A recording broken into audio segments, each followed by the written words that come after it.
Good morning and welcome to Connery, a sunny Connery here. We're about to witness the third round encounter between the Jamaica women's team and the Barbados women's team. We have excellent conditions here at Connery for cricket.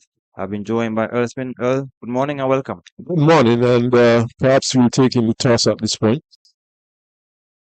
Good morning and welcome to the CG Women's Super 50 Cup here 2025 in beautiful St. Kitts. We are in Connery Ground. It's the third round affair between the table topping Barbados and the defending champions Jamaica.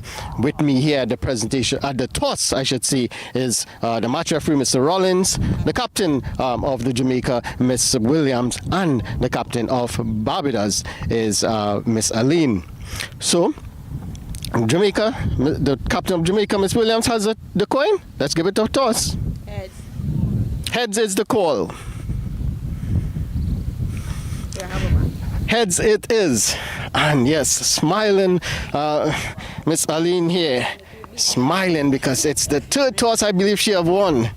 And so you have won the toss. What are you going to do? Yeah, we're going to have a bat. Okay, you're going to have a bat. 2 games on the bounce here, 2 wins for you on top of the table. What can you do to ensure that you get one over on the defending champion here? Yeah, I just think we have to stick to our disciplines. We talk about those 1%ers. If we can come here and do everything right, I think we should be victorious. You won the toss, you decided to bat first. Why do you want to bat first? Yeah, I think we just want to put some runs on the board, and I think we have the bowling that we can defend those runs. Yeah, well, you're having a good time with the bat and with the ball as well. You want to continue that good form. Any changes to your team? Yeah, we do. We have Tiani Herbert coming in for Alyssa, yes. Okay, thank you very much, and good luck, and all the best for the match. Thank you. Yes, Miss Williams here. You unfortunately didn't win the toss this time around. What would you have done if you had won the toss? I would have had a bat. I mean, the wicket looks pretty decent for batting. Based on, observations and watching a few games, it seems as if the team that bats first, put on a good total and defend it. But, we lost the toss, so we'll be bowling first. We just need our bowlers to be consistent, hitting the right areas and taking our chances when it comes. Well, Trinidad, they batted second and won that game. So you still are in good spirits here of winning this game. But you lost your last game. What are you going to do to get your troops together to win this game against the tabletop in Barbados? I think we're in a good space. We know what we did wrong in the last game, and we're just here to, capitalize, don't make the same mistakes again. And at the end of the day, whatever the results is, as long as we do our best and focus on the simple things for a longer period, we will be happy. Excellent, that's excellent point. And any changes to your team? Yes, we have Stephanie Taylor back in and Kate Wilmot out. That would be a big boost for you all, having Stephanie Taylor back into the team. So thank you very much for your time. Go well, and I wish you all the best. Thank you. Yes, there you have it from the pit side here. Barbados, they won the toss, and again, they're going to bat first. So, welcome back. We greet you with the news that Barbados would have won the toss and they have decided to bat. Are you surprised that Barbados winning the toss and batting, Smith? I know I'm not surprised at all. Have you seen a team that would have won the toss and inserted the opposition in this format so far? Well, not yet. Finally, the track looks a good batting track. Continues to look a good batting track. It's the same track that was used for the 2 previous matches here at Connery. And see the umpires conferring. Play held a good bet. Barbados winning the toss and batting. They would have done so in 2023 here at Connery when they played Jamaica. Defeated Jamaica by a mammoth margin. And in fact, Barbados would have won the toss then, and opted to bat at that point. That's in 2023. So, no surprise there, Gary. All right, so the umpires are just waiting for the clock to strike 10 o'clock to start. They were in the middle, just about 4 minutes to 10, so they're waiting for the 10 o'clock hour. So they'll be starting just on time, just on 10 o'clock. If you look at the table, the point standing, Barbados is on top. They have 15 points. The Windward Islands 13 on second, Jamaica 10, Trinidad and Tobago 9, Guyana 7, and the Leewards at the bottom of the table with 2 points. So Barbados will be looking to continue their winning streak. They have won their 2 matches that they would have played so far. Jamaica, they were defeated in the second game against Guyana. Jamaica, they are the defending champion, and I'm sure they would have been hoping that they would have won their second game, but Guyana certainly have had different ideas. Of course, Guyana, the only undefeated, Barbados, the only undefeated team in the tournament so far, having won both of their games. So we have seen the first delivery from the opening bowler for the Jamaican team is Nisha Ann Wissam bowling from this deep media center end. And in the game last year, Smitten, the Jamaica team would have won the toss and they batted and they dismissed the Barbados team for less than 100. Well, in fact, Jamaica won by 204 runs. They would have scored 293 with Stephanie Taylor getting 99 and Chanel Henry 93 from some 69 deliveries. Natasha McLean, she got 24 from 27. And Stephanie Taylor, her 99 came from some 99 deliveries. And Barbados, in reply, they scored just some 89 runs from 37.4 overs. Incidentally, Jamaica would have batted for some 49.5 overs last year. That match, of course, was played at Warner Park.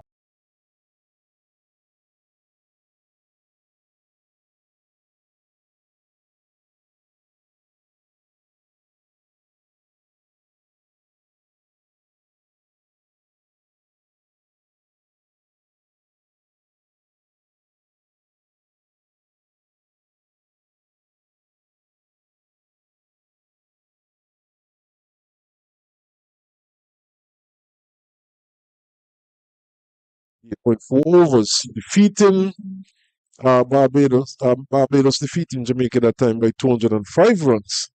And last year, Jamaica returned the favor, defeating Barbados by 204 runs. Just a difference of a run there. So very similar uh, uh, there in both of those matches in 2023 and 2024. Well, that is in the past. This is the present. And we'll wait and see what will happen today. Because Barbados, they won the toss and they decided to bat first here. They opened the batting with Knight, that's Keisha Knight and Calendar. They would have been openers in the previous game. And I'm sure they'll be looking to get a good partnership.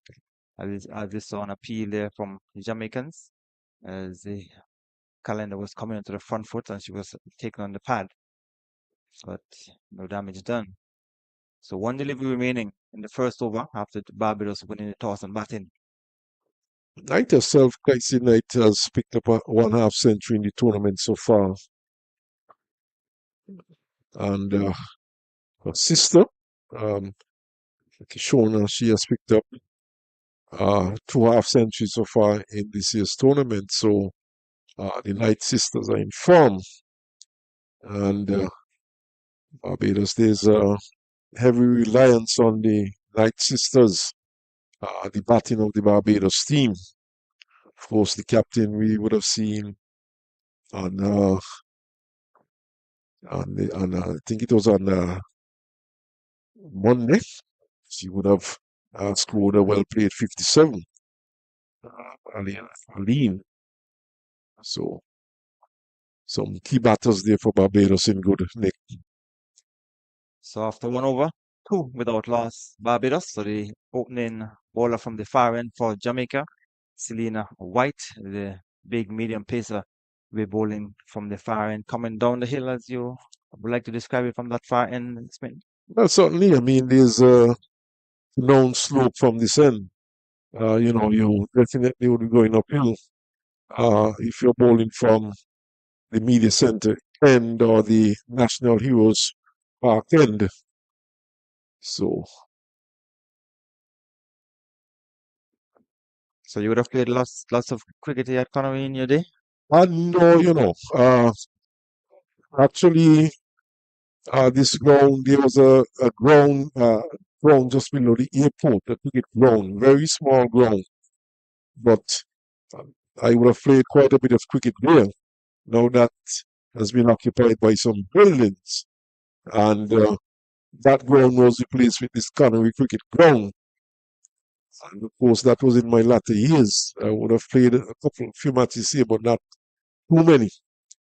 So still, White is offline, so White has been signaled by the umpire. Two umpires for this encounter, Maria Abbott and Melissa Laurie.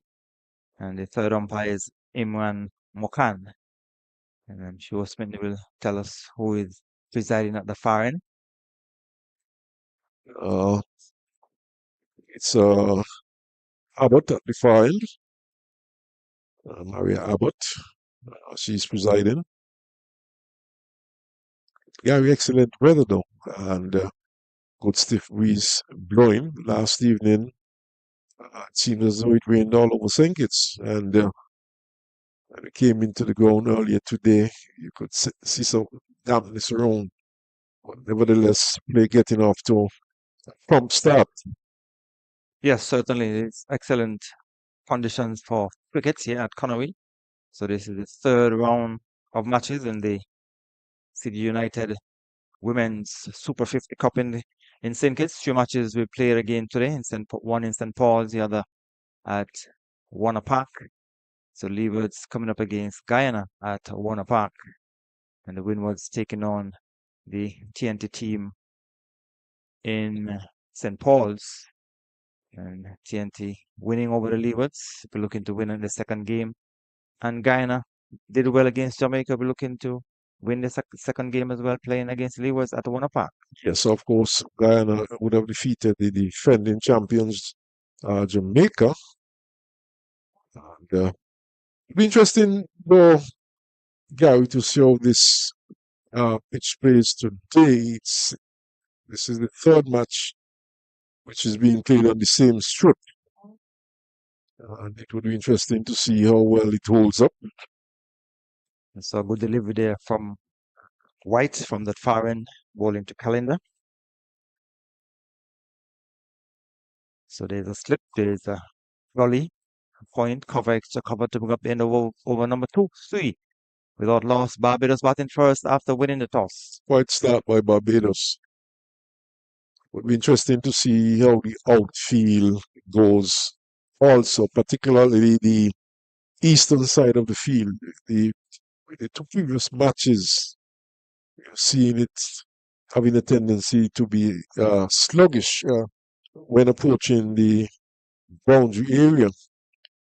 On the western side, of course, it's all downhill, so the ball will travel a lot quicker on that side. But with the overnight rain, heavy overnight rain, it would be interesting to see how the outfield pans out.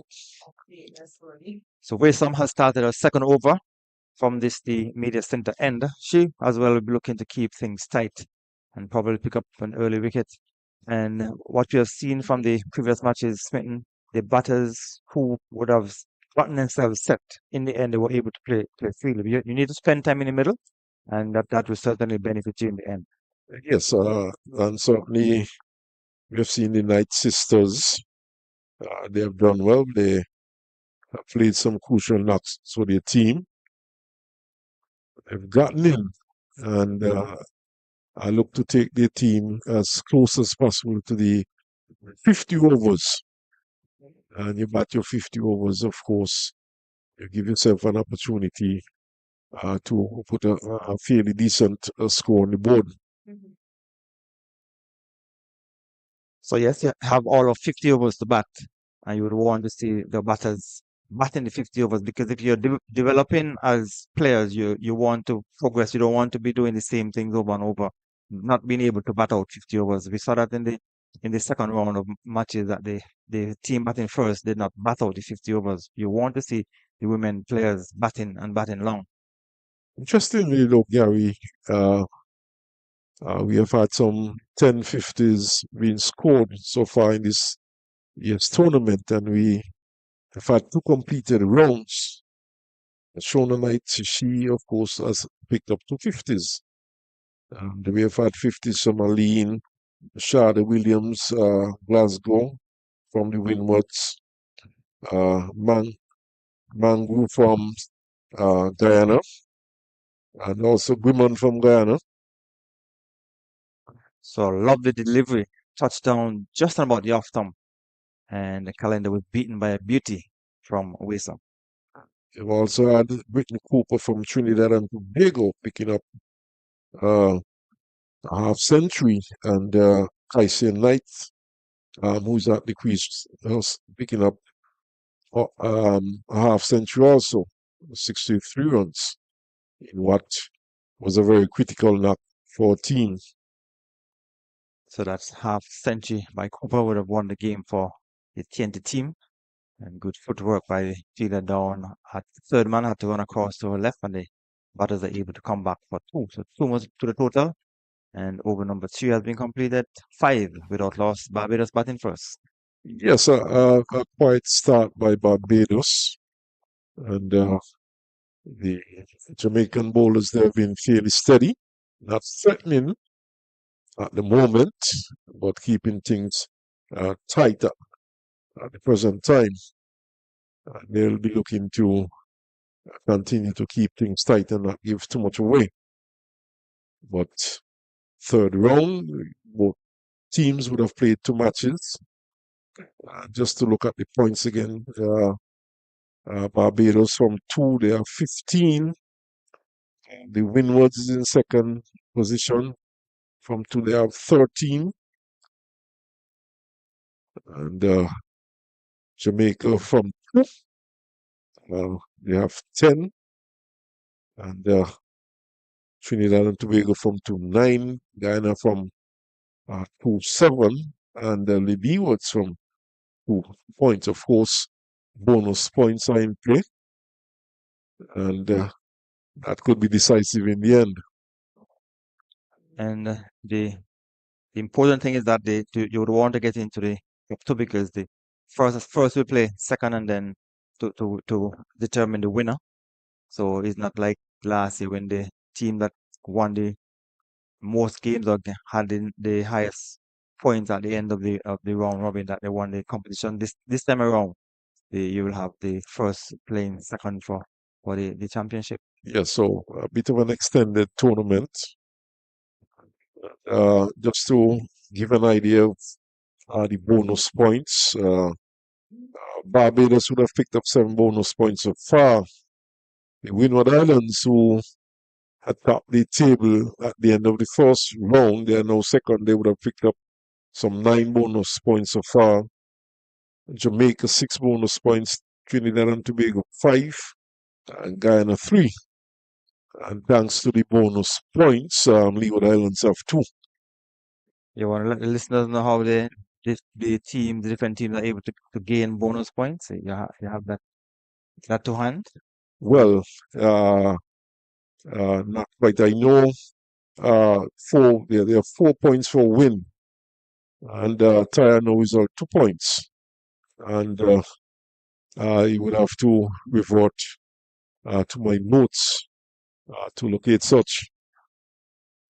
So it's White. She's bowling from the far end. We're in over number 4, and Barbados winning the toss and batting. They're 7 without loss. So we have 1 delivery remaining.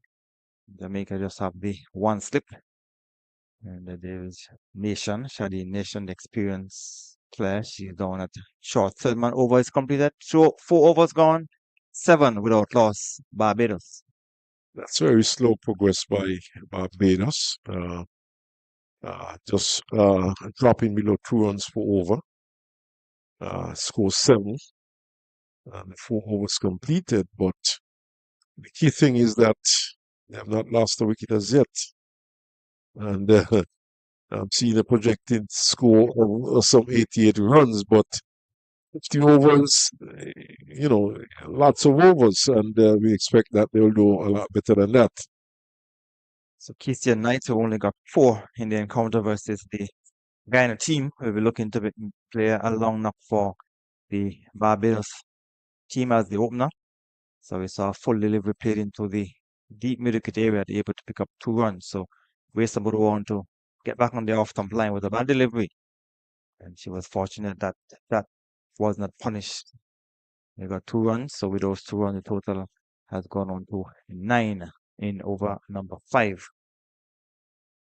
was a loose delivery over pitched and given the treatment.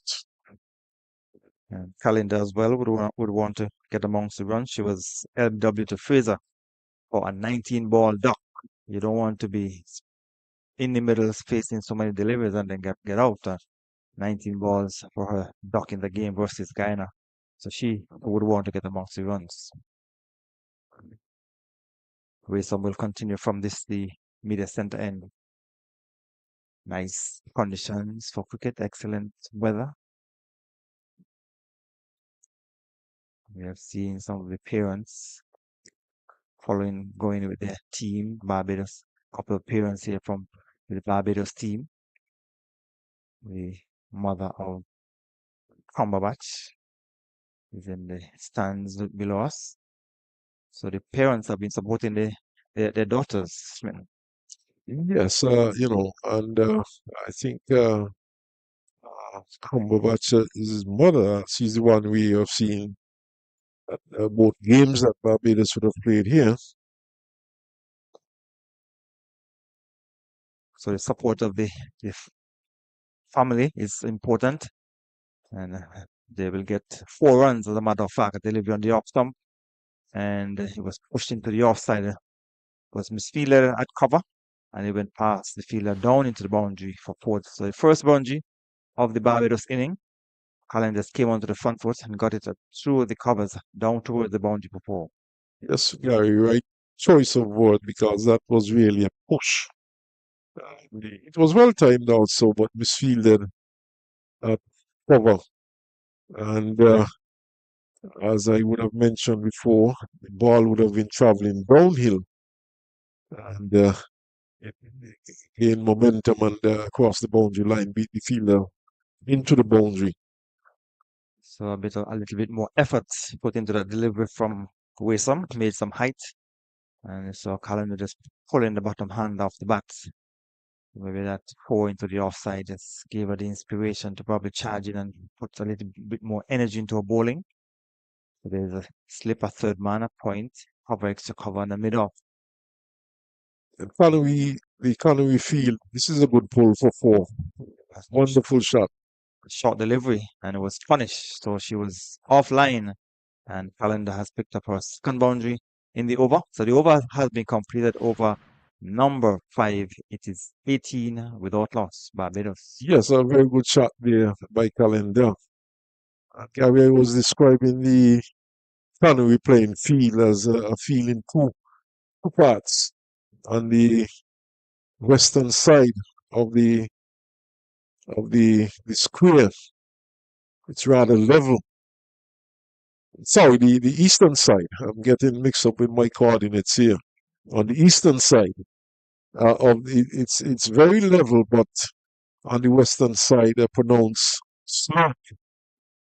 And as I said, you could describe it as a field in two parts.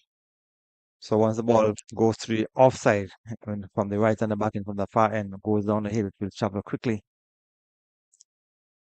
So Conway playing field looks good from a distance.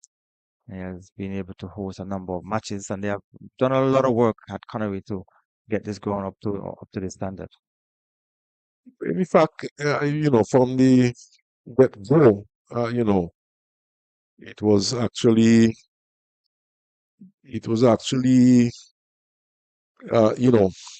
put in place to accommodate international teams who would want the ground for practice. So we saw another short delivery, and the batter, Christian Knight, swung it over back of the square for 4. So we're seeing 3 boundaries being struck in the last 2 deliveries, and so the Barbados team making use of those bad deliveries from the Jamaican bowlers. Yes, and the scoring rate picking up also. We've seen in consecutive overs, the previous over, we saw a boundary being struck. And in fact, 2 boundaries being struck, and in this one, another boundary. So the scoring rate going up to over 2 runs.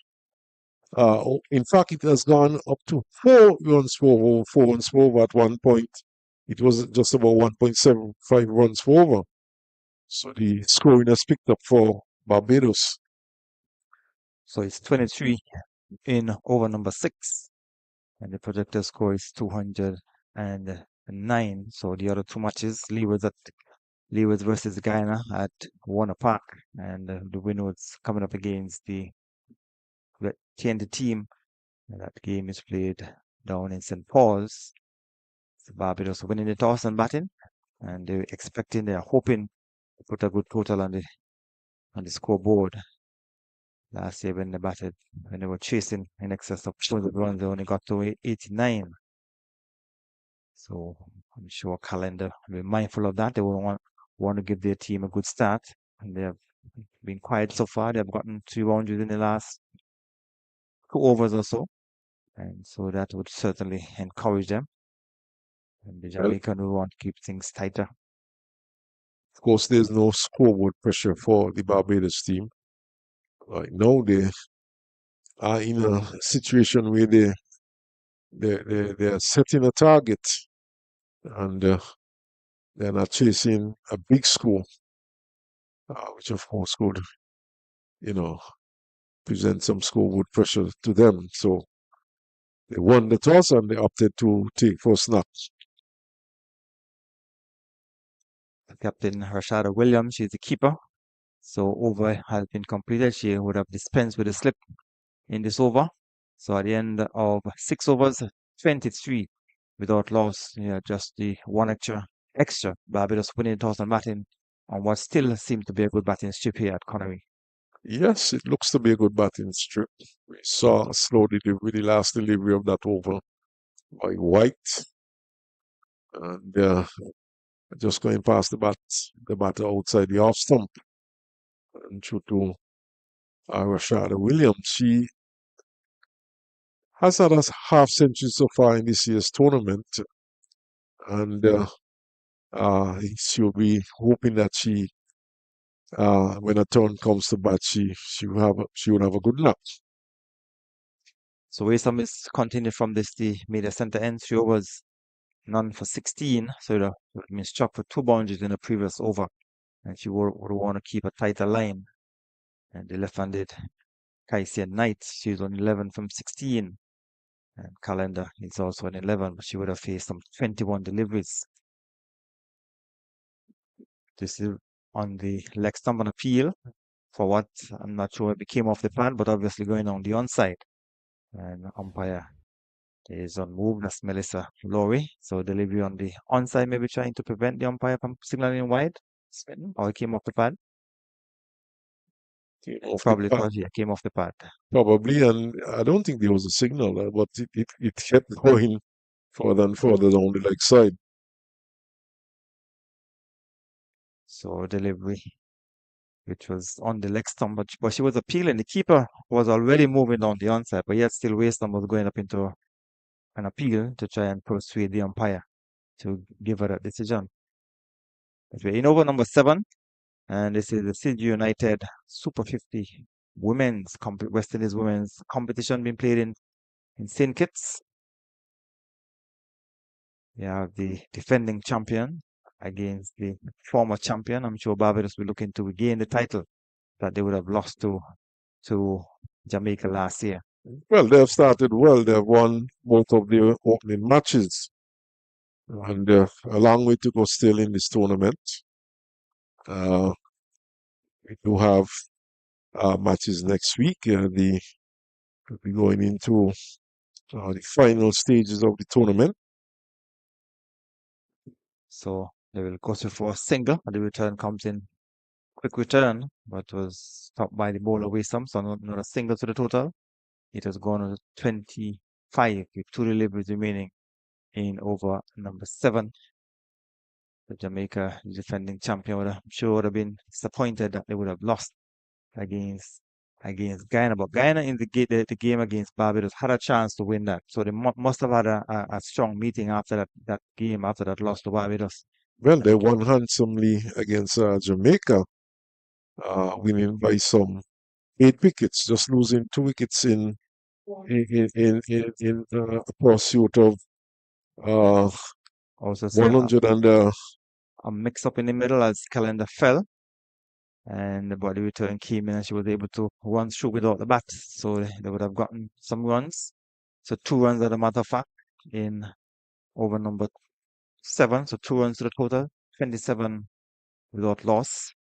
They saw the animals, cows that belongs to Smitten, just outside of the stadium. well, I'm afraid those cows are far from home. I hear you talking about a good, probably a good 13 miles from home. So sometimes you live in one part of the country, but you can rear your animals in the other side of the island. That happens sometimes. Well, uh, sometimes, but not normally. It seems as though Calendar might have suffered a bit of an injury. We see both batters on their haunches out there. So it could very well be Knight, Kaisia Knight. She's down. On her knees, the Jamaican batters are gathered in a huddle. The Jamaican fielders, rather, are gathered in a huddle. But yes, the attention being given to Calendar. So let's hope it's okay. The helmet is back on. And seems as though she's okay to go. So it's 27 without loss. We have one delivery remaining in over number 7. And the Barbados team would have won the toss and decided that they will take first knock and they will try and get up to a good total to put some pressure on the defending champion. And as I indicated, Guyana would have had a meeting and they came out and they did really outperform Jamaica in that game. They batted well because in the game against Barbados, as I was indicated, they had a chance to win that game, but they gave it away in the middle. And they came out in the second game and won that. So Jamaica now I'm sure they would have had a strong meeting last night. So we want to see how the Jamaicans will bounce back after that defeat in that second one match. Yes, and that game you're speaking of, Jamaica batted first and scored 175 from 47.4 overs, with Shadi Nation getting 32 and Scott 22. And Grissom, she got 29 and Morgan 23. Millington 3 for 16 from a 10 overs and Gajnaby 2 for 27 from a 10 overs, and Guyana replied strongly 178 for 2 from 47.1 overs. Mango 60 and Williana Grimond 72 not out. The captain herself was not out. Chimene Campbell, she was not out at 23.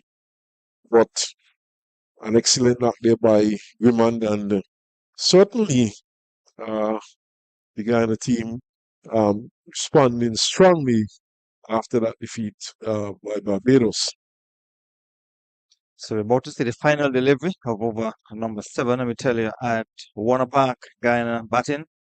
And I'm sure obviously they would have won the toss. They are 25 for 1 from 6.2 overs. So that's coming out of Warner Park in that game between the Leewards and Guyana. So Guyana will be hoping, I'll be looking to win their second game as over number 7 has been completed 27 without loss. Yes, lengthy over there. Pause for a bit of an injury break. But in the end, all seems to be well. Both batters seem to be pretty okay. And White will continue from the far end. But it's been a good start by Barbados. 27 coming from the first 7 overs. That's almost 4 runs for over. So at St. Paul's, the win was 21 for 1 after 6.2 overs. So that's the information coming out of St. Paul's, where win was coming against Trinidad and Tobago. And at Warner Park, Guyana batting against the Leewards. And here, Barbados batting against Jamaica after winning the toss. And yeah, openers are looking steady, looking pretty comfortable, no real devil out of the pitch. The bowling in parts from the Jamaicans have been tight. There have been a few bad deliveries that have been punished by the openers for the Barbados team. So we're in over number 8. So at the end of this over, you'll be hearing the voice of Carlisle Powell. Barbados going to want to get a good, strong opening partnership. It's a difficult match though for the defending champions, Jamaica. They would like to come out on top in this match. If Barbados defeats them today, of course, they could drop further down the ladder. And remember, 1 play, 2-1, 3-4, and 5-6. So the defending champions, of course, would like to be in the top 2. Yes, you want to look to get in the top 2, so at least you have a second chance of winning or retaining the championship that you would have won last year. So we have 2 deliveries remaining over number 8. That's going down towards fine leg. It will run close to the boundary. Nation is giving chase. They will come back for 2 runs. Calendar was guilty of ball watching. So they got back safely for the 2 runs. 29 without loss with 1 delivery remaining over number 8. Nation still looks very fit at 38. And she really raced across the ground. Yes, that shows what fitness can do for you. And she has been patrolling the long off area when the bowling is coming from. She was down at long off previously, but now she's at short fine leg. So they will get single to bring up the end of over number 8. So at the end of it, you're listening to City United cricket from Connery. Barbados batting first. They are 30 without loss after 8 overs. Yes, pretty good start there by Barbados. 30 for no loss. They won the toss and they're taking their time about their business. Looking to build a partnership here and looking to get a strong start. And they are going in the right direction. Good morning, Carlisle. Good morning, all. Hope that you're well. Hope that the good showers you had last night brought some cooling breezes across your area. Well, we have been having maybe too much cooling breeze over the last couple of months. You know, we have had some rather strange weather pattern here in St. Kitts, and it's not just in St. Kitts, it seems to be happening all over the world. But certainly we had quite a bit of rain last night, and it seemed to have been all over St. Kitts. But you know, things dry up pretty quickly. The soil dries up pretty quickly here in St. Kitts, and we were able to be off to a prompt start here at the Connery playing field. But we are having a bowling change from the media center end, and it's gonna be that's Colleen Howell who picks up the attack. She's going around the wicket. It seems as though she's gonna go between the umpire and the stumps to bowl to the left-handed Kaisia Knight. But starts partly wide down the onside. And Carlisle, what I've noticed that teams have been guilty of bowling quite a number of wides in this tournament so far.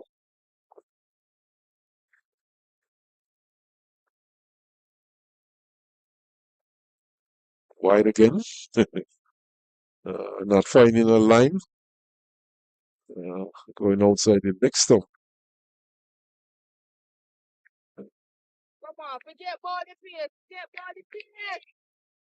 Encouragement from a teammate.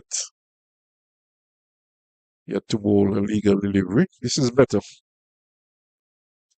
And on target, and just dropped into the offside.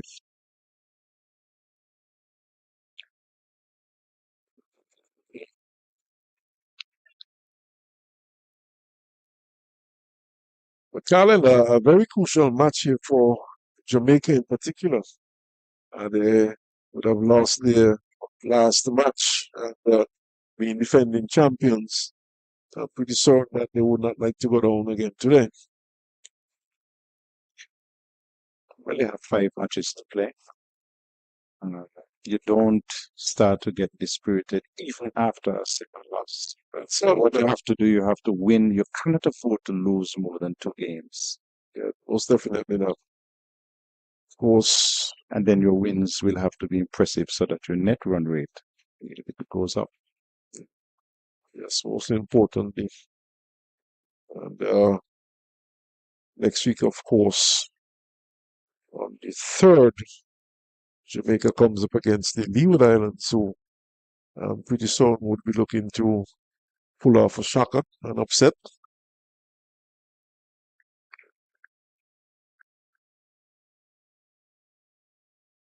And on the 5th, Jamaica takes on the Windward Islands back here at Connery. They're playing the Leeward Islands in Water Park. This one is over the top. And the 1-2 bounces across the extra cover boundary and 4 runs. That's a good shot. Very. It was given some width, and she was at the pitch of the delivery and played it over the fielders inside the circle. Always safe, always a good shot, and executed brilliantly. Yeah, seemed to have opened the face of the bat somewhat to help it over extra cover. But very good shot indeed by Calendar, who seems to be coming into her own. And she gets another run.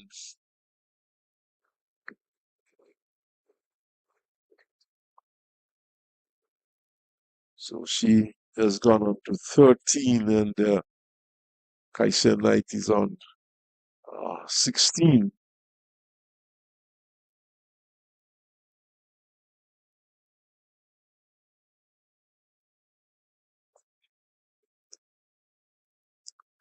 Good delivery that time. And defended by Kashona Knight. So he overcomes to an end, and first over spin, and Howell's first over. And the Barbados team, they have picked up the momentum really well. Remember in the last game that was played here by Barbados that they started very, very slowly and were able to gain some momentum through their captain Aline and others towards the back end. But this time around, the current run rate at this early stage of the game is already over 4 runs and over. So they are projecting to score around 198. Of course, that's only a projection. Well, Barbados, of course, they have not lost a wicket as yet, and that's the key thing. And of course, these two giving the Barbados team a foundation on which to build. And who knows, it could very well be a high scoring affair today. But in the past, though, we have seen when one team, between these two teams, when one team bat, they tend to score a big total, and the other team fall quite short, over 200 runs, but to the ball like that. In fact, it seemed to have been dropped. My word. Opportunity going a begging. In fact, we do have a bowling change at the far end to Carlisle. Vanessa Watts is into the attack, and she was even one of the easier catches you could think of, and she flowed it.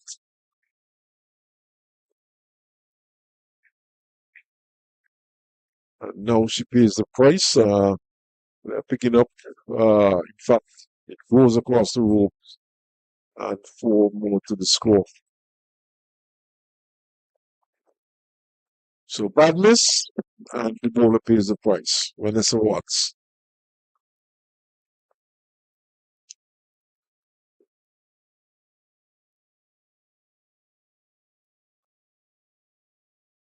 An opportunity for Jamaica to pick up their first wicket.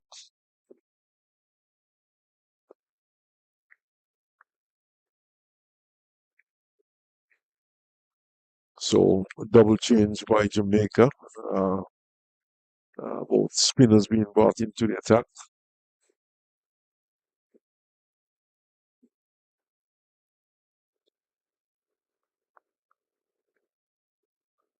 Calendar Doe seemed to have grown in confidence. She has picked up a couple of boundaries and has played a number of good shots. Lucky to be there still, though.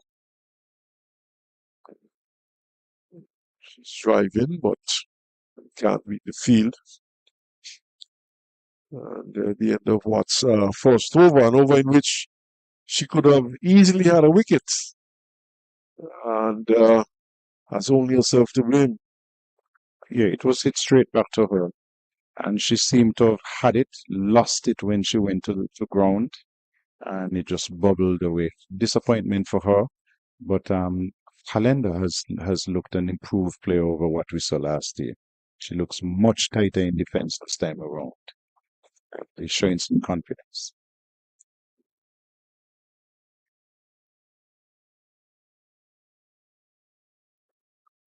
So 40 for no loss as Howell will continue. This time she starts over much better on target, draws a defensive bat from Kaisia Knight. Slipping place. Stefani Taylor, who did not play the last match against Guyana, back in today. Must have been carrying a bit of a nickel, I suspect, in that last match, but seems to be okay to take the field today. So she stands at first slip.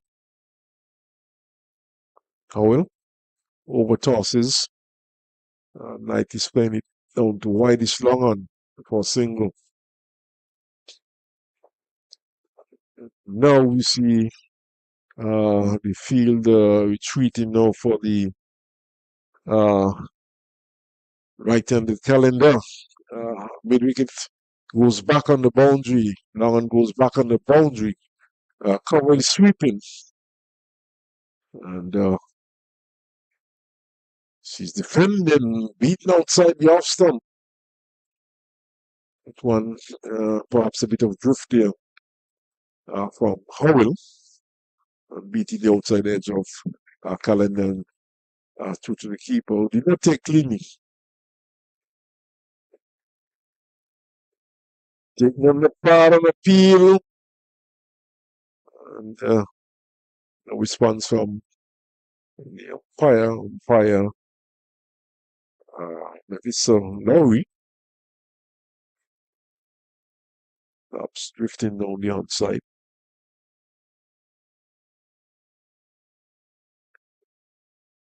So Calendar draws away this time and forces up towards cover and gets a single. So now for Kaisia Knight. In fact, the over comes to an end. So Calendar will have strike.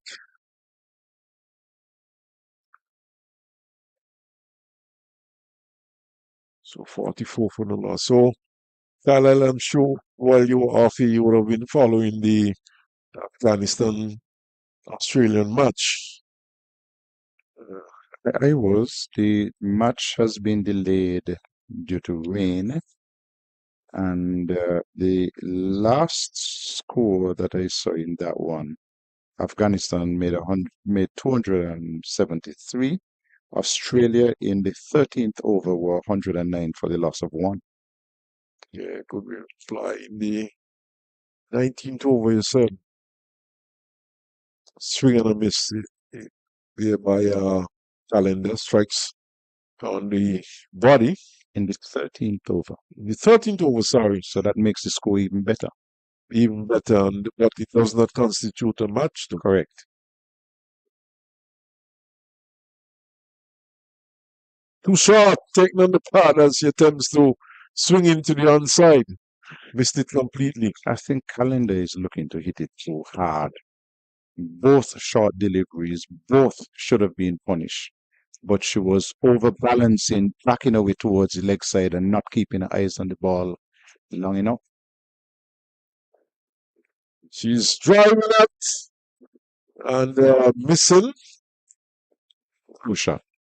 Time for Knight to call her down and say to her, listen, just play normal cricket. And there is the experience of Knight calling down her partner and saying to her, listen, just compose yourself. That we're still early in the game, because that was a bit of a naughty shot. It was.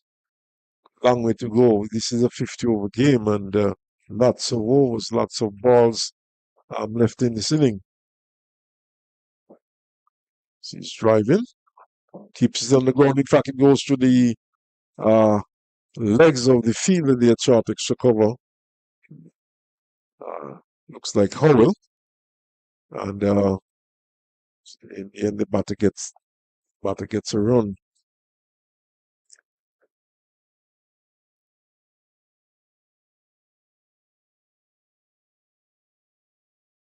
fact, my apologies. It was not Howell. I think it might have been Bryce, that extra cover, who misfielded, lowly throw legs. Turned gently into the onside and single taken. Good smart batting by Knight. Just took the weight off it and just played it softly into the onside and picked up a good single. This is what you want to see. You want to see the batters rotating the strike when they can't get the boundaries. And so after 12 overs, it's now 47 for the loss of no wickets. Barbados going good. Yes, a very good start indeed. And having won the toss, this, of course, is what they would have been hoping for, hoping that they get off to a good start. And Howell will continue from the media center end. Jamaica still searching for their first wicket. Now we see the slip in Stefani Taylor being taken out. She's going to a short backward square. And just looking around the field, we see long leg back on the boundary. Mid wicket is back on the boundary. Whitish long off is on the boundary for Kaisia Knight. And she's taking on the pad. A loud one goes up from the press, and she's on the way. The finger also goes up. The threaded finger there, Melissa Lowry, and a good blue struck there by Howell for Jamaica. I think the Knight was closing the face of the put, looking to just defend it away into the onside. And she missed it. Look at that, closing the face of the bat and playing too far away as well. The bat didn't quite come down straight. And so she got outfoxed. Barbados lose their first wicket. So it's one down. It's 46 for the loss of one. And very easy decision from what I saw from that playback for the umpire to make. Seemed to have been struck well in front, very adjacent. And in fact, she quickly turned and walked away as if she expected the verdict. So Jamaica getting the breakthrough, and I'm pretty certain that this is the breakthrough they would have preferred at this point, because we have seen Kaisia Knight really batting well for Barbados this year so far, and she's one of the Barbados' premier batters. But Cumberbatch goes to the crease and she replaces Knight. In fact, it's Holder, Trishan Holder, goes to the crease. But yet to take a crease. So Trishan Holder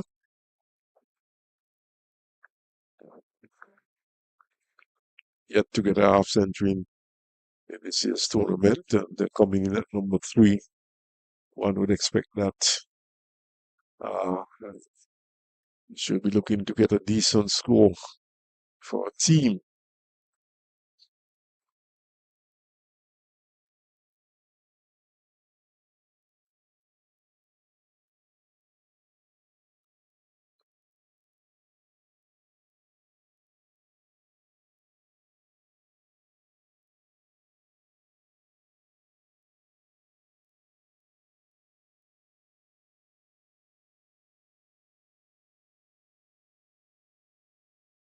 Overpitched, and she gets off the mark right away, driven into the onside, and back for the second as the return comes in, but not a good follow-up delivery there by Howell.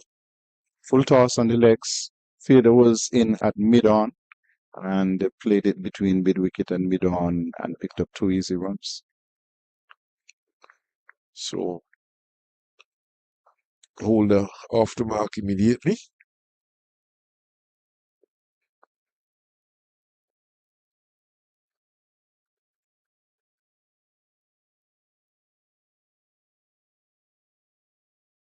Oh, that's another good delivery. Quicker delivery, but it peels off the outer portion of Holder's bat, and she's getting 2 runs. So she is dealing in 2s immediately. Consecutive braces. So she will now move to 4. And it's 47 for 1 win over number 13. Barbados having won the toss and decided to bat. And he is a rather tentative product one outside the off stump, and goes through to Rashada Williams. Now she's sending, let's see, it's about halfway towards the extra cover boundary, sending that fielder. And end of the over, Barbados batting first, 46 for 1. Successful over, and they would be grateful for the breakthrough. Knight has been in good form and was also a good controlling influence over Calendar there. So good breakthrough for Jamaica, and of course they'll be hoping to build on that. So Calendar has been a bit on the edge at times. Received, and as you said, Knight, of course, was the calming influence on Calendar. But perhaps the departure of Knight, she might be thinking in terms of taking responsibility, and plays a nice shot up to wideish long on and gets a single. That's a good shot all along the ground, and not looking to go after the ball with hard hands. Just pushed it nicely down to wideish long on for that single.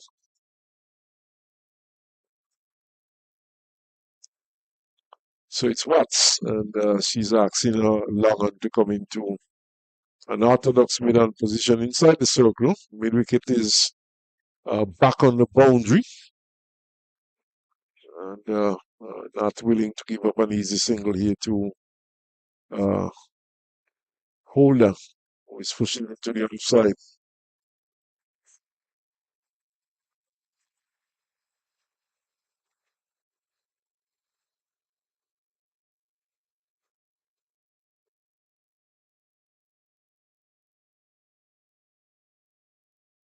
So Watts once again. Oh, that's a good one. It seemed to have spun across the batter, probably going with the arm. Bit of a naughty shot there from Holder, though. She was again closing off the face of the bat and looking to play that down to mid-wicket.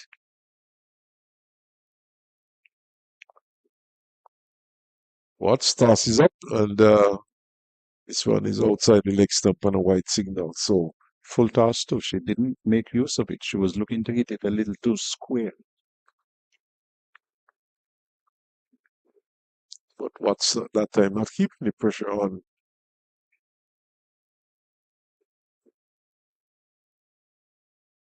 Driven, but this time straight to extra cover. And she can't score.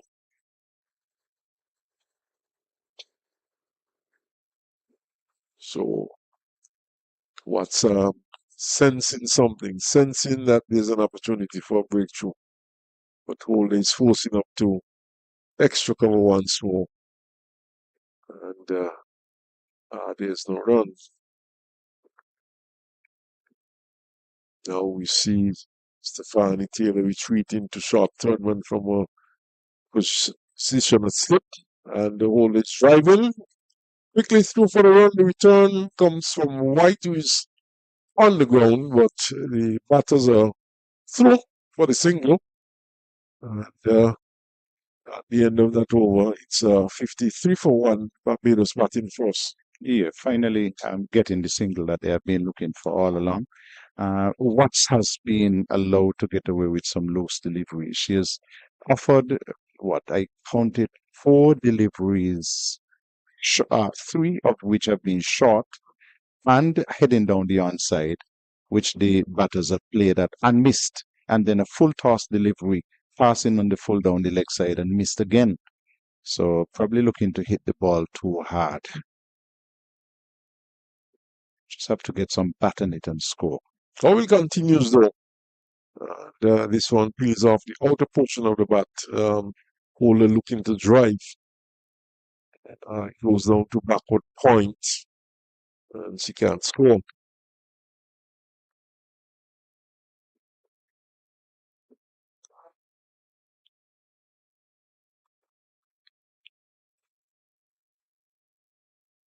Batter seems to be a bit on the edge though.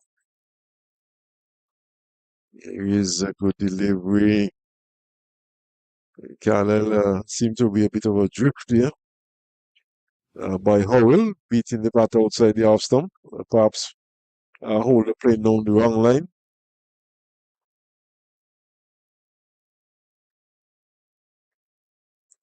So it is on target and from Howell.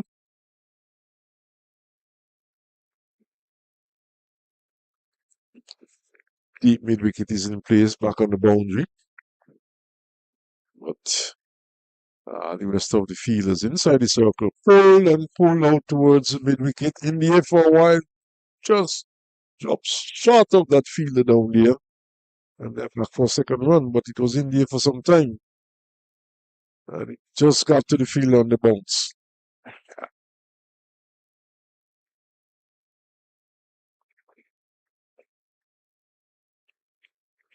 That is one of those where you have to be super confident to dive forward for that catch. The possibility was there of a catch. It was. It just, and perhaps some indecision as to whether or not to could bounce here from Howell. But Carlisle track seems to be playing quite well, despite the fact that this is the third match on it. Seen a bit of bounce there from the spinner Hall. Now Stefani Taylor goes back from a position that slipped to a short third man. But this time Calendar, in fact, Holder is defending. The over comes to an end. It's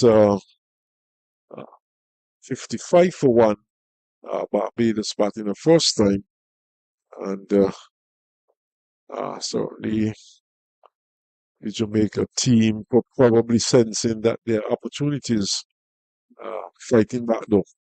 What we have seen in the game so far is that once a batter gets in, even if they have soaked up a number of dot deliveries, if they stay in, they tend to get a fairly decent score in terms of more than a half century.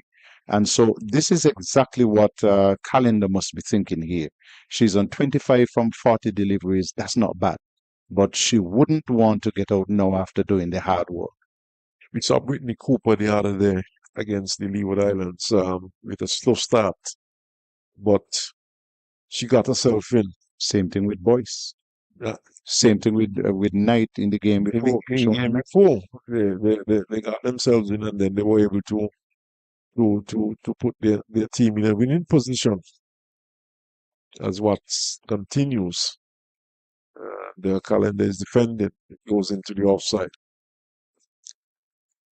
So it is very critical for the batters to occupy the crease. 50 overs is a very long time, and we have seen in the past that teams have been, not using up all the overs. They've been falling well short. Teams are being bowled out for 28 overs, 27 overs, as a single is taken down to long on. And there's some teams just get into the 40s in terms of overs and not using the full allotment. We saw Leeward's against Trinidad and Tobago on Wednesday, falling well short in terms of the allotted overs. In fact, had they pushed it around, they could have probably gotten up to 200 runs and perhaps given themselves a better chance. But Ace Holder looking to force, gets as far as White at short middle, and she can't score. So critical to bat. At the end of this over, of course, I will be replaced by Gary Pemberton. See the groundsman. This is a nice shot for nothing of the cover. See the groundsman hovering around the boundary edge, so perhaps it might have a water break. But Gary, of course, would replace me at the end of the over, nevertheless, or after the water break. So, once again, we see Stefani Taylor. This seems to be the plan from Jamaica. 5 deliveries, he's at slip, and then for the final delivery of the over, goes back to short third man. The over comes to an end. It's that delivery, and at the end of that over, and it's now 56 for one Barbados from 16 overs. A drinks break is being taken, and we use the opportunity also to take a drinks break.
Welcome back to Connery.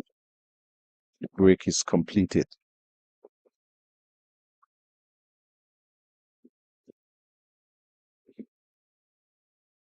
Gary have been following the games. Windwards are 37 for 2. Guyana have slipped to 50 for 3 against the Leewards. It's 56 for 1 here at Connery. So 1-2.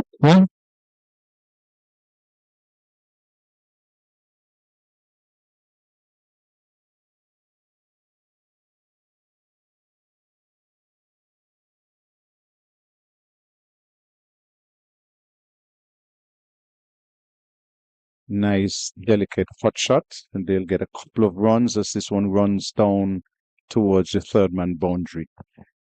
So the score will move on to 58 for the loss of 1. Gary, we haven't seen too many threes being run by the ladies. no, we have not seen that, and there has been opportunities, but I don't think they are running quickly enough between the middle, or maybe they're not fit enough to be running 3 runs. Barbados, Jamaica had an opportunity to get a second wicket a couple overs ago from Howell because Chishan Holder swung a delivery down towards mid wicket where Mackenzie, I thought, came in slowly. She misjudged it and the ball dropped at her toes, and she probably should have taken that catch.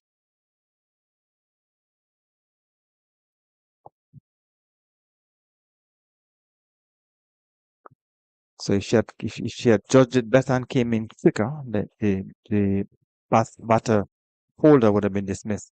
And Holder seemed to be a bit anxious. She needs to settle. I think she has the ability, she has talent, but she just needs to settle. I think she's trying to be a bit too aggressive. She's trying to force it a bit too much. So she just needs to settle.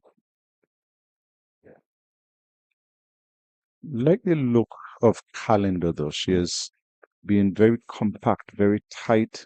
Every now and again, though, when she comes forward, she tends not to bend that front foot enough, and so she stretches at the delivery.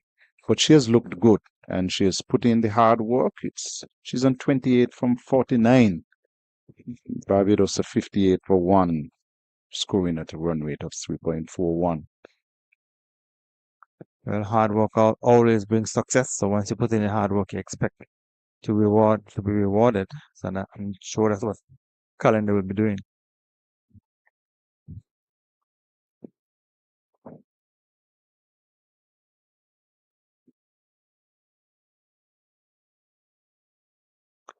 It's a key game early in the tournament. Jamaica, the defending champions, have dropped a game. Barbados are undefeated after 2. So Holder holds face some 20 deliveries. She's on 7. I think she just need to settle. Batting at number 3 for Barbados.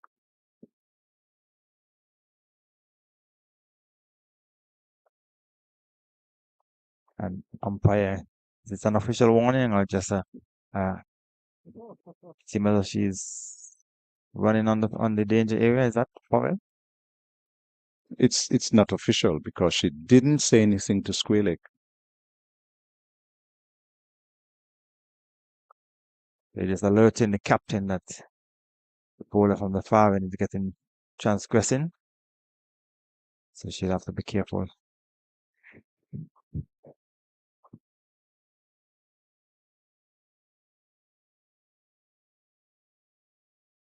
Gary, the Jamaican bowlers are very quietly put the squeeze on the Barbados batting. And Vanessa Watts has been a key part of that. She's in her 5th over and conceded 10 runs so far.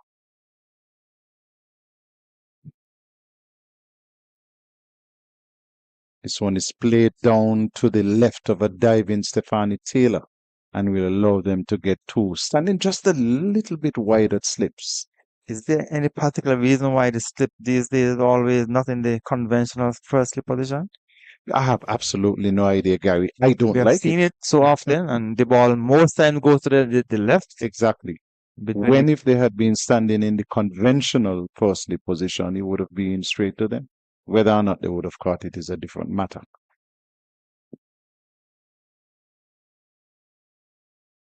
So Watts could have had the wicket of Calendar ball and caught a straightforward catch, but she didn't hold on to it. And as they would say, catches win matches. That was a straightforward catch. She should have held on to it, but she didn't.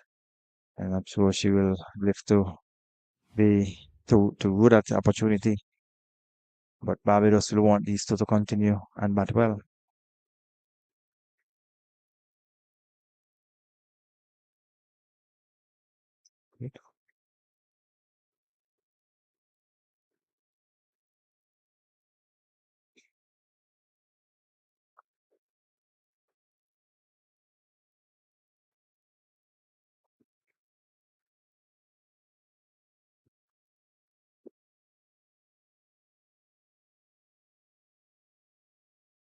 So Howard is continuing from this the media center end.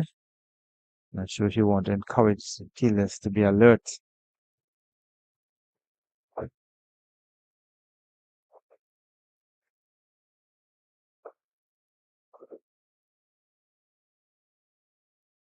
Howell is 1 for 8 and she's in a fourth over. So she too has tightened the screws.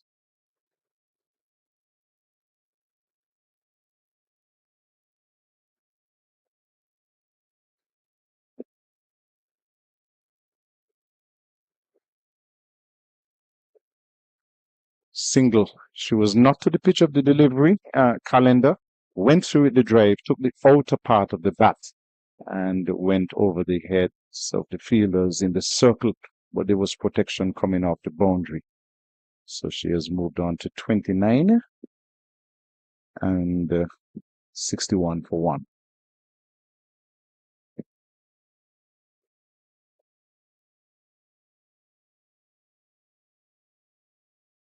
Another single.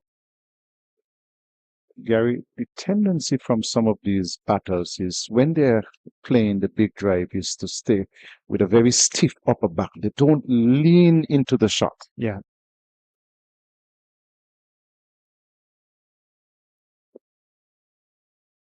Good single again, bringing the fielder off the long on boundary this time. And so one delivery left in the over, 3 singles so far. It's 63 for the loss of 1. Holder on 10 is on strike. And Calendar has moved to 30.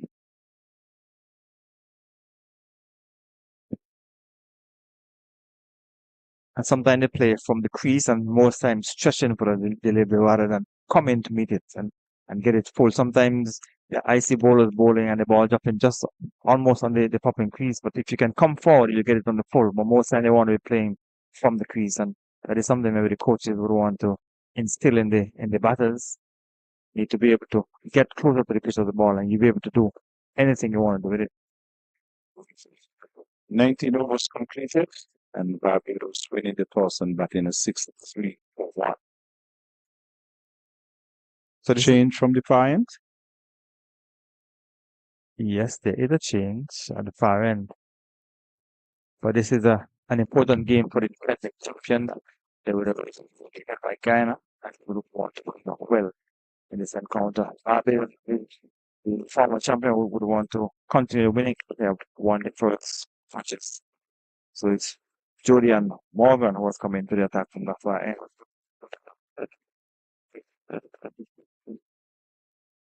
Of course, the format is a little different this year in the CG United Super 50 for women. First, we'll play second to determine the championship.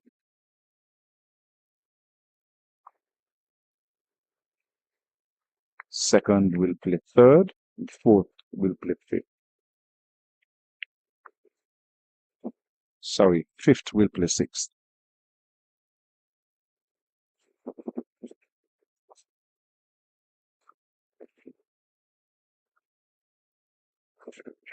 See, you had a misfeeling there, deep down towards the long on boundary. But because Holder had run the first run so slowly, she wasn't in a position to take advantage of that.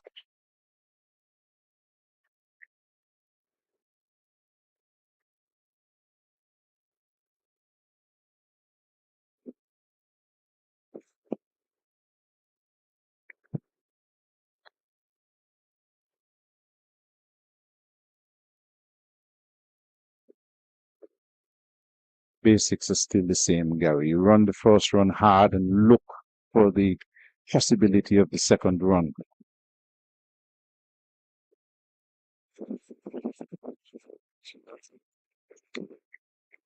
Yes, because you want to organize the inlet and running the first one quickly will certainly do that.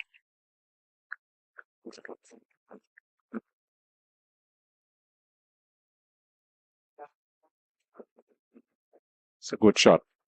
Flighted, and she was to the pitch of the delivery and hit it over the fielder down at mid-off and down to the long-off boundary for 4. So good boundary to bring up the end of the over. Barbados move on with that boundary to 68 for the loss of 1. 20 overs completed. Yes, she was finally able to clear her arms, got that over the off area and down towards the boundary of 4. So with that boundary holder has gone on to 14. She would want to continue to give good support to Calendar, who has been batting well. She didn't score anyone in the game against Guyana. Now she has gotten a good start and would want to continue. Wickets continue to fall in the other games, Gary. In the game which is being played at Warner Park, well, Trinidad and Tobago against the Windwards. Windwards are 4 down for 44. Not doing well after they would have lost their second game.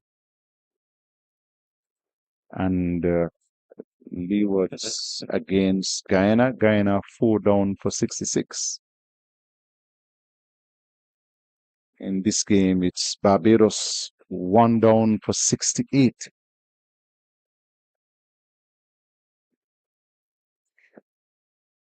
Nation has been brought into the attack. She's bowling from the media center end. Nice firm drive, and Nation would have loved to do better there. Didn't stop it and allows a single.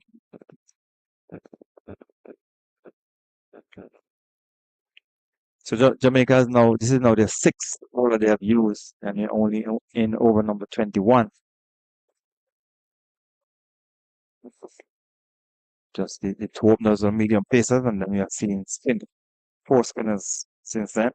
So you're seeing lots of spin being employed by the different teams.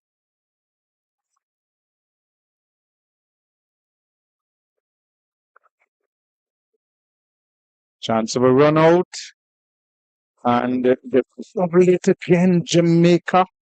This was a classic case of ball watching by Barbados.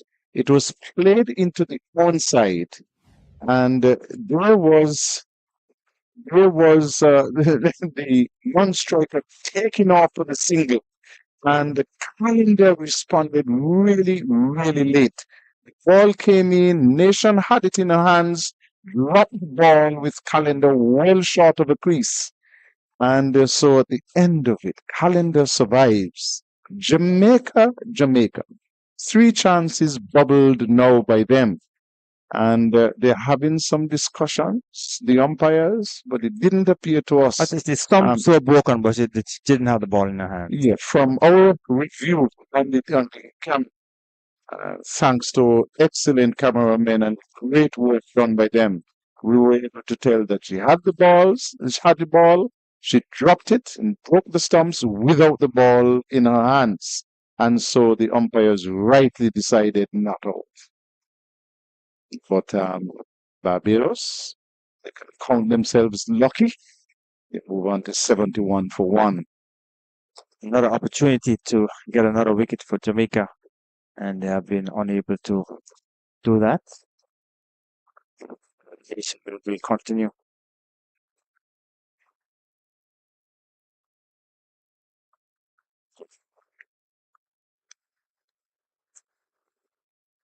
It's important when you play as in a partnership that the communication is right between the batters, so that there was some communication between the two.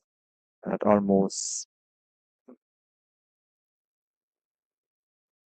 caused the downfall of Calendar. And Calendar, after putting in the hard work, would have been very disappointed to be to be dismissed by the run-out route.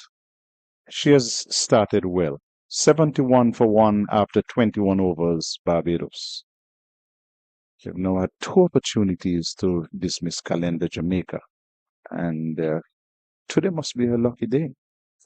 Well, when your luck is on, you have to certainly make use of it, and your calendar will want to do that. But see now they're having a little water break. The emergency fielders came onto the field, and I'm sure with a message as well to the two batters who want them to get the communication right and to steady and batting player good enough for Barbados. Still at a rain delay in that game between Afghanistan and Australia. Pitch inspection is scheduled for 8:45 daytime, but they have already started to lose overs.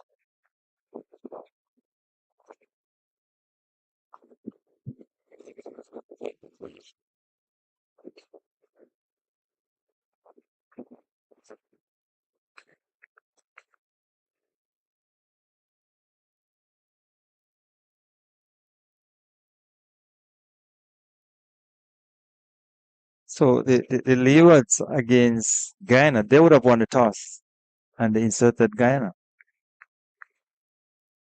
And they would say from what they have seen, 69 before,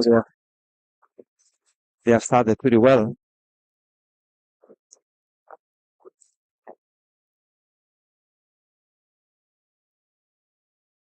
Single to take Calendar to 34, and it's 72 for 1 Barbados. We're in over number 22.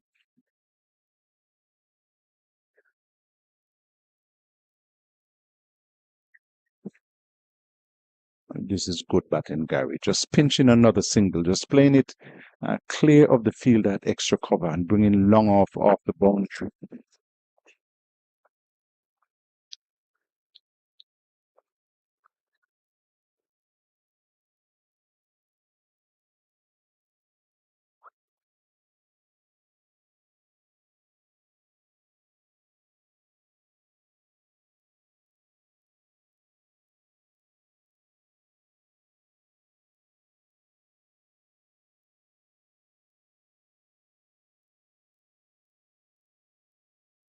Misfielded there by Morgan.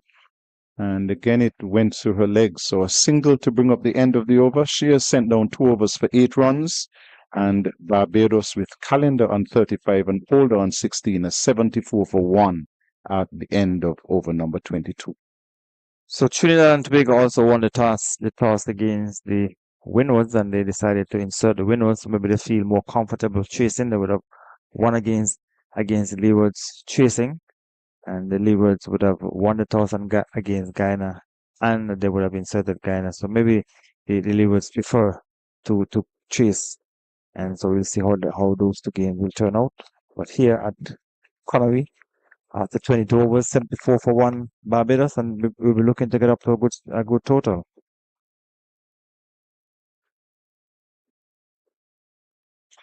Projected for 168 at this time, but I'm sure that they'd be looking to get closer to 200.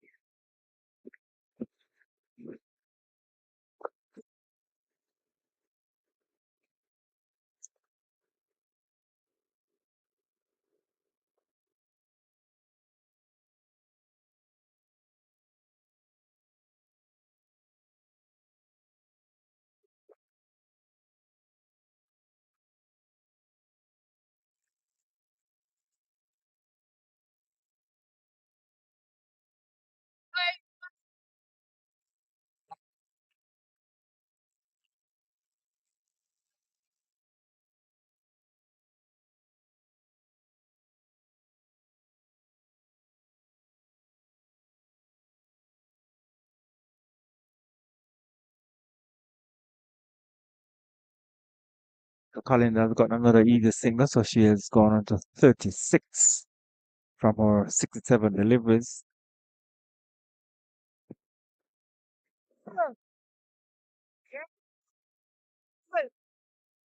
Here the encouragement coming into our outside effect microphone from the Jamaican fielder Bryce at long off, giving some encouragement to Nation.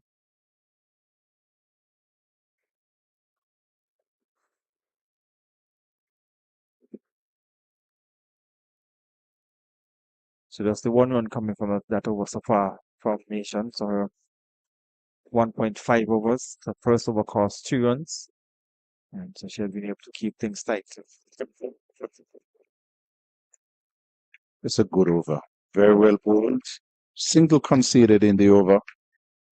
It's 75 for 1 here at Connery. As you look at the other games, Guyana 75 for 4 against the Leewards. Haven't seen an update in the score for Windwards versus Trinidad and Tobago. That has been at 44 for 4 for quite a long time.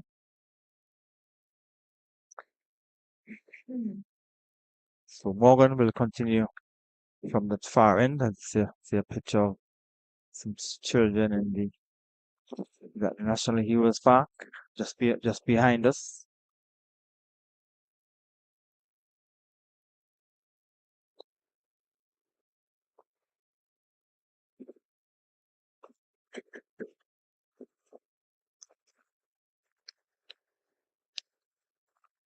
Captain Rashada Williams behind the stumps trying to encourage her fielders.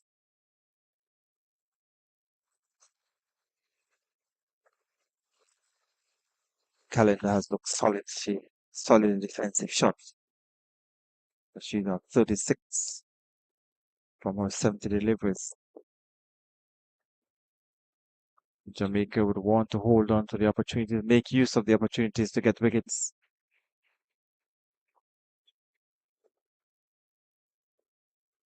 Calendar will get 2 runs from a shot which came from the outer part of the bat, went down to third man where the fielder Stephanie Taylor had some running to do from inside the circle, a short third man, and they were able to pick up 2 runs.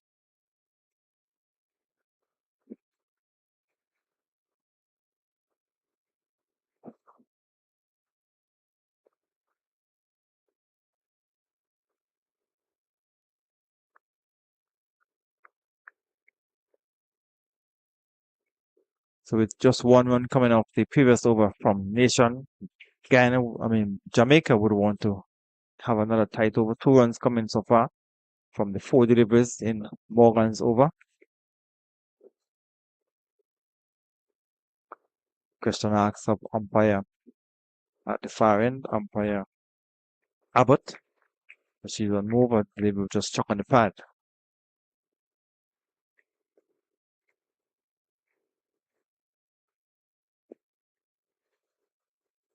Tight defensive shot to go up the end of that over. Over number 24, 77 for 1 Barbados. And the Leewards continue to take wickets against Guyana. And they have now picked up the 5th wicket. And Sainavi Kambalapali has picked up 2 of those 5 wickets. That's the 15-year-old youngster who we saw in the last game here. She's going to get a lot better, Gary. Yes, she is young, so she has an opportunity to continue to develop once she's willing to put in the hard work. So, whisping is always a difficult art to perfect. You have to practice.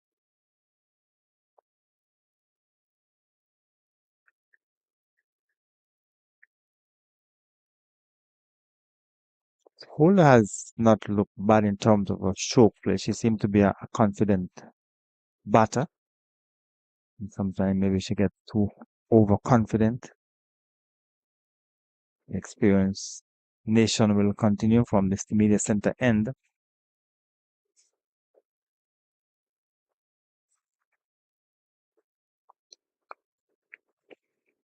So I don't think Barbados are too bothered by the fact that things have slowed down somewhat. Still have 25.4 overs remaining after this.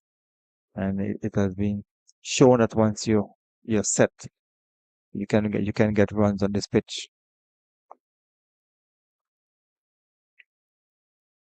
So the captain, who came in, had a quick fire inning against Guyana. Could have made 57 from 55. So they have the firepower coming down to the end to get a good total.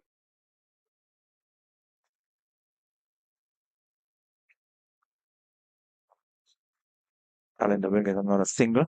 So with that single, she has gone to 39.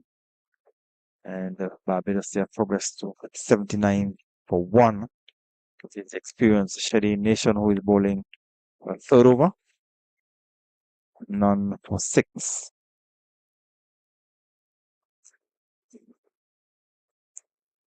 Golda has faced some 38 deliveries for her 17.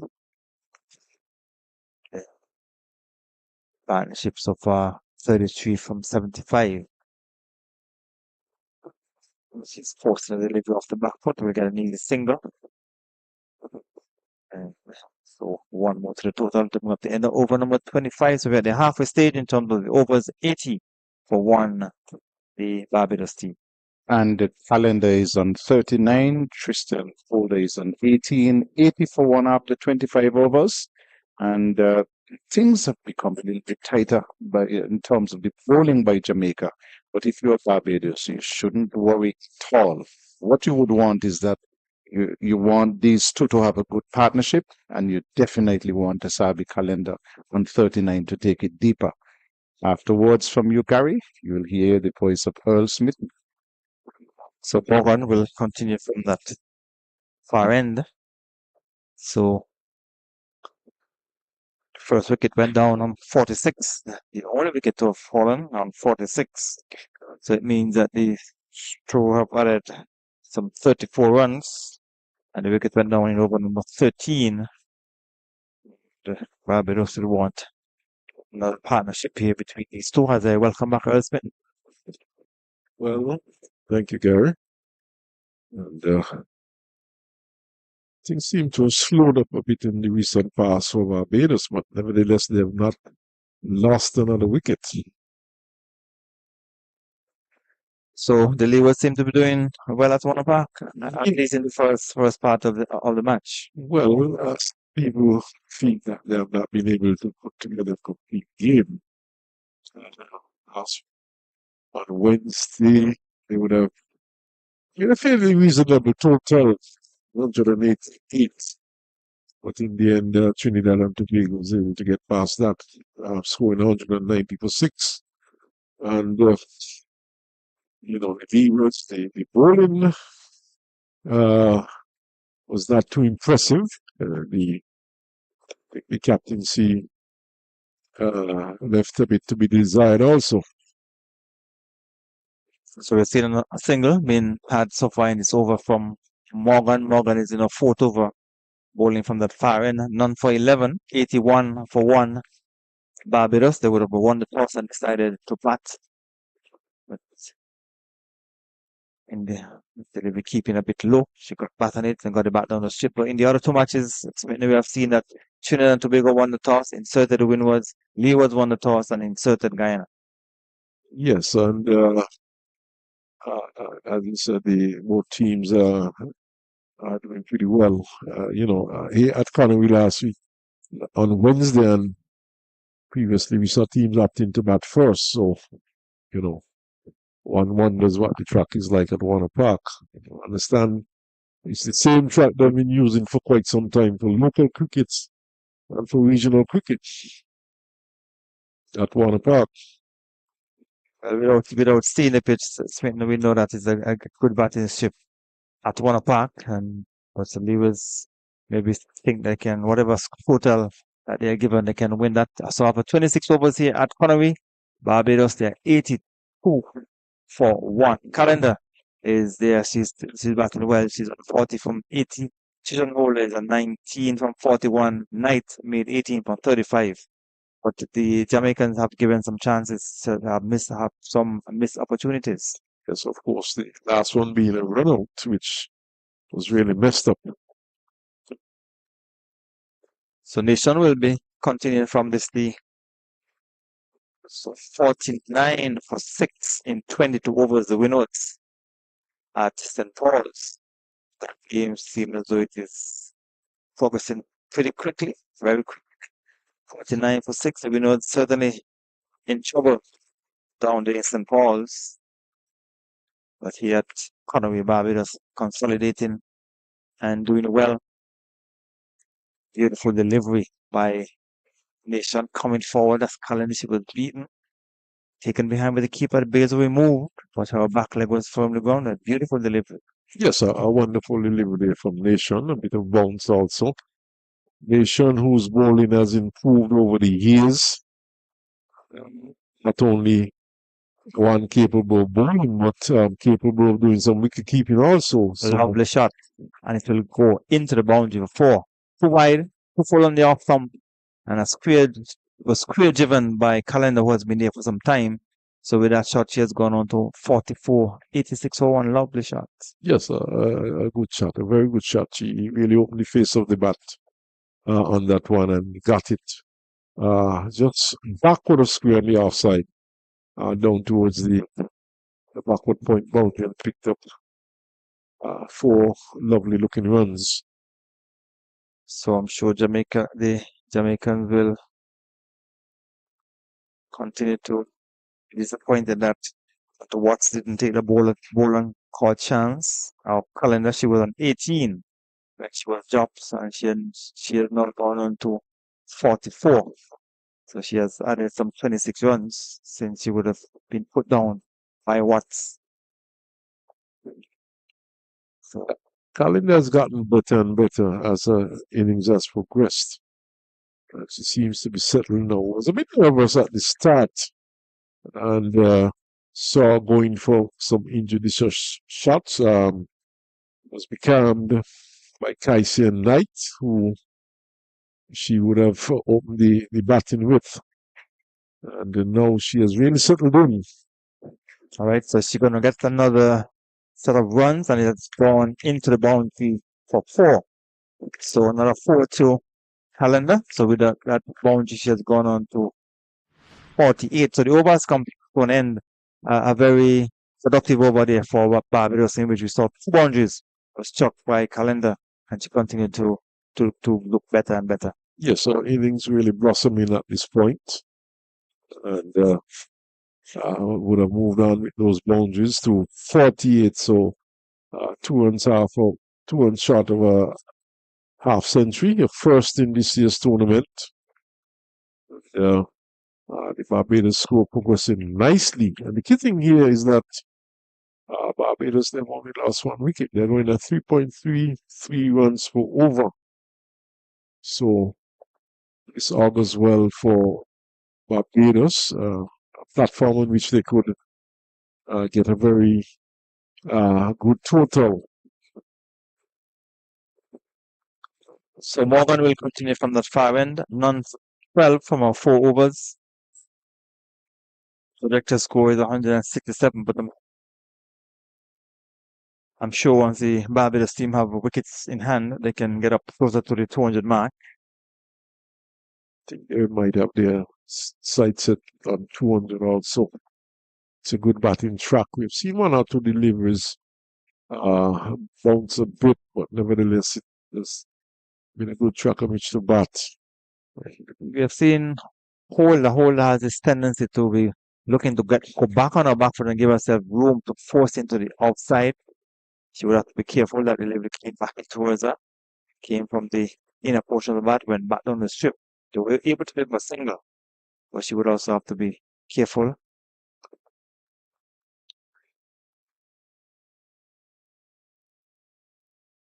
Calendar has looked solid in defense.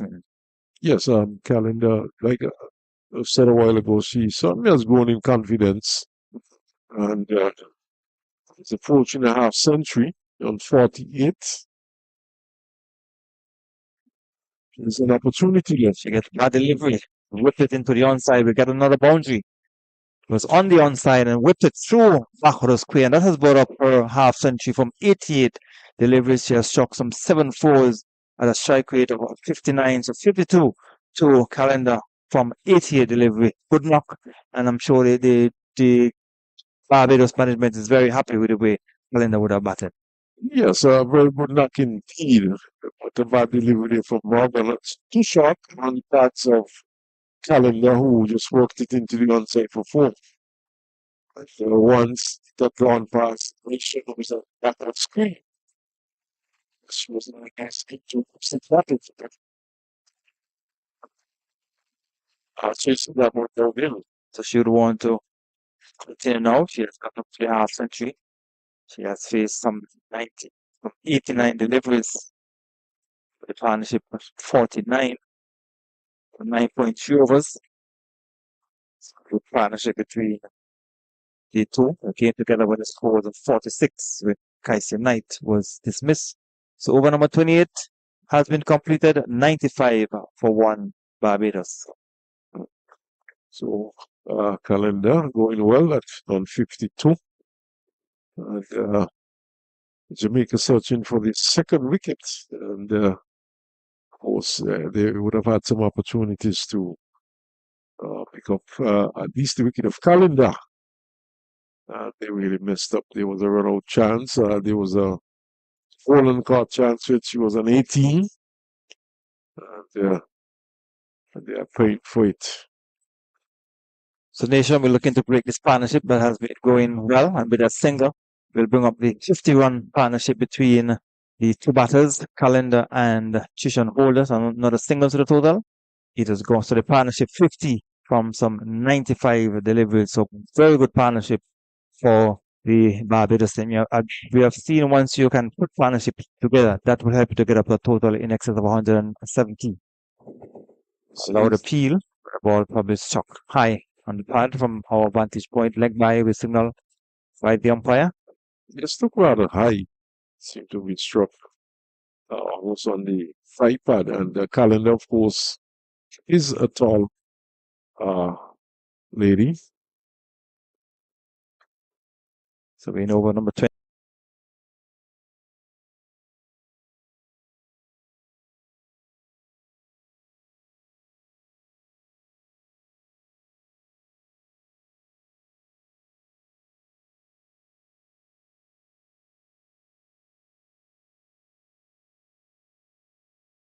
The tree, and they would have won that game against Guyana. Driving back to the bowler, and she has, is it dropped it? Is it? No, I think it was on the bounce, but it might have struck her on the finger. She's there riding in plane, and we are hoping that. Well, let's I need to see that on the replay. wait and see who he's walking away. So it seemed that it was. Yeah, it was a catch. It was a But, catch. But she probably released the ball a bit quick, but it seemed to have been dismissed. But she probably was struck on the finger, and she's really going down on the ground in pain. So Barbados, they have lost their second wicket. Trishan Holder gave a simple catch to Nation, but the catch seemed to have been simple, but it struck her probably awkwardly on the finger, and she is down on the ground in pain. But she has the Barbados team have lost their second wicket. yes, so a good blow struck there by Nation, picking up a very crucial wicket for a team, and hold the going, Trishan hold the going. This lets in Kishona Knight. I don't want to believe that that return shot from Holder caused that severe pain to Nation. She must have had a previous injury, and maybe that injury was aggravated by the catch. Well, I certainly was thinking along those same lines. Probably a previous injury, as you would have put it, was aggravated, and those are my thoughts, certainly. But she seems to be okay now, probably having overcome the initial pain being struck on the finger. And we know finger injuries are Gary, at once that finger has been injured, does not have to be, any major injury to a finger, but once it has been injured, the slightest blow to it could really cause quite a bit of pain. but she seems to have gotten over that now and is about to continue. But I'm seeing a few clouds gathering in the northeast section. We have been having quite a bit of rain recently in St. Kitts, and we are hoping that these clouds will be blown away. Flag is really fluttering in the breeze, so obviously there's still a stiff breeze blowing on the outside. So we are hoping that these clouds could blow away, but looking rather thick and slightly ominous at the moment. So Nisha will continue. The injury is on her left hand, so she will continue to bowl. So it will not affect her bowling arm. So she has one delivery remaining in over her fifth over, 1 for 16. So she will have from the wicket of holder. And the new batter is Kishona Knight. So the Knight of Force would have scored 2 half centuries in this year's tournament. So she's in very good form and has been consistent so far. She made 54 versus Guyana. Wide will be signaled by the umpire. Is down and delivering wide on the one side. Look at the swing.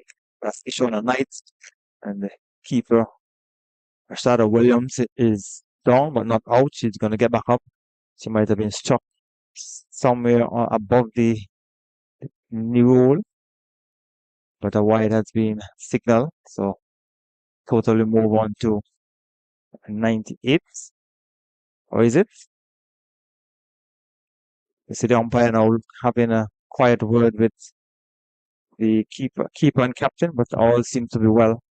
So we have one delivery remaining. So with that wide, total has gone on to 98 for 2 in over number 29. So let's talk about the dark clouds gathering, but now immediate threat of rain. So 98 for 2, just seeing the dismissal of Chisholm Holder in this over from Shadi Nation. And they will get at least 2 runs because the ball has gone down to fine leg. The fielder had to run all the way from the back of the square area down towards fine leg. They are able to come back for 2 runs. So winners too. The 100 coming up for the Barbados team coming up at the end of over number 29. So Barbados, they are 100 for 4 after 29 overs. Yes, 100 coming up in exactly 29 overs for Barbados. And calendar, she's still there. She's on 52. And the informed Shona Knight has joined the crease and Shona having 2 knocks so far in this year's tournament. 2 innings, and in each innings, she would have scored half centuries. So Morgan is continuing from that far, and we've seen up to the deliveries from Morgan coming from that far and keeping a bit low. That delivery as well was keeping a bit low, but she was able to get a single. So with that single, total has gone on to 101 for 2.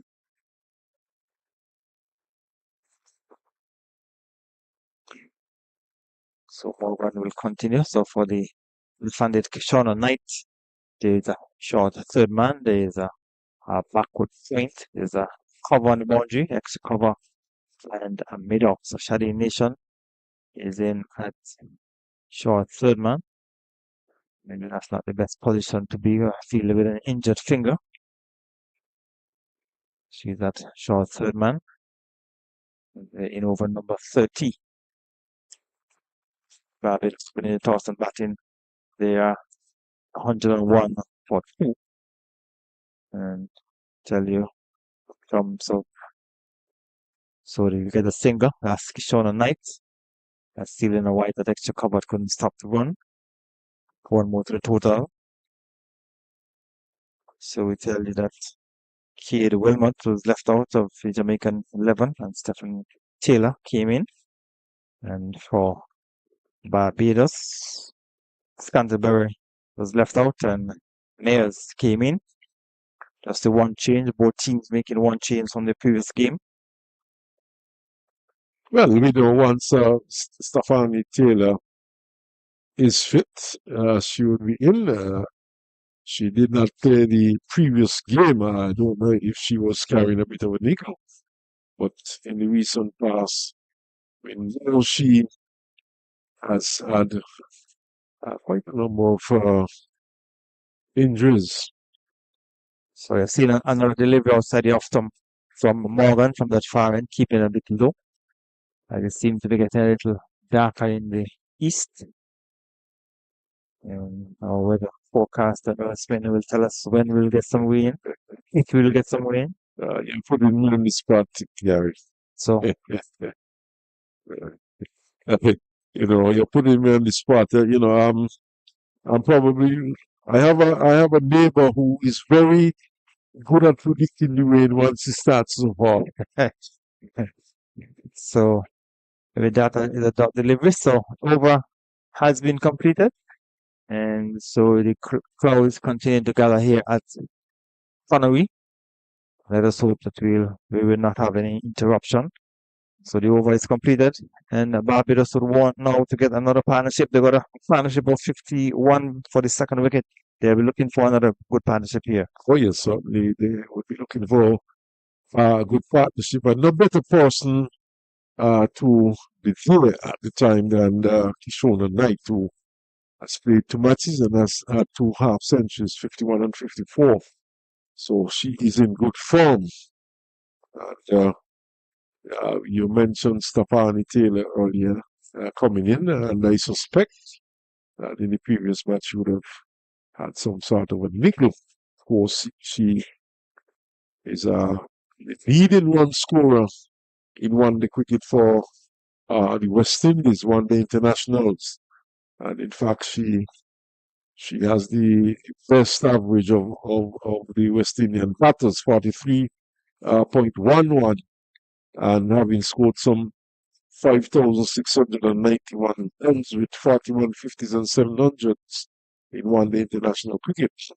So poor bit of feeling by Sydney White at mid-wicket has given a single away to the Barbados team. So Nation is going around the wickets to the left-handed Kishona Knight, and she is getting a single. So Knight has gone on to 4 from 5. Calendar who has been there from the start is on 53 from 95. So Nation will go back over the wicket. And Gary, you ask people who has the best average in one-day international of the West Indian batters, and they immediately tell you Haley Matthews without even thinking. But certainly it's Stephanie Taylor, and one tends to forget that at one point she was the leading all-rounder in the world.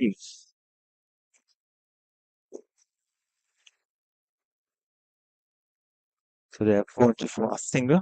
Yes, but in recent times, her performances for the West Indies has not been that outstanding. Haley Matthews No, with she the has that, but has she's been still. scoring runs, so maybe that's why persons are thinking that. Yes, but she still has the best average. She's averaging 43 as opposed to Haley Matthews 32.31. And Stephanie Taylor is at 43. Yeah, so I guess persons are just looking at the fact that if Haley Matthews is the one that's always making runs, the West Indies maybe automatically. Recent times, Yeah. Recent times, but Stephanie Taylor over the years was very consistent at one point, being the number one all-rounder in the world. In one international, she would have scored some 41 50s and up to 700s. So that is a remarkable feat. So yes, they're 104.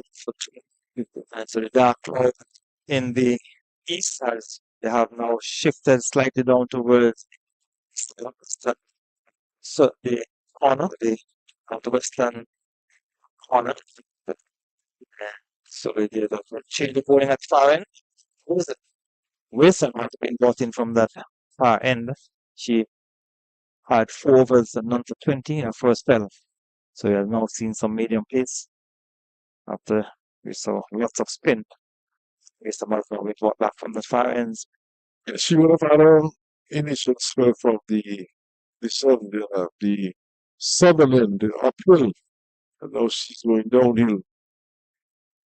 Calendar is looking anxiously behind her because she was stretching to a delivery which was full on the off top, came from the inner portion of the bat.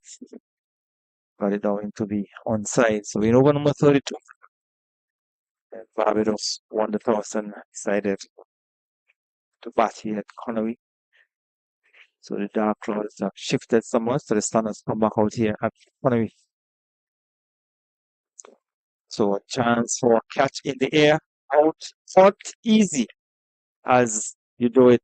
And Calendar has been dismissed. The delivery she was coming onto the front foot, probably pushing a bit too early, and the ball leaving the bat went high in the air.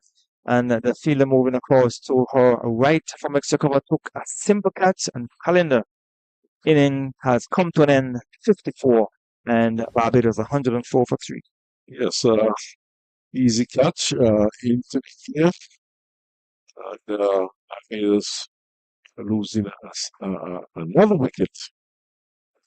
And perhaps, as you said, playing a bit too soon. Ball just short of a good length. And she just tucked it in the air there to short to cover. I think it was Jolene Morgan who took the catch, and Jamaica getting success.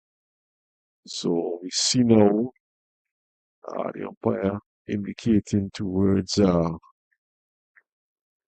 well, what's happening here? It seems as though They decided to take a water break, is it? So the third umpire had made his way onto the field, and the emergency fielders for Jamaica coming onto the field with some water bottles. So they have taken a water break. So we tell you at the fall of the wicket in over number 32, the Barbados team, they're 104 for 3, and we'll take a break as well.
So we are back after that water break and the fall of the wicket where the batter Knight was not Knight, Calendar was out caught after bowling of Wasom for 54 from 99. So the last two wickets that are fallen for Barbados I saw was dismissals. Oh yes, most definitely. That was just catching practice there by Calendar. As you see, uh, Wilmot going onto the field. It seems as though Nation has gone off to get some attention to that finger. So the new batter for Barbados, Cumberbatch. So they place Calendar. So they've lost their third wicket to the score on 104 in the game against Barbados. Game against Guyana, they would have lost their third wicket to the score on 59. So Waysome is coming in from that far end. Successful over so far. By delivery of the signal now by umpire at the far end, umpire Abbott. So Extra moves on by 1. And the total has progressed to 105 in over number 32. So they would have lost their third wicket in the 25th over. Now losing their third wicket in over number 32. But they are on 104. But they're still hoping that the remaining overs they can get up close to 200 runs. Jamaica, on the other hand, will want to keep things tight and continue to pick up wickets. So Barbados would have to be careful. They don't want to give their hands away. And they would want to get a good partnership here between Shauna Knight and Cumberbatch. So as you would have indicated, Johnny Cumberbatch, her mother, is in the stands just to her left. There have been quite a number of wides in this tournament. Got a wide delivery that goes down to Nation on the boundary. She feels, but they got a single. So with that single, total has gone up to 106.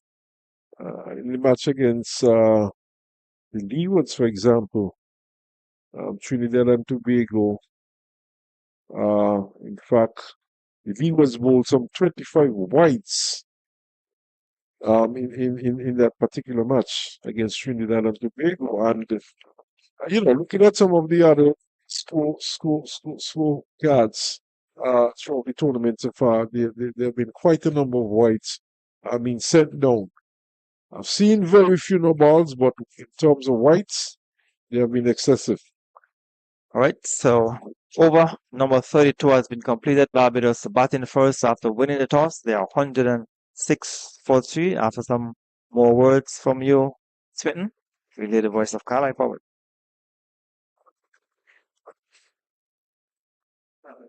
Nation seems to be on the field anyway, so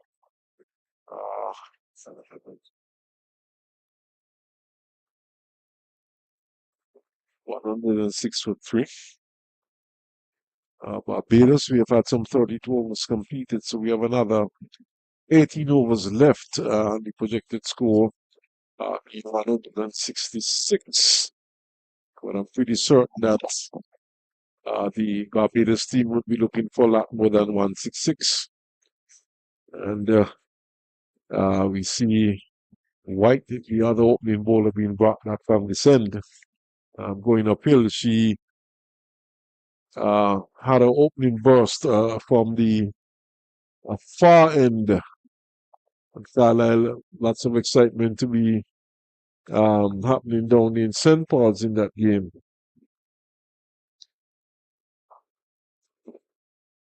You did say opening burst and suggesting that it was a fast spell.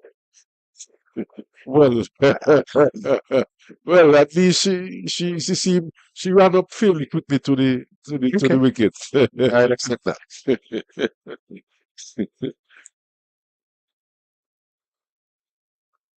She's what a good friend of mine. She has what a good friend of mine would call an energetic approach. Energetic approach, yes, certainly. But nevertheless, she has been brought back, looking to get a wicket. We saw Wisom coming back from the far end and being able to pick up the wicket of Calendar, although I think that was a giveaway by Calendar.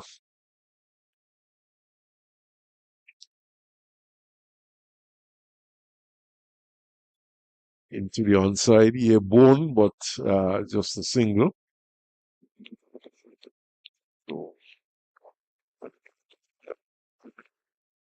Right, is back on strike now. She's on 4, Cumberbatch is on 2. Over slipping by.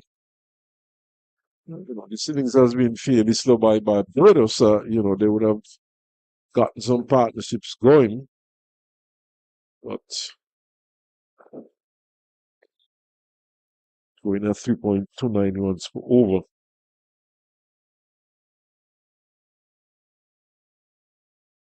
One of the shortcomings of these batters during this tournament so far, Carlisle, is the fact that we have not seen much rotation of strike. We have not seen the batters looking to pick up as many singles as possible, keeping the scoreboard going.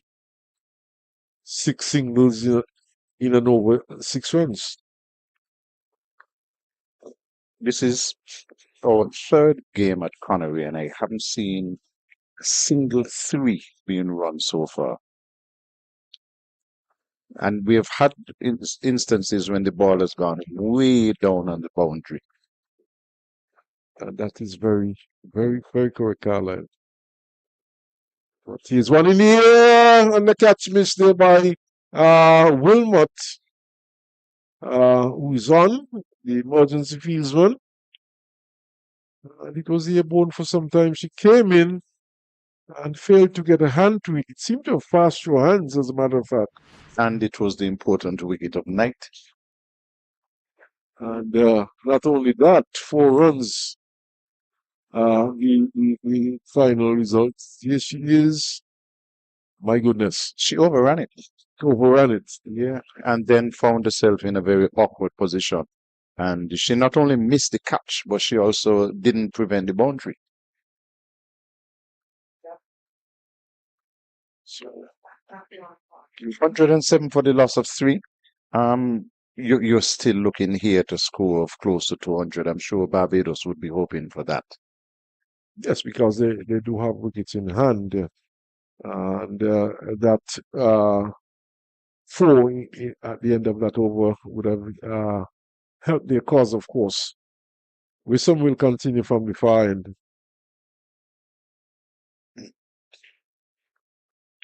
Wisdom, of course, is in a 6th over.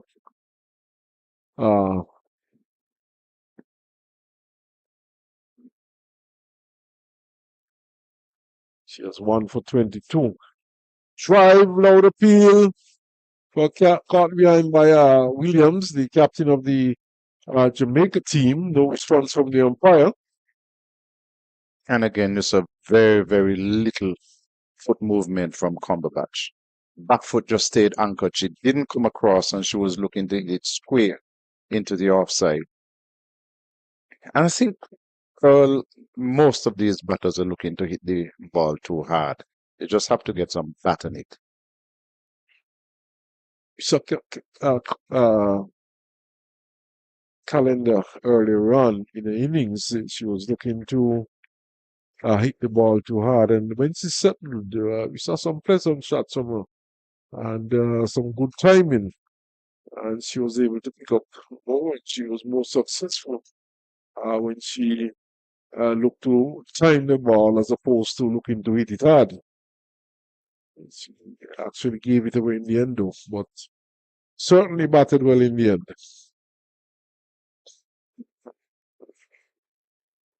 Too short, in the air, over mid-on, going out towards the long-on boundary, and gets the head of the fielder. So didn't quite hit it from the middle, but it had enough on it to go over the head of the fielder mid-on and then just run down the slope for 4 runs. Important runs for Barbados. Yeah, and the way someone's tended to be a bit too sharp in the slow, but lucky to have picked a wicket. But tending to be much too short in the spell so far. Notice that the batter fell away a little bit on the shot, though.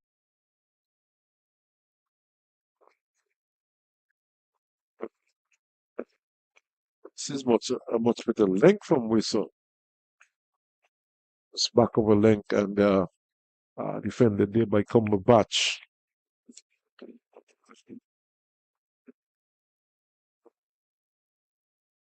Some has mid wicket back on the boundary and long leg back on the boundaries. This one is on the pads, but in the black hole. And it's driven to White, who is at short mid wicket inside the circle and no run.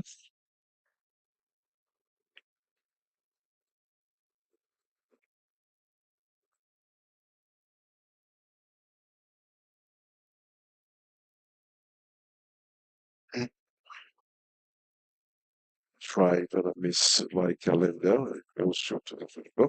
Same thing again. The black foot went absolutely no place. So she ended up with the head falling over and pulling the body over and just playing away from the body without trying to get into lane. So this is something that she's going to have to work at. So calendar. At the end of over number 34, it's 115 for 3. And 169 is the projected score at the moment. So Cumberbatch, she's on 6, but it's Kishona Knight, the informed Kishona Knight, 2 half centuries under belt, driving, and Stephanie Taylor fumbles a bit, and in the end, the single easily taken. Stephanie moving to a left at That middle. doesn't look like Taylor spin. Oh no, it's not. Taylor is number 7. That's number 70.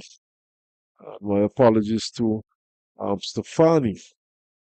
That is in fact Mackenzie, Shana Mackenzie, who is at mid-on. Taylor, of course, she's at a backward point.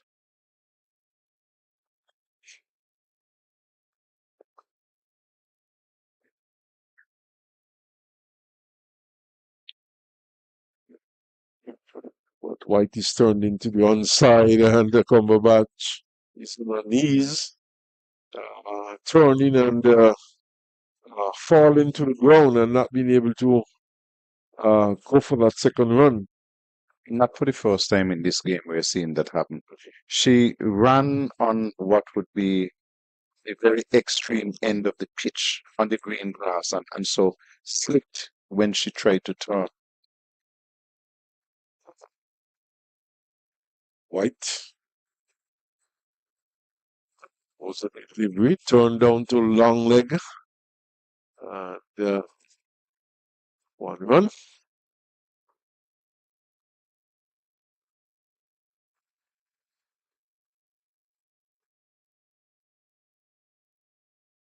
Clouds, the dark clouds that we were seeing earlier on would have moved away.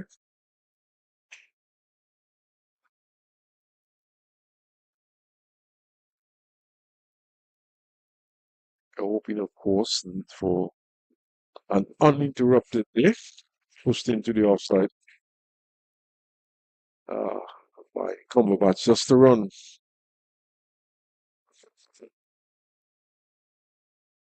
Breeze continue to be very strong in these parts.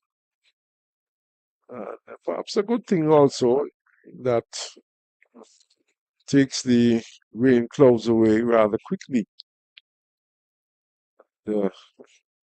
Clears the sky up quite nicely. This one is driven to a short mid wicket by Kishona Knight, and she can't score.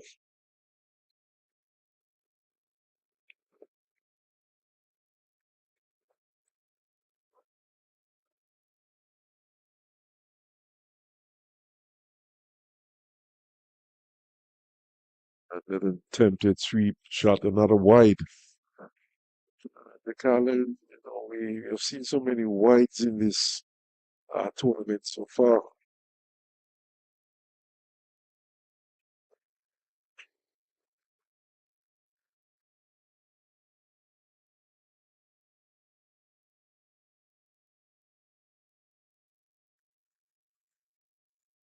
So it's white once more.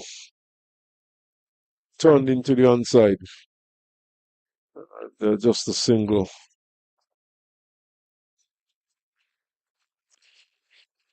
So end of over number 35, 121 for 3. Barbados. Still another 15 overs to go. So you're talking about 90 deliveries. I'm sure that Barbados would be looking to score at least another 80 runs to make this close to the 200 mark. Realistically, if they can get another 70, they would be thinking that they have done well. We still haven't seen the captain in Arlene. She had a very good knock in the first game, so they will be fancying their chances. Of course, in that first game, she would have scored some 57 runs. That game, of course, was against Barbados. Certainly was a very good knock indeed. Driven to extra cover by Knight. I'm going to give you the chance to make a correction. Arlene wouldn't have made points against Barbados if she had captain of Barbados. My apologies, but against Guyana, okay, it's Guyana. Good. So Just want to make sure that you're awake and you're alert.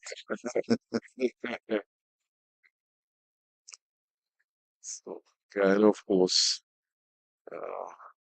beating Jamaica in the last match, pushed back up to the bowler with some fields to our own bowling.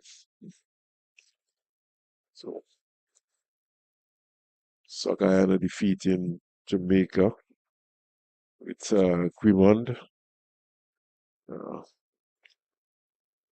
Getting a magnificent 72 not out. Of course, there are 2 Quimonds in the Guyana team, and that one was really Anna Quimond who got that 72 not out. This is a good shot by Shona Knight, and it was flicked back from inside the boundary, and they're back for a third run. So we've been saying that they have not been running threes. You see what urgency can do? It was a really, really good save on the boundary. You know, she had to run a long distance and then had to dive, and she stopped it inside the boundary, but it afforded the opportunity for the first 3 that we have seen run in this tournament for the games that we have covered. Unfortunately, it seems as if she has picked up an injury, and so she's being attended to down there just outside of the boundary. But good aggression being shown by Barbados, and 3 runs. I like the intent because you're now in the last 15 overs. Yes, and obviously they realize that it's important for them to try and step up things a bit at this juncture. Try and get the scoreboard going, but that player down there still on the ground, probably just winded. She have tumble when she made that save. See umpire's feet is going towards it.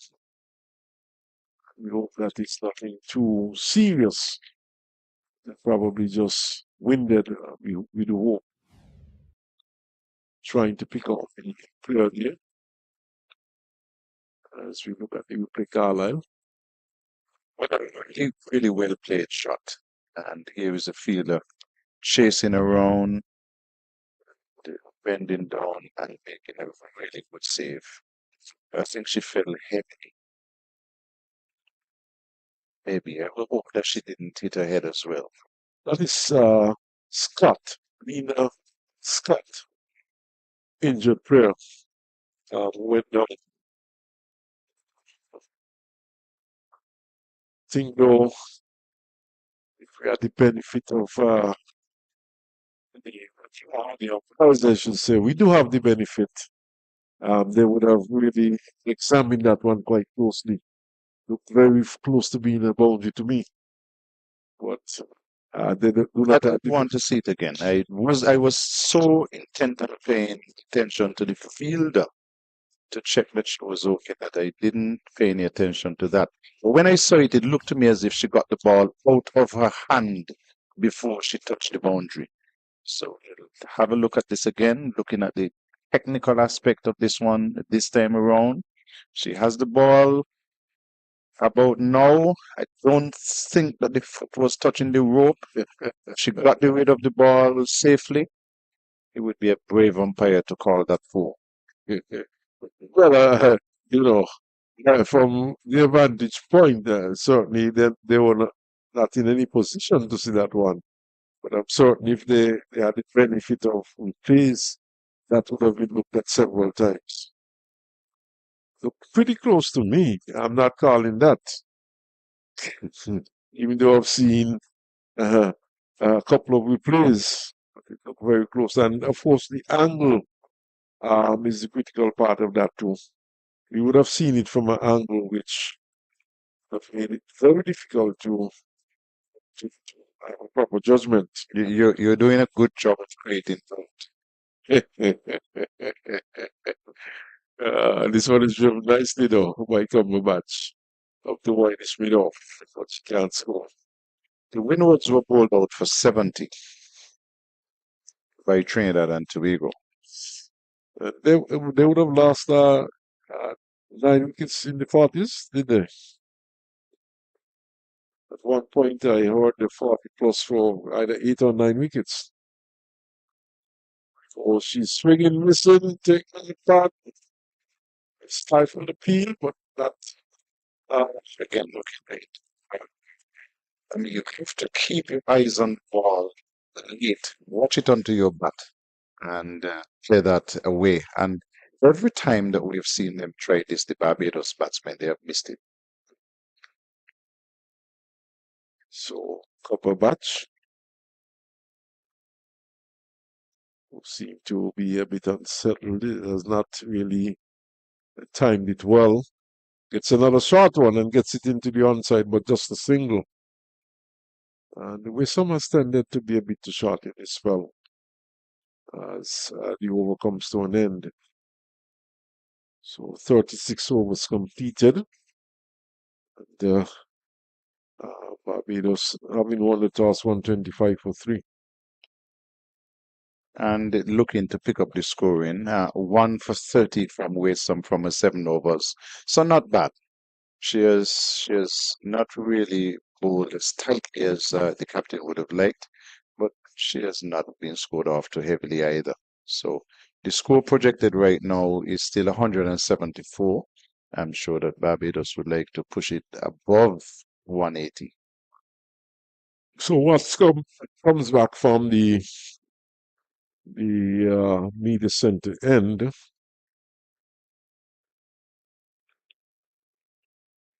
Cumberbatch, of course, is the batter on strike.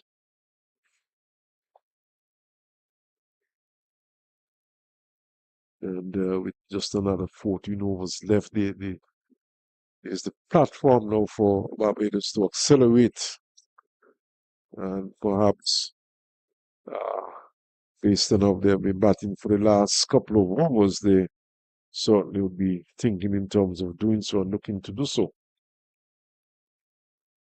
But of course, replacing White. She's bowling right arm off spinners. Oh, now I'm taking on the part on the peel. Oh, she's pleading with the umpire, who does not respond in the affirmative. That's Melissa Lowry. And Watts would have to try again.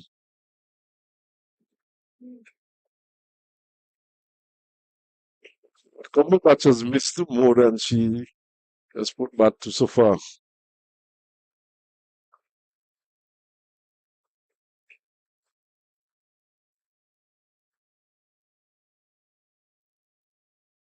This one is given a bit more ear by Watts and left after the bowler by Cumberbatch.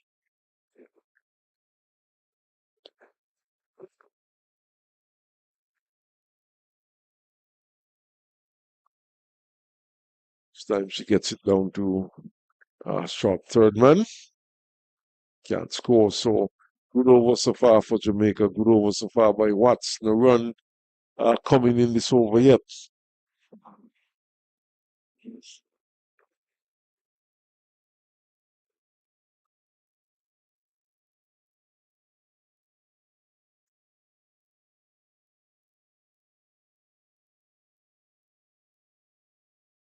Quick single here. Turn misses the non-striker's end. Now, if I were the captain of Jamaica, I'd be very, very upset with Watts. This one was played back down on the onside. There had not been a runs previous deliveries. And here is Watts very casually attempting to stop the ball and allowing it to go through for a single. What you wanted was for her to have a 50, continue to build the pressure on the batters, and she allowed the single there. That's cricket by Watts. She should have stopped that. Yes, certainly poor cricket on the part of Watts. Should have easily stopped that one. She calls covering and holds a good delivery. Carlisle, this could easily have been a maiden had she not given away a run. No run coming from that last delivery. But a very good over, nevertheless, Very good over. for Jamaica, especially at this stage of the game. 37 gone, 125 plus 3. Barbados won the toss and decided to bat.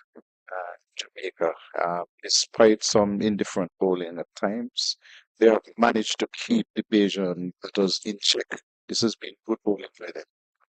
So the two batters having some words, so perhaps discussing strategy, perhaps discussing, a different approach at this point. Overs are running out, their wickets in hand. Another 13 overs left, 125 for 3. Perhaps at least one of these batters could attempt something different at this stage.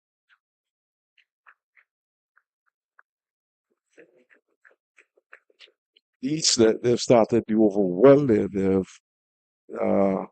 Kababasha has pushed it into the onside and picked up a single. So at this stage, one should begin to score from every delivery. Yeah, we know that's not going to happen. But even if they get 4 runs and over from here on in, I'm sure that they'd be feeling with that.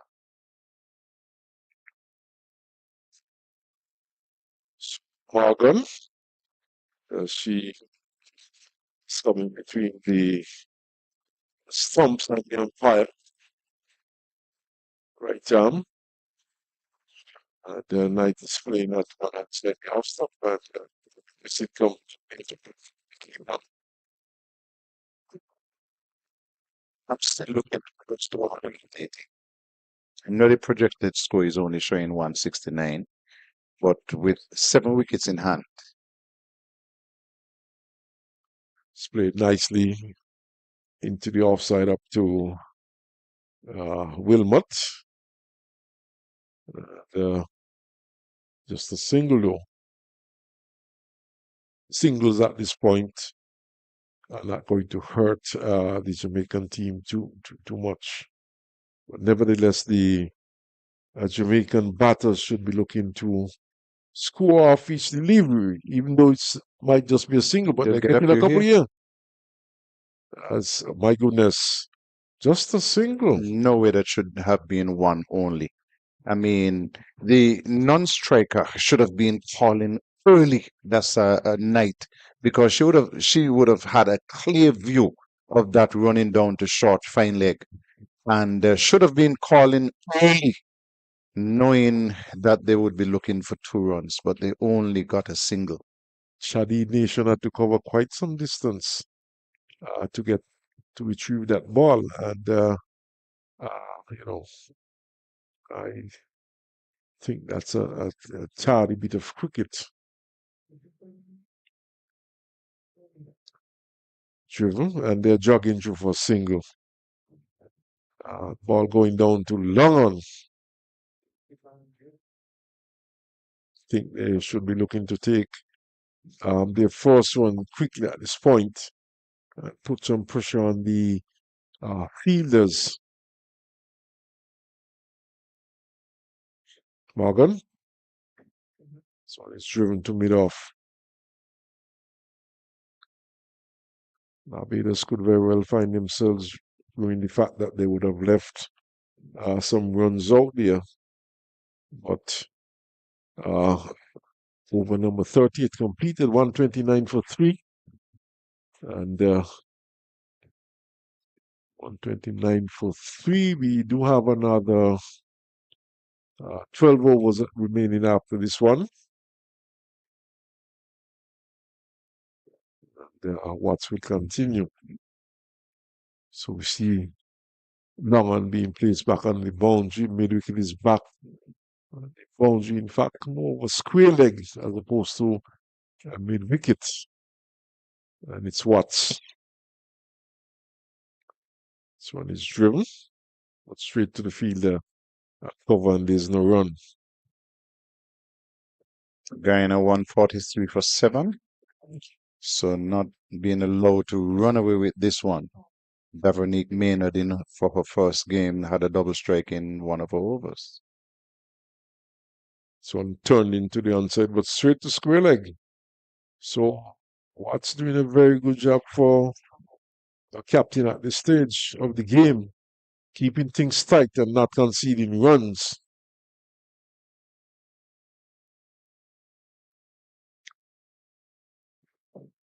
This one is pulled into the onside, down back on the square.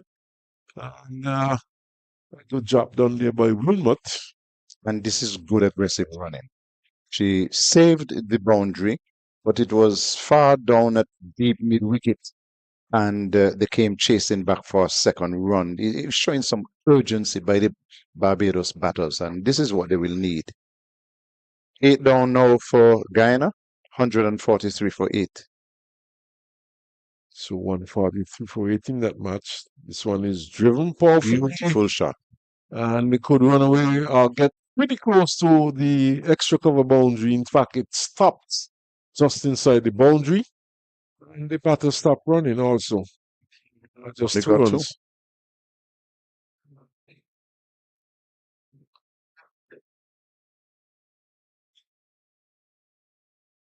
Of course, Carlisle, the fielder, would have had to throw that one some distance. And the batters could have been putting pressure on the fielder with a 3rd run.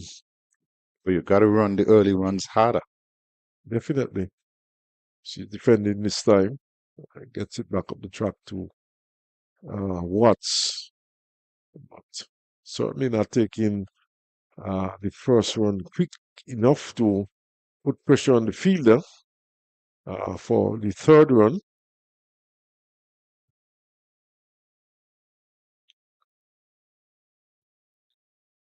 Gets it down behind square on the offside. And that delivery to complete the over. And to complete my spell also. Carlisle, yeah. Have Gary joining you in a moment. And the Jamaican bowlers have continued to keep things tight. Watts none for 17 from 7, and Barbados 133 for the loss of 3. 11 overs left, some 66 legal deliveries. And I'm sure that they would still be telling themselves that with Kishona Knight on 20 and Cumberbatch on 10, that they'd be looking to pick up the tempo, especially in the last 10. Single down to the fielder coming off the long on boundary.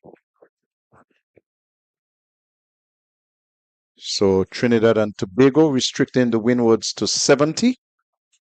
And You know who top scored in that inning for the Windwards? I haven't pulled up the scorecard yet. Extras. 19 wides. It's an important player. Important player that missed extra. And they also left on the board 16 overs. 16 and a half overs. Yep.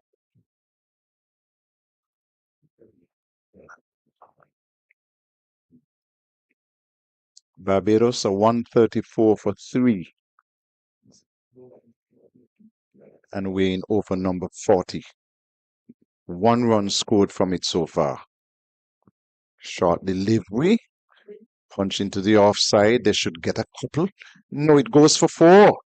Fielder coming off the sweeper position on boundary, made excellent ground across to her left, and then couldn't save it. So that's an important 4 for Barbados.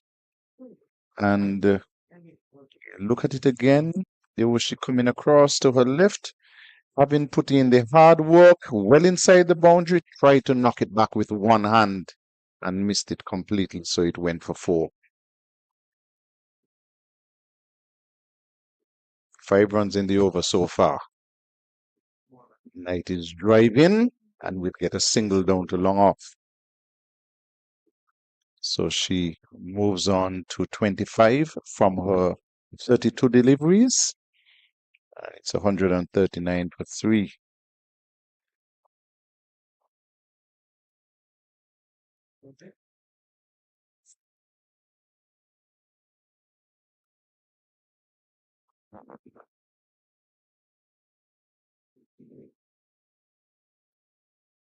End of the over, 10 left, 139 for 3, Barbados. So Barbados will looking to at least get 61 runs from the remaining 10 overs. That will take them up to 200.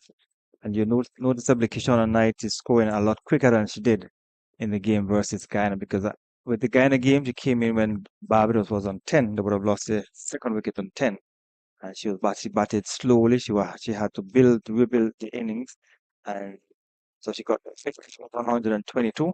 But now she came in a little later when Barbados would have been doing much better. And she's scoring freer than she did in the game versus Guyana.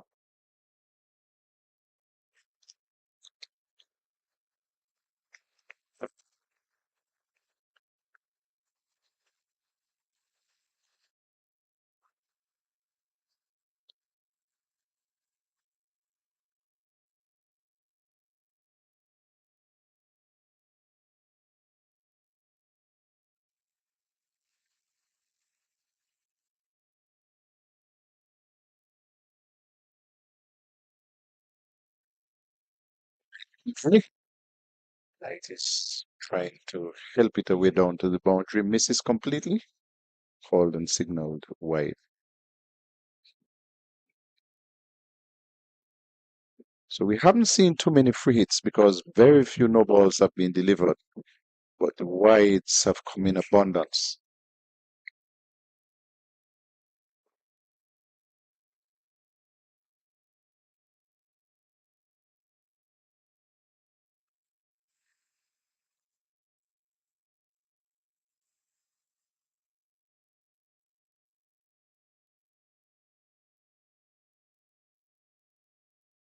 Another short delivery which is pulled into the onside for 4. Well, she did move a fielder from backward point to short backward square. But this one was again short and pulled it down. And so Knight this time made the correction and picked up 4 important runs for her team. So a bad delivery too short, and the experienced Knight swung it away for 4. Shot again, pulled into the onside again. This time just for a single.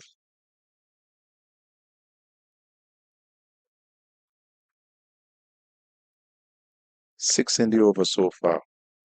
4 deliveries left.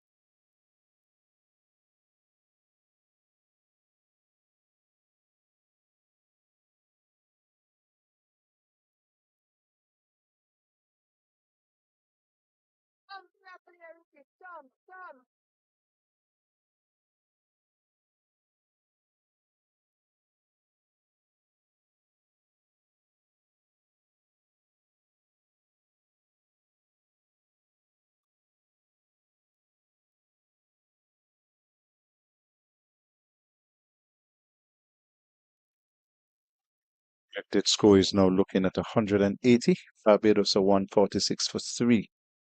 7 runs in the over, 2 deliveries left. We're in over number 41. And that's a good single. Just played it with soft hands into the offside night and picked up another run that takes it to 31 from 35.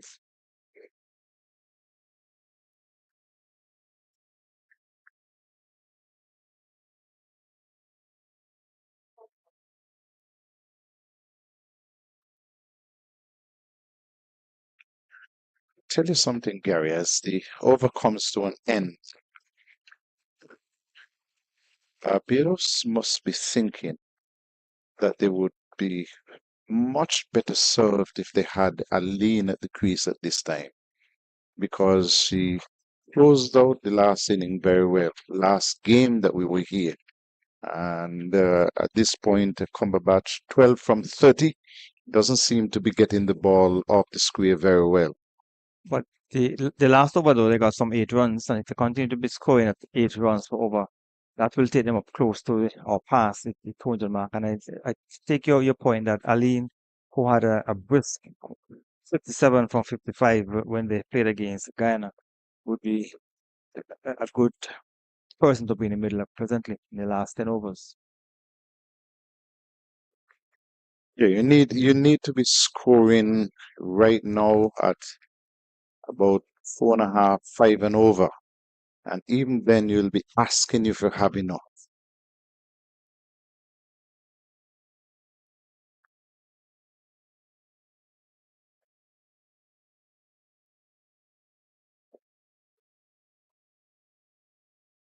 Morgan none for 28. She's in a 9th over.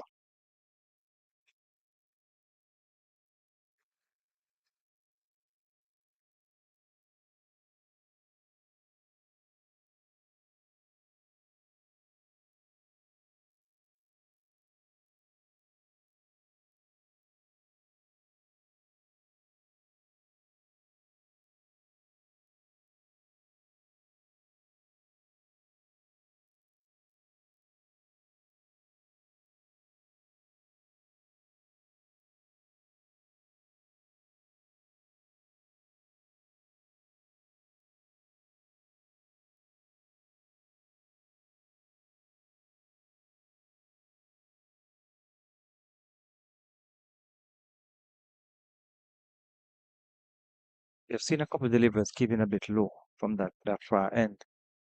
Another delivery was keeping outside the off stump.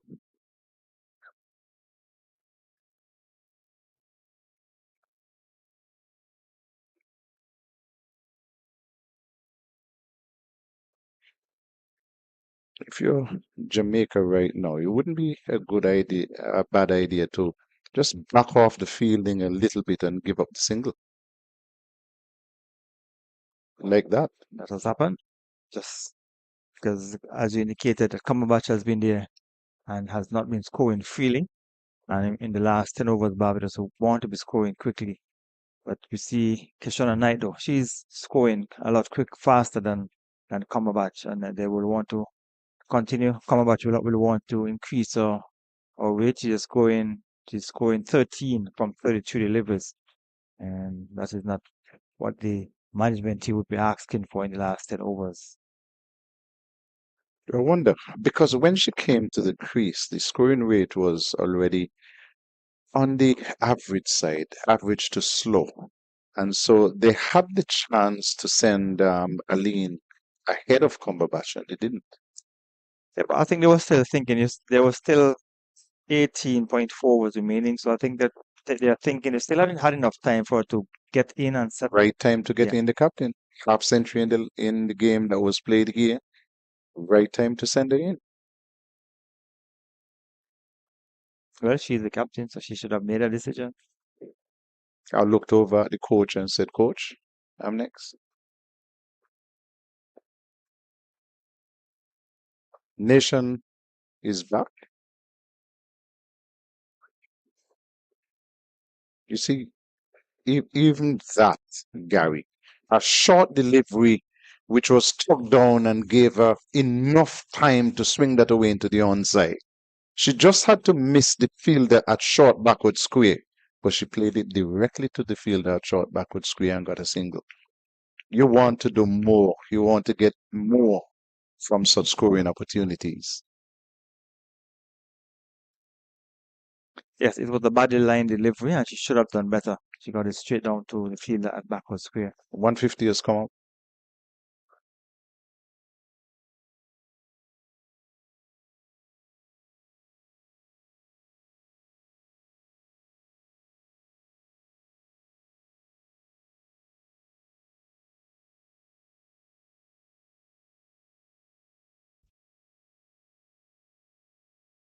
So the last 50 for Barbados coming up in 13.3 overs. Still scoring at below 4 runs per over in that last 50. This time she gets connection, proper connection, and gets 4. Second opportunity in the over provided by Nation. And this time Cumberbatch was able to pull it down to the backward square leg boundary for 4 runs. So that's good value. Yes, and it was further down the onside as well, and she was able to get back on it and got it past the fielder backward square for 4.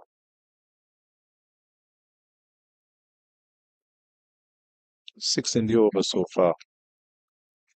Cumberbatch 18 from 36.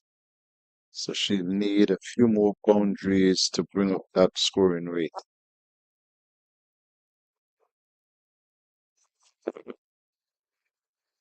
It's good. That's well played. Getting a single, bringing the fielder off the long on boundary. And she was belatedly looking for a second run. But over which you saw some 7 runs. So the last 2 overs, they have gotten 15 runs, which means they're going at 7.5 for the last 2 overs. So I'm sure they want to keep that rate and increase it if possible. But they're on track to get up to 200 runs because you have 7 overs remaining and score a run a ball at 42 runs. That will take them up to 98, and it could get up to 200 runs if they continue to pick up 7, 8 runs per over. Yeah, I did all when it was projected 169. I did suggest 180. Anything over that would be a great bonus.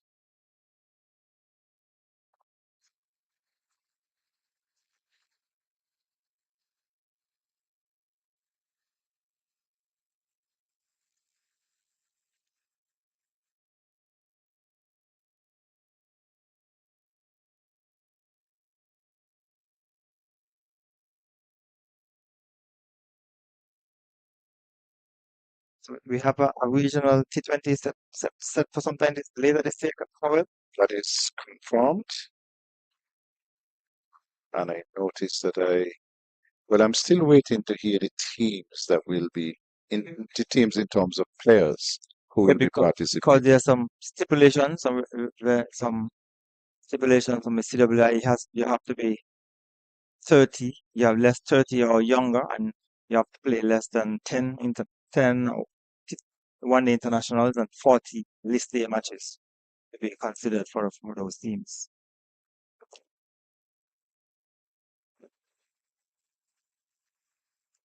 And you must have at 2 overseas players as well. Yep. So I'm waiting to see the teams. Gary, the news is that the Champions Trophy game, Afghanistan against Australia, has been called off. No result. Yeah, a lot of matches have been affected by weather. The South Africa Australia game was abandoned. Pakistan game was also Bangladesh was abandoned.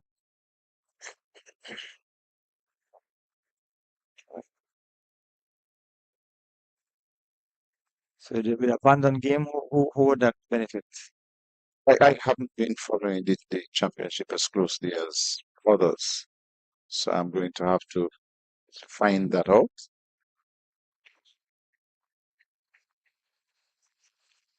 Another single. So there is a bit of urgency being shown now by Barbados. It's 160 for 3. 2 deliveries left in over number 44.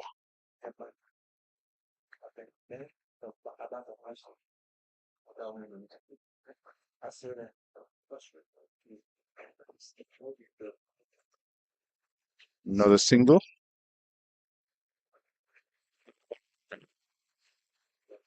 161 for 3. Now, 5 in the over so far. Knight is getting a full delivery and playing it down to the fielder coming off the cover boundary. We'll only get a single, but we'll keep the strike. And so at the end of over number 44, Barbados are 162 for the loss of 3. And they have managed to increase the scoring rate, and they would be looking to get even more than the 180. Yes, they should be looking to get more than the 180. And with the just 6 overs remaining, they will want to get a lot of runs. They will want, I'm sure, Captain Aline will be hoping that she can get some time in terms of the championship trophy. So Afghanistan would have been hoping that the match would have been played to its completion, and that probably they were thinking after the performance against England, maybe they could have created an upset against Australia. But I was to be, and we were told by our analysts earlier that Australia has gone through, and England would have to beat South Africa by a huge margin for Afghanistan to stand a chance.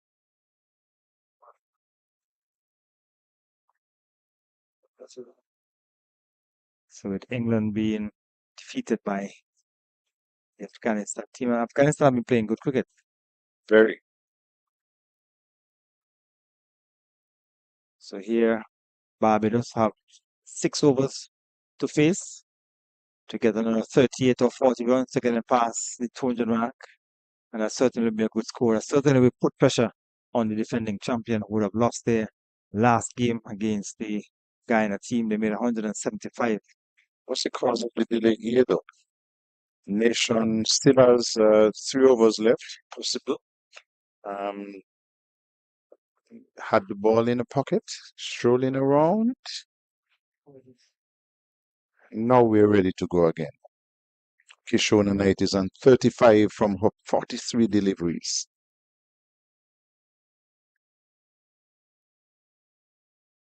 She cut this one to Stephanie Taylor, who made good ground but couldn't pick it up. Had she picked it up and sent the release through, might have had a chance of a run out because they had committed themselves to one. And then, having ran a couple of steps, would probably have been thinking, wow, we have taken on Taylor.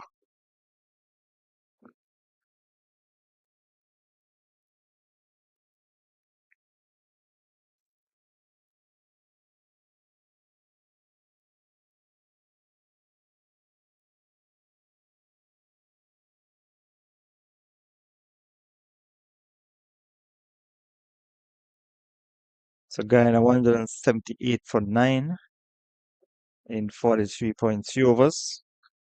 So that's a good score that has been put on the scoreboard by the Guyana team.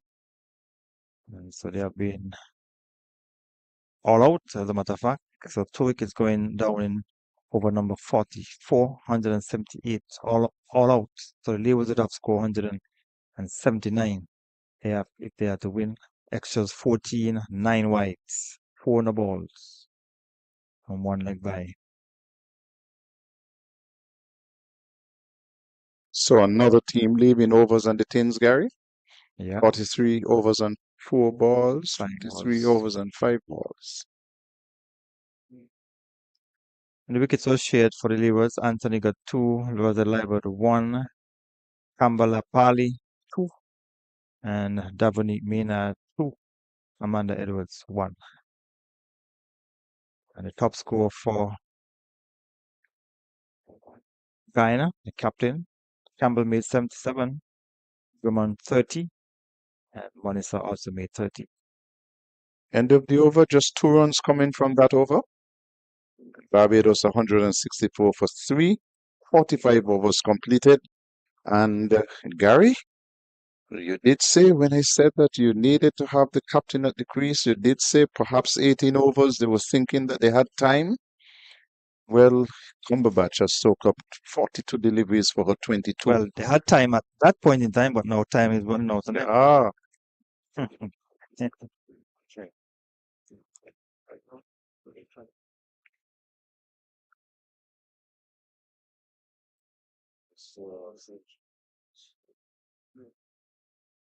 Change of bowling from the far end.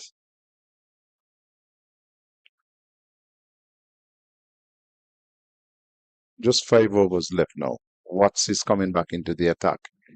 She sent down 7 overs for 17 runs. So I think they would be expecting her to close.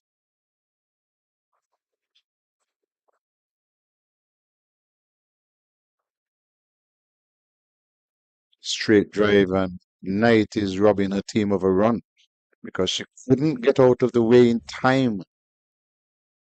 And that would have gone straight down the ground. There's a field at long on though.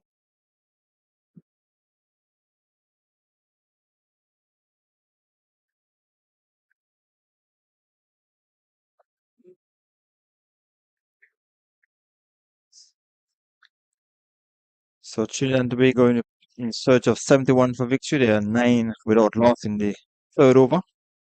Remember, the win was made 70.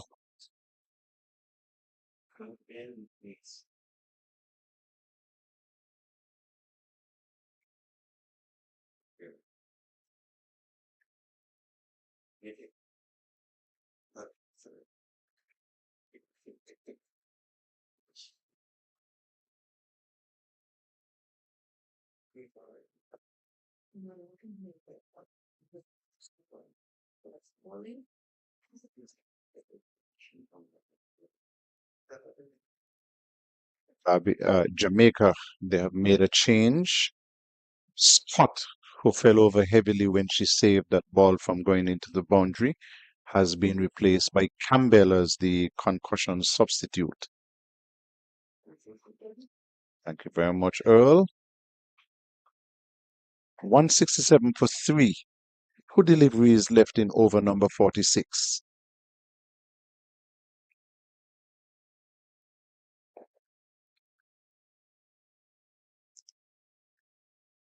And just 2 runs from 5 deliveries, exactly what the Jamaican would be hoping for. But Barbados, on the other hand, would be hoping that they could have been scoring more runs.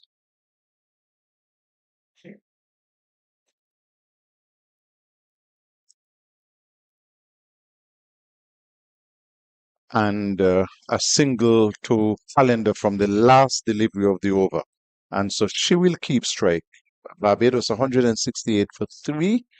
46 overs have been completed. So 4 overs remaining in the Barbados inning, and they would want to make full use of those 4 overs. They're scoring at just about 3.65 runs per over, and the projected rate is 183. So Kishana Knight would want to take the bulk of the scoring, the bulk of the overs. But she's not. If Cumberbatch is not scoring, She's not getting the strike as much as she would like. Short delivery. Again, she's trying to swing it into the onside. She only has Stephanie Taylor to beat at backward square, but she missed it completely.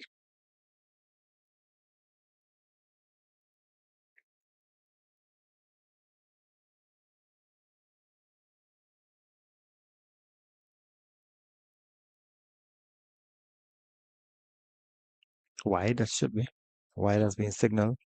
The same as the nation will be given 10 overs. She's in a 9th over, 1 for 30. So the spinners have done the bulk of the bowling for Jamaica.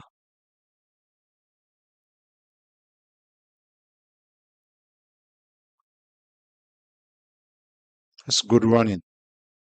Played down to the fielder coming off the long on boundary, and they scampered back for 2 runs. So it's 171 for 3.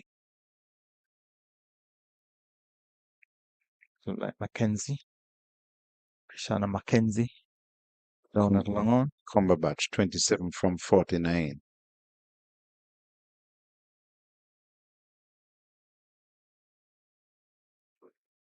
Another wide delivery, 2 wide outside the off stump. So another extra to the total.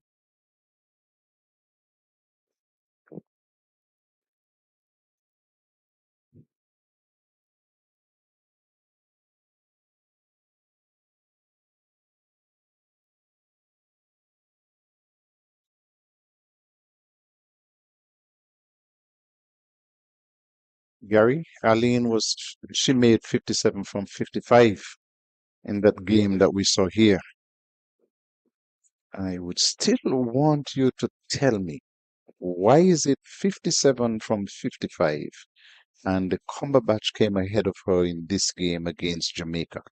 So 55, that's less than 10 overs. As I indicated, they had 18 overs remaining. So I would have given Combat 8 overs to face and see how many runs she can score. And then, of And as a course, she soaked manager, up and as a all of manager, the balls. as a manager, Gary, I would have said, listen, 57 from 55, go in earlier today. Let's see if you can get 100. Well, I'm sure the management obviously had different thoughts, different ideas. And cricket, as we all know, is a game of growing and uncertainty. The captain could have come in at that point in time. She probably would have made a duck, and then we would have been saying, why she went so early? She could have come early later when she could have just go after the last 10 overs. 174 for 3.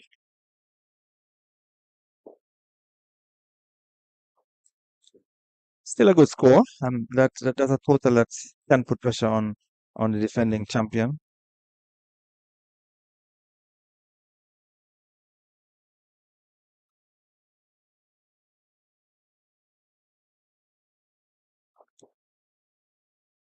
It's a good shot. Just came forward and got to the pitch of the delivery and lifted it over the infield down to the straight boundary and picked up 4 good looking runs. Yeah, a good end to the over. They got 10 runs eventually in that over from Nation. So they just have some 3 overs remaining, and they would want to continue to get some 10 runs per over. And if they get 10 runs per over for the next 3 overs, they'll get up to 208. Nation 1 for 39 from 9 overs. Current run rate is at 3.79. 3 overs to go.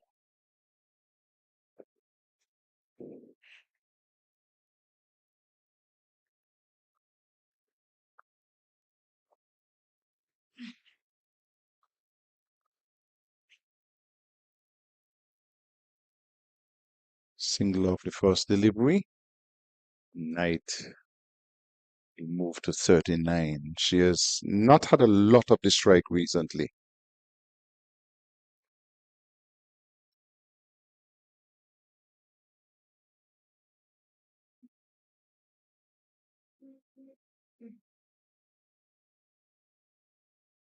Good shot there by Calendar. Down to wide, long on, and getting a single. But she seems intent on going after the bowling now. And 180 comes up for Barbados.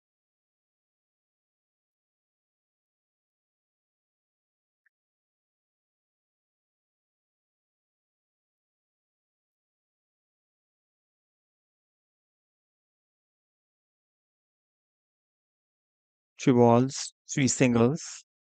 Jamaica will be happy that they're only scoring singles at this point in time when they should be scoring boundaries or 2s or 3s. So a good start to the over.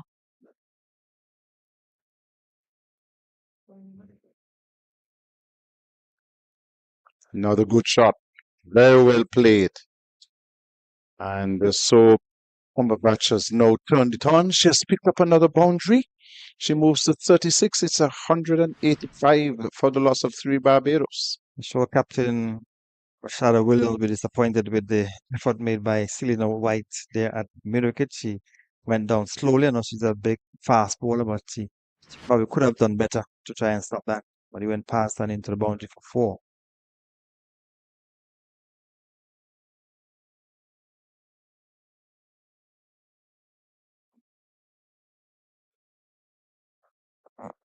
Barbados team there is clapping every single run that is scored. It's 186 for 3. 1 delivery left in the 48th over. 8 in the over so far. Easily the most expensive over by Watts. This one misses. The batter was trying to pull it, missed it, Keeper missed it as well. They're going to have two, and those two runs, no signal from the umpire. So she probably got an on the edge to that one, Gary. And so that's a big over in the circumstances. 10 in the over. 10 runs, and the previous over cost 10 runs, so they've gotten 20 in the last overs. So that has taken them up to 188, and that's would equal the score that the Leewards would have made against Trinidad and Tobago when they were dismissed in 45.3 overs. And so now Barbados is 188 for 3 with 2 overs remaining.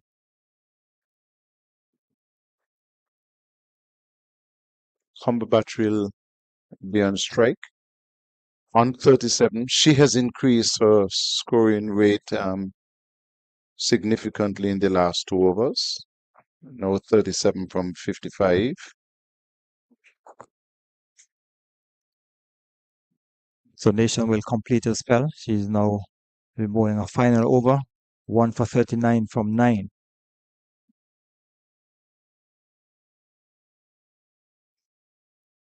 This one was fairly wide, and I keep saying to batters, Gary, if it's that wide and you're going to have to play it for one, why not take the extra ball in Extra the ball, over? yes. Take the wide, take the extra ball in the over. It was well wide of the off stump, but she stretched. She got to it. And the fielder at backward point, that's Morgan, didn't pick it up cleanly. Could have been a chance of a run out.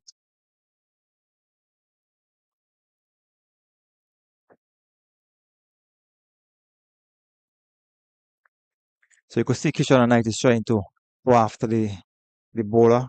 Nation, this is the final 2 overs, final 10 balls remaining in the Barbados inning, and they would want to get 20, 24 off the last 10 balls.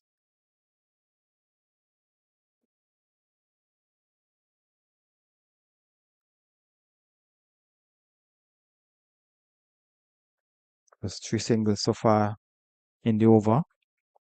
They would want to pick up a boundary or 2 of the final 3 deliveries over number 49. So the projected score is 197.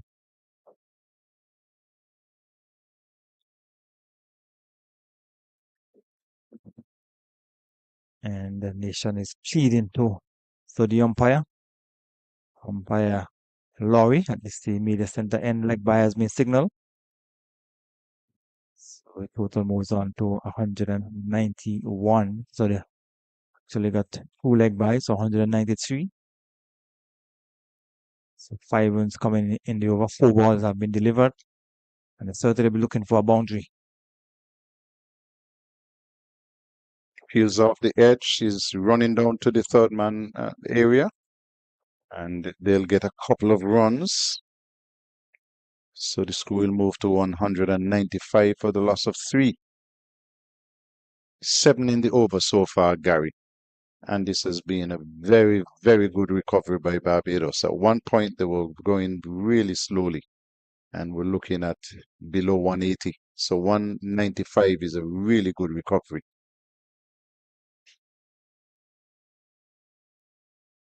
Kishore Knight is driving into the offside. They'll be looking at least 2 more here, and they come chasing back for that second run. As the over comes to an end, 9 in the over, and so it's 197 for the loss of 3 wickets, 49 overs completed, and 1 over left.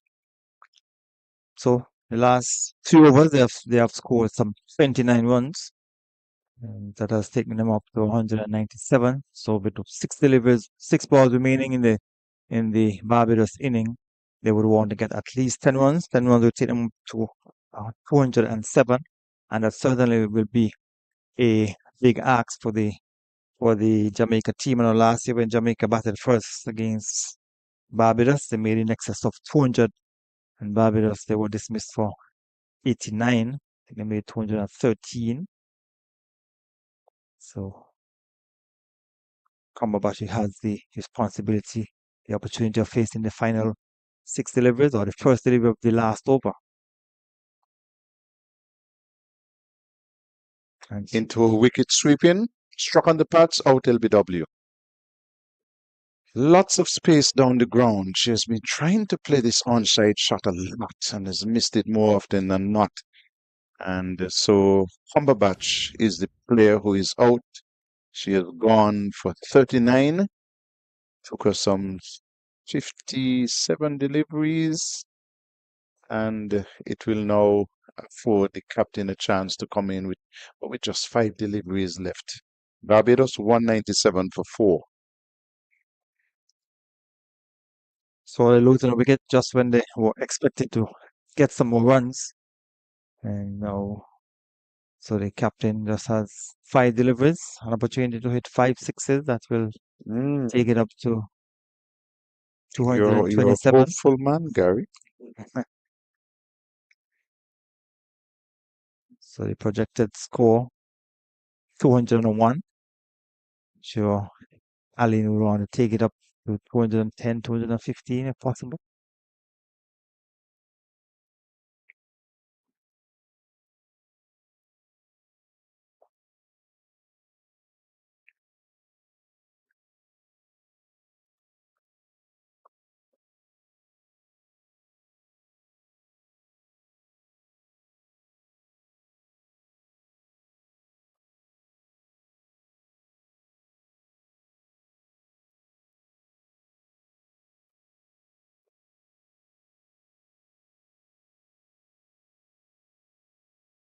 Immediately off the mark, she's punching in the offside for a single.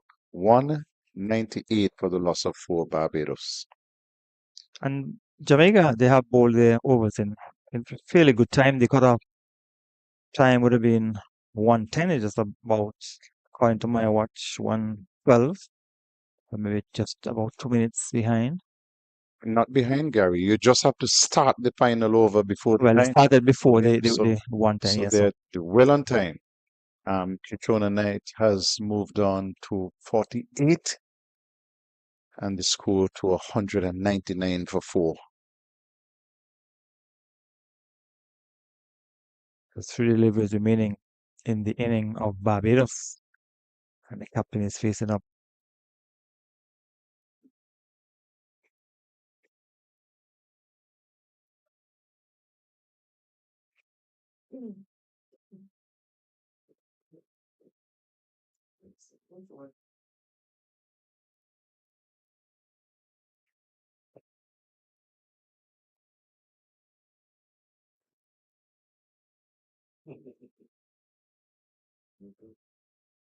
Swinging right across this delivery. Aline, and good low catch taken by the keeper. And so wicket goes. Barbados 199, having lost now the 5th wicket. So the captain going dismissed, looking to heave it into the onside. So the Jamaicans have been able to pick up some 2 wickets in the final over, when the Barbados team would have been looking to get some more runs. So the Barbados still just one short of the 200 mark. So with 2 deliveries remaining, they're still expecting to get up past the 200 mark. And even if they don't get any more runs off the final 2 deliveries, the Jamaicans will have to score 200 to win.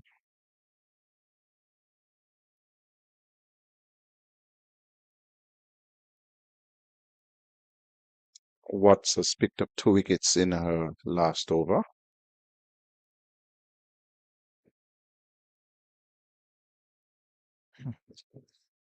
She's run out. Another wicket goes.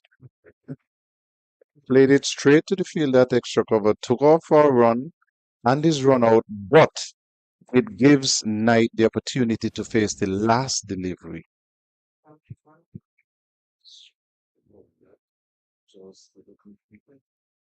That is exactly the point. She faces the last delivery. She's on 49, and so she has a chance of making a half century. So in your batter is Connell. Just 1 delivery remaining in the Barbados inning. And they are 199 for 5. Kishore Knight, she's still there. She's on 48. And with 1 delivery remaining, she has an opportunity to get to a half century.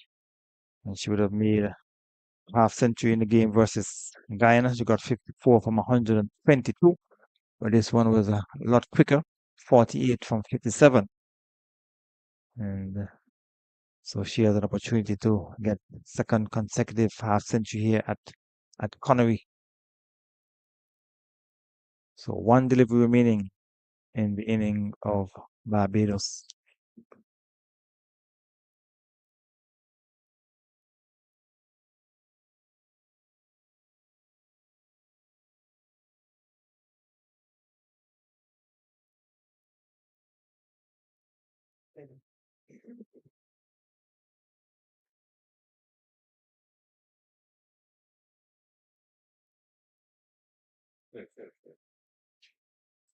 All right, now this is an excellent final over here by Watts.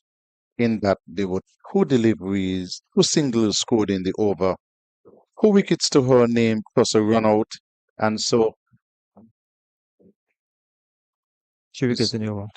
2 wickets plus a run out. I said to her name Oh, okay, plus a run right, out. right, okay. And so the score remains final score Barbados 199 for the loss of 6 wickets.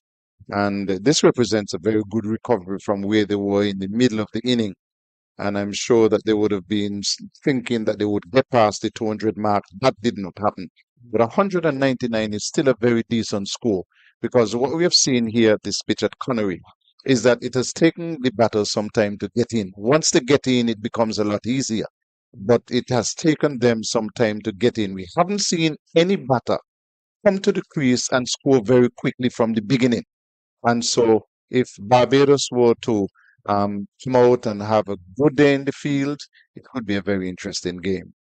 Yes, the defending champion would have to score 200 if they are to win this third round match here at Connery.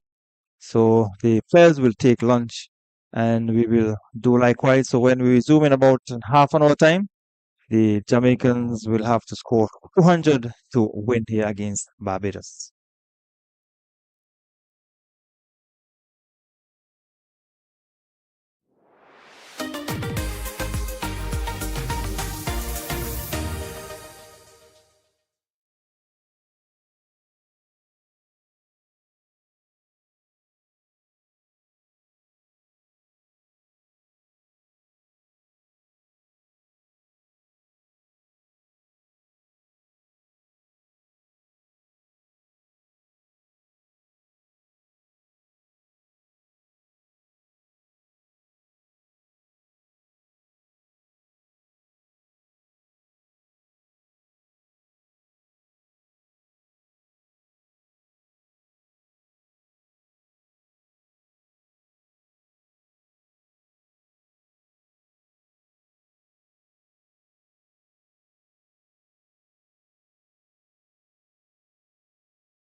Good afternoon. Welcome back to Connery. We're about to see the response of the Jamaican batters to 199 posted by the Barbados team when they won the toss this morning and decided to bat. And so we saw a top score of 54 coming 54 coming from Calendar. She made 54 in 99 balls. So we're about to see the first delivery being delivered by Cornell. And she is bowling to the opening batter for Jamaica. And that's Williams, Rashada Williams. She's opening the batting for Jamaica. So she has taken first knock. And good afternoon to you, Erspin. Well, good afternoon. 200 acquired by Jamaica. Would think that Barbados might have left a few runs out there, though. I think they got bogged down in the middle and perhaps might have missed a trick. I know you might not agree with me, but I would agree with Carlisle that the captain should have gone ahead. Well, on form especially, and taking strike. So it's the first over of the Barbados reply. The captain, Rashada Williams, would want to create an impact with the bat for Jamaica. Jamaica would want a good start if they had to get up to the 200 that is required. So they need to score 200 at exactly 4 runs per over.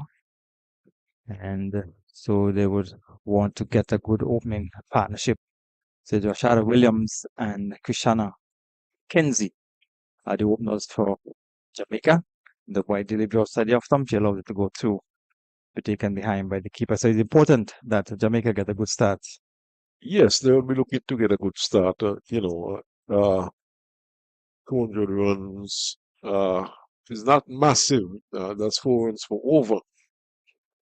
But of course, you know, in in this tournament we have not seen many scores going above the 200 mark.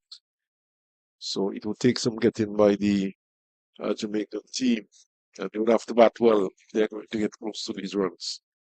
Yes, so in over 1, so Jamaica, the defending champion, would have lost his second round match. They won the first game that they would have played, but they were defeated by Guyana. And the last year when they came up against Barbados, they batted first and made in excess of 200. Now Barbados won the toss and decided to bat this morning and got the cut up to 199. And Vanessa Watts for Jamaica had 10 overs, 2 for 32. And Howell 7 overs, 1 for 29. Nation 10 overs, 1 for 46. So the left-handed Krishana McKenzie has just faced the first delivery. The over has been completed, so 1 without loss after 1 over Jamaica. Yes, without loss, a good start for Barbados. And Barbados would have to bowl well also. We saw them getting off the hook here against Guyana. Thought Guyana could have easily won that match. And I don't think that the Barbados the bowling really was that good. I think at times they were too short and too full. But in the end, they were able to overcome the Guyanese team. And they would need to bowl well today because Jamaica has some serious batters. The captain herself, Rashada Williams, Stephanie Taylor. So they would have to bowl quite well. So she starts with a wide and full delivery. And that's not listening. Gordon. Not signal a wide by the umpire, not wide enough to be signal a wide. So Gordon is opening attack from the far end. Very difficult to tell the wide from a vantage point, Gary. Of course, you're not really seeing any of the creases. Just barely seeing traces of the one closest to us from a vantage point. and we are not directly behind the keeper. We are at a fine leg area as well. And so So it's very difficult. So at times it appears to be wider than we think. two consecutive appeal for LBW, but a ball obviously going down the onside from this vantage point. So it's Gordon bowling some medium from the far end. And Jamaica will have to make 200 runs to win this game here against Barbados.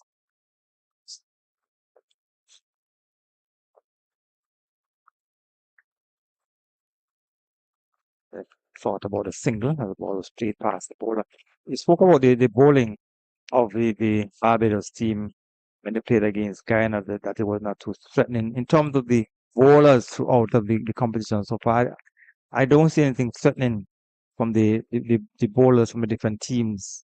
The bowling seemed to be pretty ordinary from what we have seen so far. Well, from what I have seen. Maybe you might have a different perspective on that, but in terms of the bowling, we have not seen anything to be shouting about. No, definitely not. And for most parts, the batters they have been giving away their games. The tracks are good to bat on. So this time umpire signal wide was wide outside the off stump, and so an extra has been added to the total. The fifth delivery, that would have been the final delivery of the over, and she would have spoiled it with a wide. So the score is in over number 2, 1 delivery remaining. Allison for the bowling her final delivery, and they will get at least 2 runs. It has been played down towards the deep 4-point area. Cross quickly for the second one. They're going to come back for the third, and that's good running between the two openers for Jamaica. That's what we didn't see in Barbados. Batted the urgency in between the wickets, and they were able to get 3 runs to bring up the end of the over. And at the end of it, the Jamaican in search of 200 for victory. They are 5 without loss. One set of threes for Barbados when they batted, and they got that in the very late stages of the innings. We are in over. In fact, in the second over already, Jamaica has picked up 3 runs. And a good start for them in that it's obvious that they're prepared to be running aggressively and try and pick up as much runs as possible. And I think Barbados would have given away a few runs out there by not really looking for turning 2s into 3s and the sort of thing. And how much that is going to hurt them, well, you'll have to wait and see how this game really pans out as the afternoon progresses. Yes, so Barbados making 199. Guyana made 178. Winners made 70. Those are the scores in terms of the first half of the innings, first half of the match. In the matches that have been played here, the matches that have been played here in St. Kitts, St. Paul's, Warner Park, and Connery. And Barbados scored 199, so that will be the highest in terms of the scores for this third round of matches. And Jamaica made 175, and they couldn't defend that against Guyana. So they have to make more than 175 there to win here against Barbados. A good delivery outside the off stump, and the batter was playing at it. That's Mackenzie. So Mackenzie not yet off the mark. She has faced some 2 deliveries. And Rashada Williams, the captain of Jamaica, captain and wicket-keeper, and also opening the batting for Jamaica. She's on 5. She has faced some 13 deliveries. So we have a slip, a third man. There is a point, cover, and the mid-off. On the onside, we have a short fine leg. There's a square mid-wicket and a mid-on. So Mackenzie, left-hander, face up to from this tee. Media center, and 1 run has been scored so far in the over. 4 deliveries being delivered. So Jamaica have a left and right combination in terms of the fitness. That's the delivery, which is funny off them, looking for the drive, making some height, taken chest height by the keeper. Total remains on 6 with 1 delivery remaining in over 3. So Barbados top score calendar 44 and Knight was not out of 48. So you get a single down to third man from the final delivery.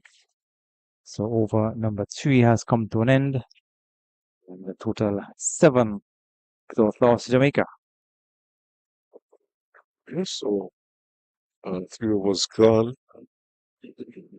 And Jamaica perhaps looking to get a good start. A good opening partnership is critical for Jamaica.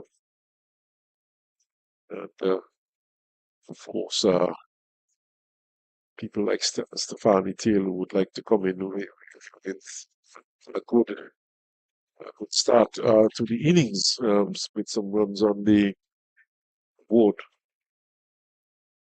Barbados, on the other hand, would like to get the early breakthrough and get Stefani Taylor to the crease as soon as possible. Try to exert some pressure on the Jamaican batting. So Gordon will continue from that far end. She's been bowling some floated up delivery on the stumps. Tends to bowl a lot of slow deliveries. So we have slip and Males is in the slip.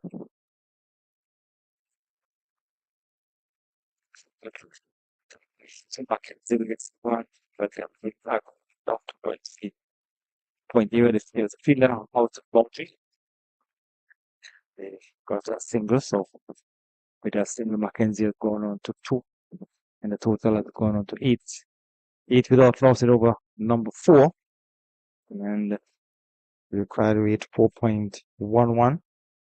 So the dark clouds that were here earlier, that have disappeared. They have some high white clouds, no immediate sort of rain here at Connery. Well, no matter certain, Gary, you still have to look due east sometimes. She will take it on the bounce, a full delivery, which was played down towards the fielder holder down on the back of the square boundary. She took it on the bounce, and they got a single. So the single total has gone on to 9. So maybe our cameraman can give us a view in the east that you're speaking of, where the rain would normally come from. You have to go due east. For you to determine. Actually, well, it comes from the northeast also, but sometimes comes out of the due east. So Alison Gordon, she's in a second over, and just 2 runs coming from the over so far. So Barbados would have started the competition well. They would have won the first 2 matches, and they're very well positioned to put some pressure on Jamaica after making 199. That's a wide delivery will be signaled by umpire. And that's umpire Abbott at the far end signaling wide. So we have seen a number of wide deliveries in the entire competition, and that should be of some concern to the management of all the teams and higher up the West Indies, the management of the selectors for West Indies. Yes, I would have mentioned, I think Leeward would have bowled some 25 wides against Trinidad and Tobago. And that's in one match I'm speaking about. And going through the scorecard last evening, I saw quite a number of wides being delivered by the teams. Perhaps over the weekend I'll probably try and do a tally. I'm pretty certain that the number would be just. So on a wide delivery, as a small plane leave the RLB International Airport. And over number 4 has been completed, 10 without loss. Jamaica looking to consolidate and looking to get a good start from the openers. They have been very disciplined with is the no balls. I've not seen too many no balls being bowled by any of the teams. and they have been very disciplined with that. Of course, leg buys is something the team does not have too much control over. Buys, of course, the keeper could reduce that, but the wides have been excessive. So Connor is bowling a third over from this middle center end. Captain Rashad Williams would want to make some runs. We have two captains that are wicket keepers in this competition. The captain of the Guyana team, she's also a wicket keeper. Williams, she's a wicket keeper, and she opens the batting for Jamaica. Get an outer portion of the bat for a single, goes down to third man. So it must be hard work for a keeper to be keeping. She kept wicket for the 50 overs and now she's opening and batting. So you must be fit to be able to do something like that. Yes, and if you're playing the game in any event, you need to be fit. No matter whether you're keeping wicket or bowling. Even just out there in the field as a batter. In all aspects of the game, one needs to be fit. But for a keeper, it will be even more difficult because most times you have to be bending over. Most of the fielders in the field, you can get a time sometimes to relax by stretching, but keepers always has to be down most of the time and concentrating. Yes, definitely. There's no doubt about that. And what makes it even tougher for her is the fact that she's captain. This is a nice shot, Lovely drive by Mackenzie. And she will get 2 runs as Kishona picked up inside the boundary. Good return right over the stumps. So 2 more to the total. It has gone on to 13 without loss. Connell seemed to have lost quite a bit of a pace. I've seen him bowl much quicker than I've seen him bowl in this tournament so far over the years. So her pace seemed to have gone down quite a bit. So that's a good delivery. A little more pace in it. Just as Mackenzie looking to push it into the onside mystic. Probably looking to prove me wrong. Put a bit more effort into that one, and it certainly went through at a better pace. Quicker pace, I should say.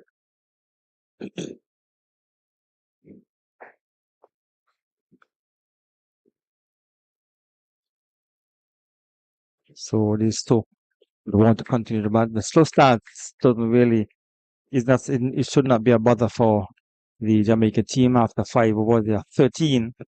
And the important thing is that they have not lost the wicket. The captain Rashad Williams, who is still there, I'm sure will want to play a long innings for Jamaica.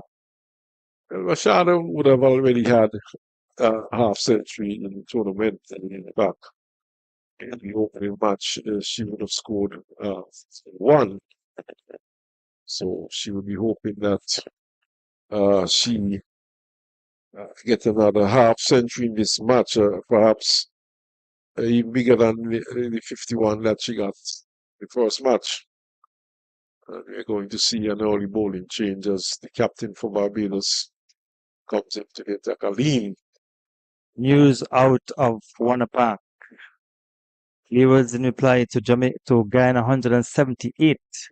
They are 31 for 5 in 10.3 overs. So the Leeward's certainly making a meal of that 178. They are 31 for 5, half of the batting have back in the pavilion already. Well,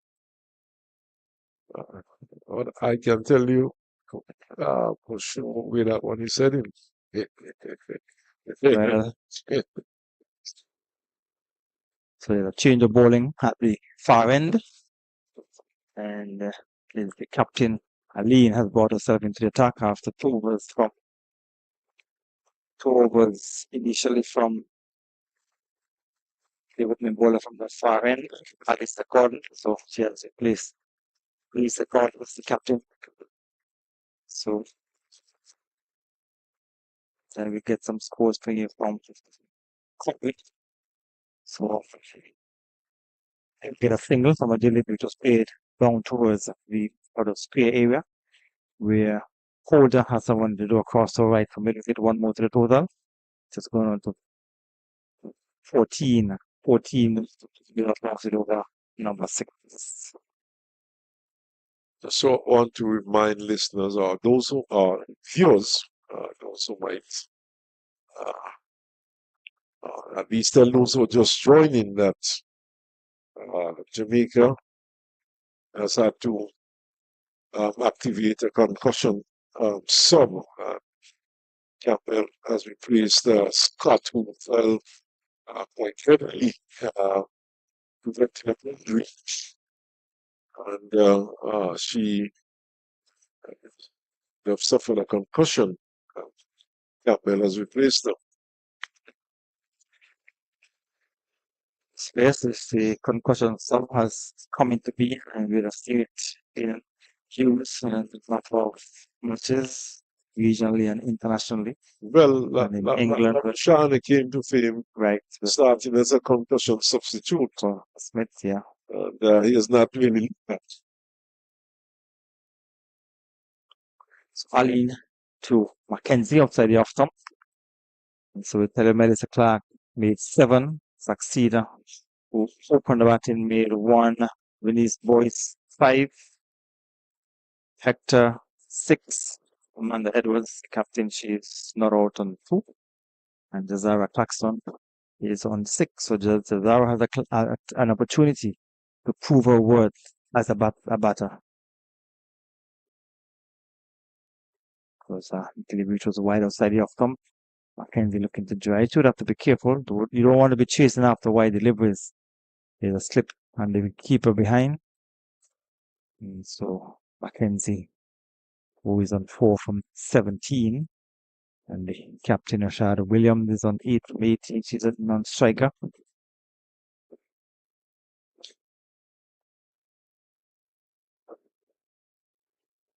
She's taking an ad, allow the video to turn it into the onside. So the over has come to an end. Just the 1-1 coming from the over.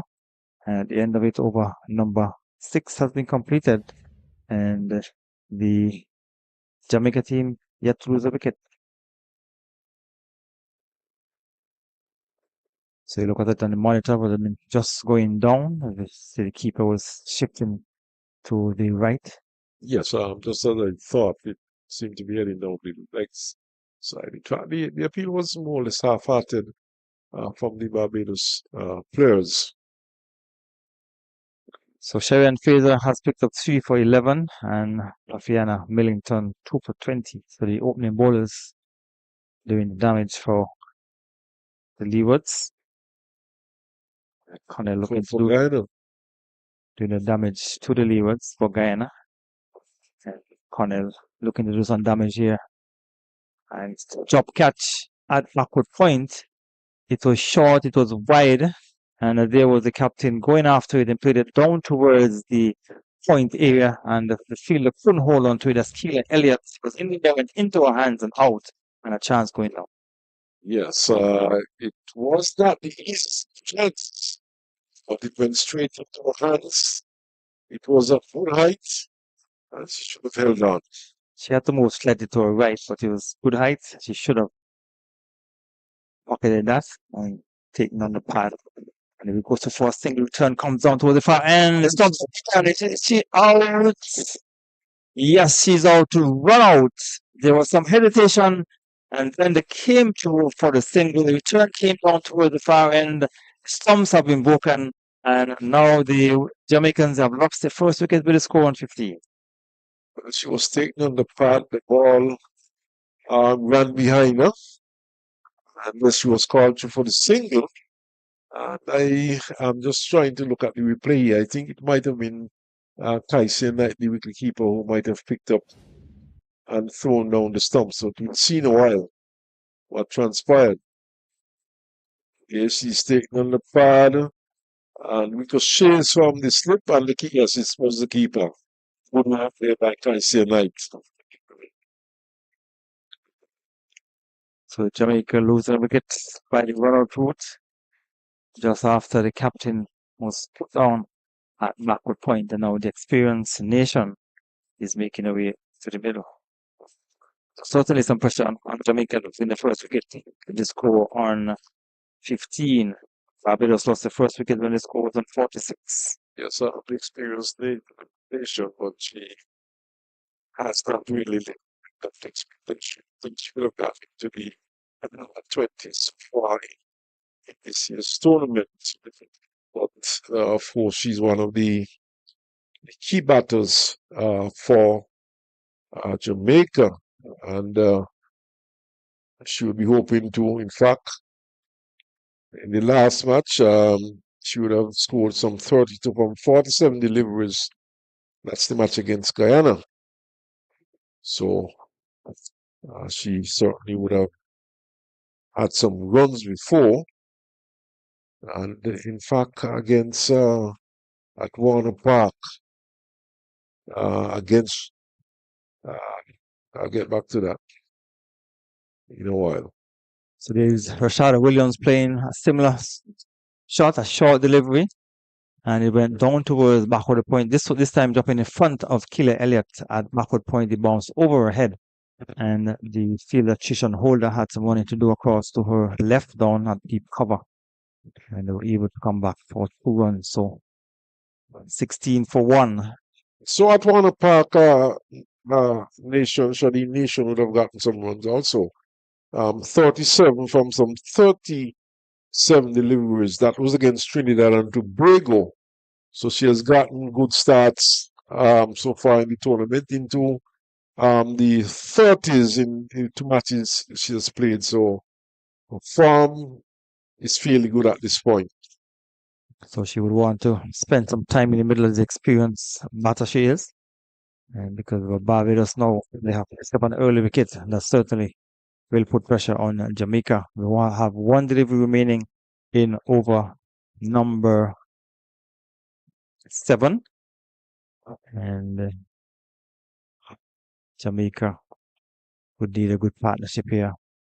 So Panel will go into bowl to Nation. She's going to get a single as Chishan Holder comes into action from off the cover boundary to bring up the end of over number 7. At the end of it, Jamaica in search of 200 for victory from 50 overs. They are 17 for 1 from 7.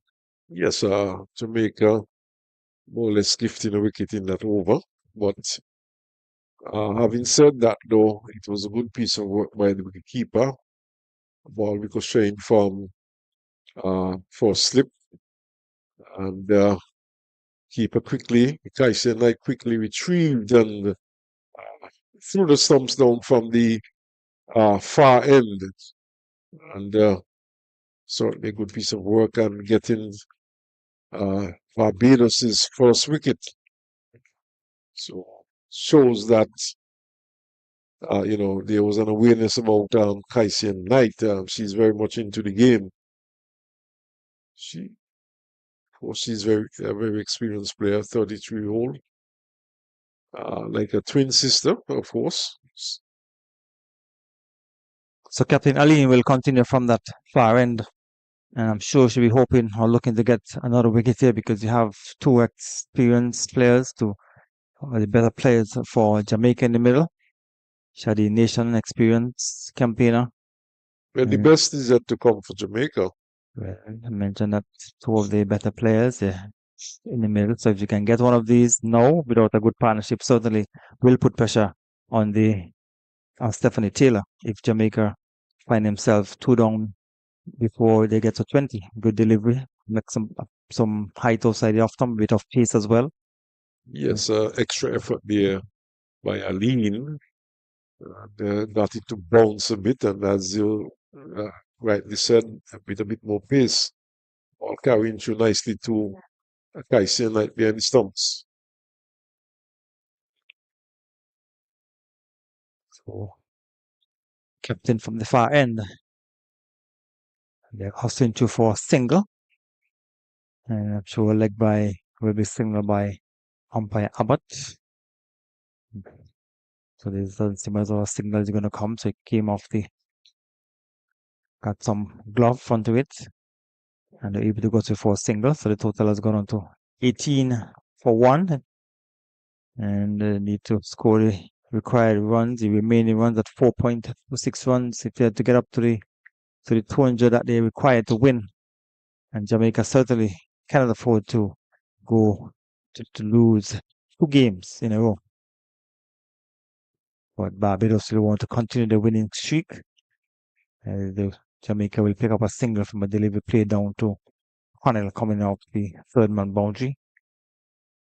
And we've only had a small sample size at the moment, but one gets the impression that the run-in between the wickets for Jamaica is very aggressive. And they're looking to pick up as much singles as possible. It might have cost them a wicket, though. so Nation will pick up at least 2 runs. They have hustled through for the first round. The delivery was on the leg stump and she worked it through mid-wicket for 2. So with those 2 runs, the total has gone to 21. 1 delivery remaining in over number 8. And at the end of this over, you will hear the voice of Carlisle Powell. Nation seems to be in very good nick so far. The balls have been coming from the middle of her bat. She has been timing well. She has played a couple of good shots, which would suggest that she's in good form. And the matches she has played so far, she has gotten into the 30s, 30 to 37. So she must have some degree of form. Of course, she's been around a long time. She's 38, very experienced. And that experience would have to come to the fore today for Jamaica if they could to get up to 200 to win against the Barbados team. So after 8 overs, the Jamaicans, they are 21 for 1. So after some comments from you, Earl, we'll hear the voice of Carlisle Powell. So it would be Connell to continue. It seems from the media center end. And Carlisle should be back in a quick while. I saw him slipping through the door, but he should be back in a quick while, Gary. So just do a bit of overtime. As what Connell. Jamaica, though, looking for further breakthrough at this point, looking to make inroads into the Jamaican batting. This is nicely played by Rashada Williams up on her toes and steering it into the offside for a single. Rashada would want to make use of the chance that was given to her in the previous over. She was dropped, I think she was an 8 when the catch was put down by Elliott at point, and it seems that Elliott has been replaced at point. Or Elliott is still there. There's a point, there's a cover point, there's a cover on the boundary, extra cover, and a mid-off. So there are 6 fielders on the offside and trying to plug that offside gap. The Jamaicans are good at scoring, secure the wicket. So you see Rashada Williams playing a couple of shots square of the wicket on the offside. So the Jamaicans seem as though they're good at secure the wicket, but Barbados will want to prevent that. So they have a point, a cover point, and there's a cover on the boundary. And there's also a third man. Connell is bowling her 5th over. None for 10. 2 deliveries have been delivered in over number 9. They need another 178 from 249 balls. Leavers have lost 6 wickets. They were 36 for 6 in the 15th over.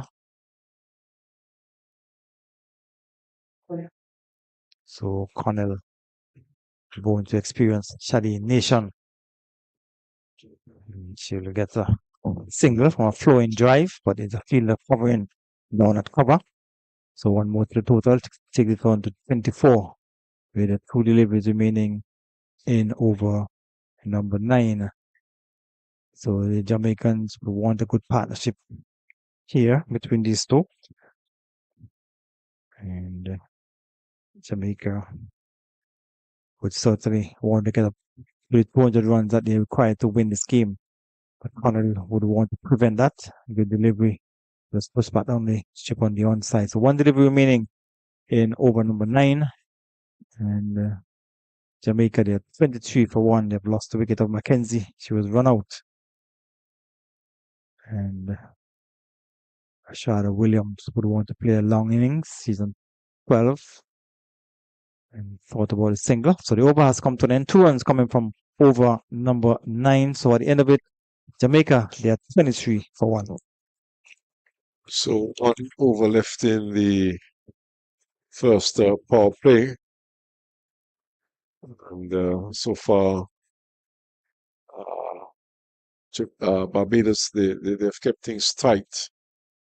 They're not giving too much away, just some 23 runs coming in the over. And just losing, just getting the 1 wicket by the run-out route. And these two, of course, will be looking to consolidate and to rebuild for Jamaica after losing Mackenzie. And,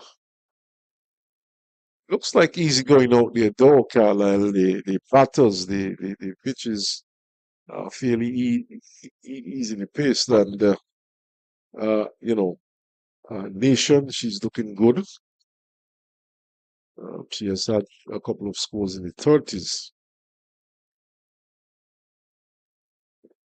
This is out and well, in fact, it's a wide delivery signal.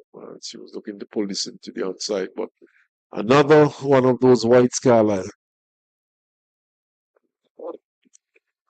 You've seen far too many.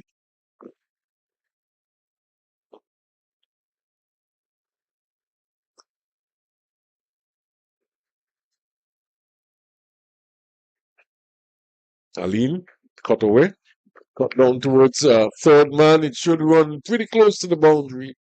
And it goes across the line now. Beats a funnel to a right. And well played fall struck there by the batter. In fact, yes, it's Nation who played that shot quite nicely. I think the ball seems to be coming off a bat quite nicely, Carlisle. Too short and too wide, very easy to hit. And gave 4 runs today. Easy to hit, but of course you still have to put them away.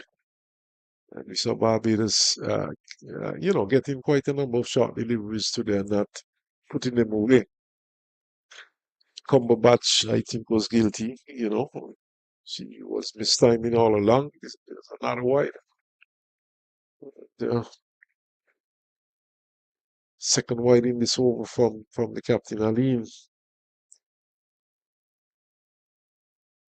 The Carlisle on the weekend, I certainly would have to do a tally of the number of wides in this tournament so far. And I can easily tell you, and here more runs being struck in the similar area. By Nation down to third man for another 4. So Aline showing indiscipline, giving away more runs.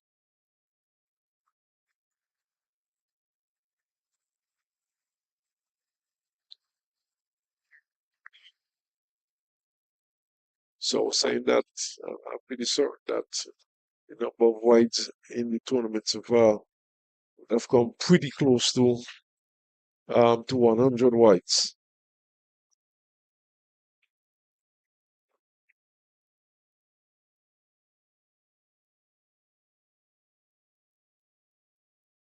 But Nation is putting the bad deliveries away, and probably good signs for Jamaica. That's a good signs for Barbados.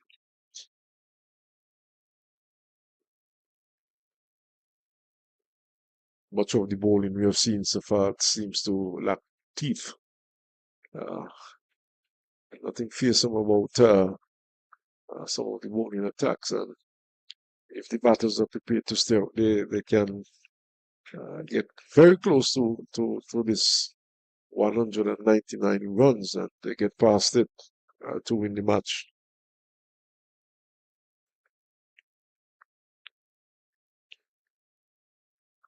Carlisle, your girl's not doing so well at Warner Park.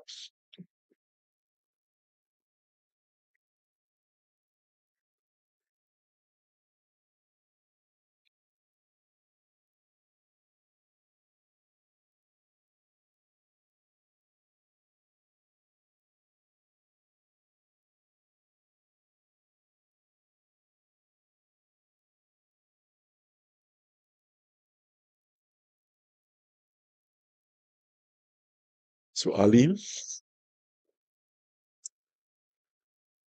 Short again and wide down the leg side. Third wide in the over.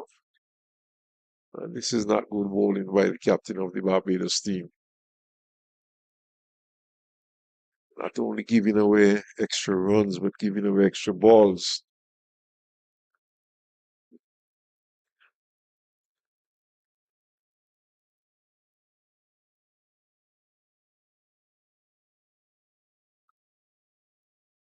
So it's pushed back up on the onside.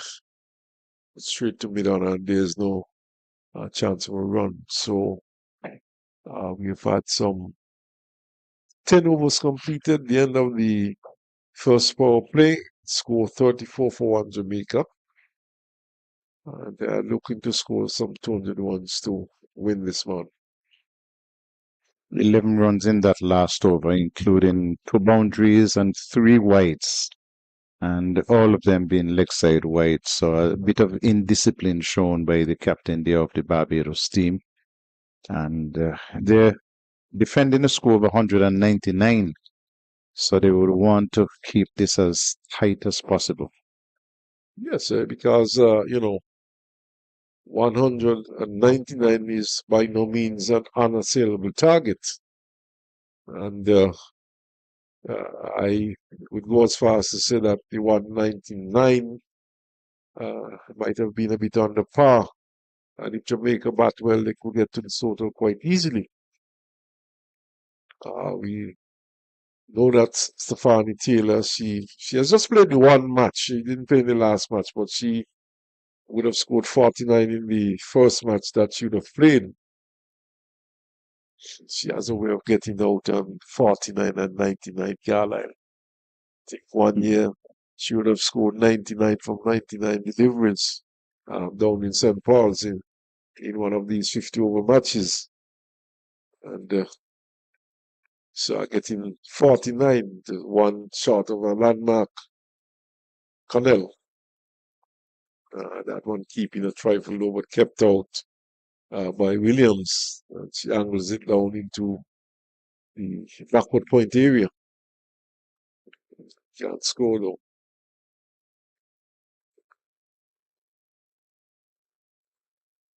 Barbados, of course, would like to continue their winning streak. And on the other hand, shot and cut away nicely. Really threading the needle well and beating the diving figure of Trishan Holder and going into the backward point boundary for 4, but too short again. You see, the challenge that some of these teams face is that they're fucking the offside and asking the bowler to bowl wide of the off stump. So you're still looking to get wickets. I'd prefer to see them giving a third fielder on the onside and asking them to bowl a bit straighter. But with just the field at mid-on and at mid-wicket, asking the bowler to bowl to wide of the off stump. So it's turned into the onside, but it goes straight to short mid-wicket. But that was good batting though by Williams. He, as they would say, threaded the needle quite well. And backward point and the cover point, they're fairly close. We look at the follow-up delivery when she bowled it straighter. Defended for no runs. For no runs into the onside too. This one goes into the offside. And she can't score. But you're correct, Carla. The bowlers so far, we saw Aline going for 11 runs in the last over. And she was cut down to third man twice for 4 from short and widest deliveries. And here's a single out the cover. The bowler is running into field. But when I look at the Barbados bowling against Guyana, though, I thought that Barbados was lucky to get a victory in that match.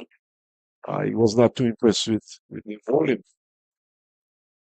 Too many loose deliveries in that match. Here they go again today, guilty of the same thing. And as you rightly said, not bowling straight enough, not setting the field properly and not bowling straight enough. So They have to be careful here.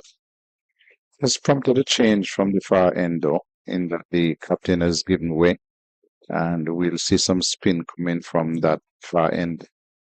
So Dean is the bowler coming on. She's bowling a right arm leg spin. Very tall, slimly built young lady.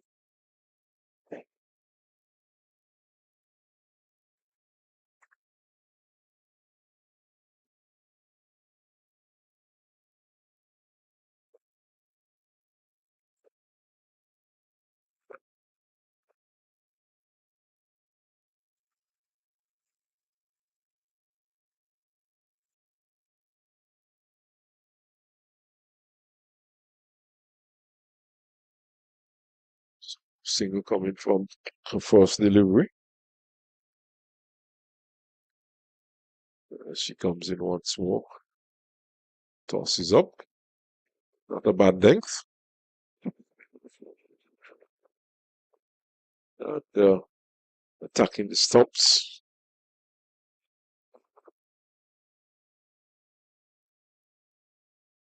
And now she bowls a loose delivery.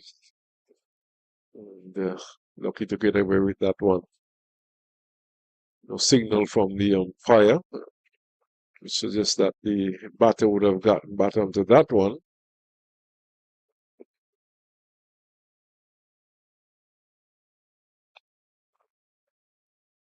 Cut away, but oh my goodness, it is misfielded there by Elliott, who's at backward point, and allows a single.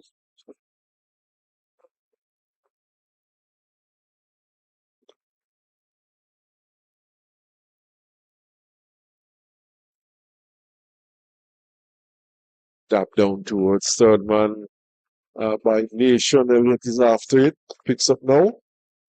And quickly back to 4-2. But the running of the Barbados batters has been aggressive, Carlin. The Jamaica batters. Jamaica, sorry. The Jamaica batters has been very aggressive compared to that of the Barbados batters who failed to turn singles into twos and twos into threes when they were batting.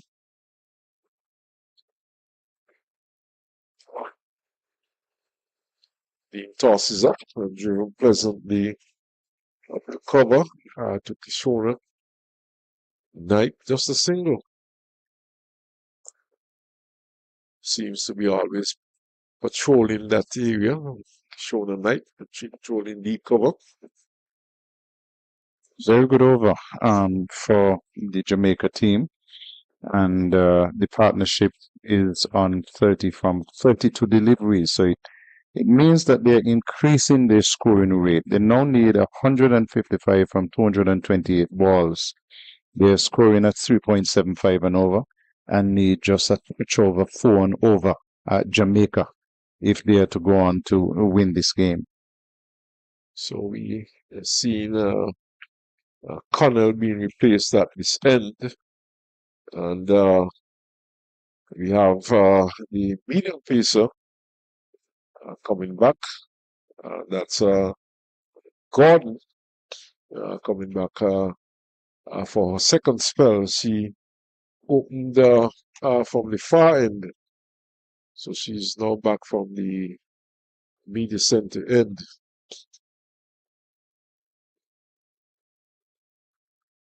And once again, we see this predominance of an offside field. Third man is on the boundary cover, is sweeping. There's a backward point, cover point, and they're rather indecisive.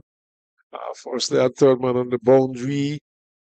And Calendar, they have now sent Calendar back on the long off boundary and brought third man inside the circle. Drill. And Calendar has some work to do, just a single. So, Gordon, who is not quick by any means, and seems to bowl quite a number of slow deliveries. And floats it up once more. And is it right to say that she's bowling slow deliveries? Really, you describe it as slower deliveries. I'm wondering if this is not a natural pace. I'm thinking the same thing now, having seen Moon over. So she might have a quicker delivery. But she just floats it up.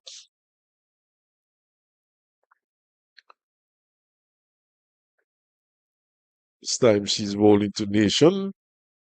Drives pleasantly into the onside for a run.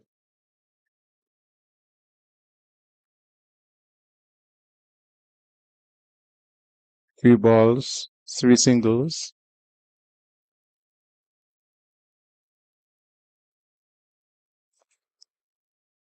We were not seeing much of this when Barbados batted. We were not seeing too many singles. We had a preponderance of dot deliveries. And I felt they left quite a few runs out there.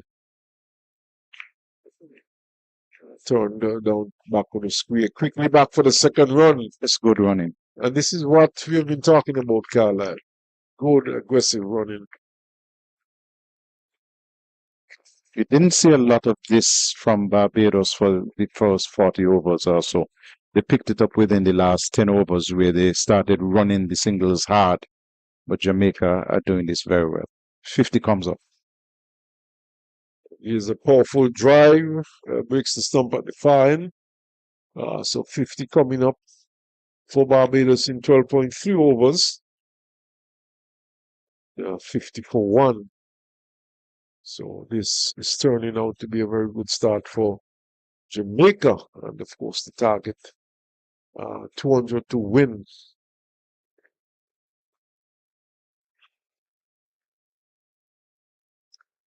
Turned into the onside.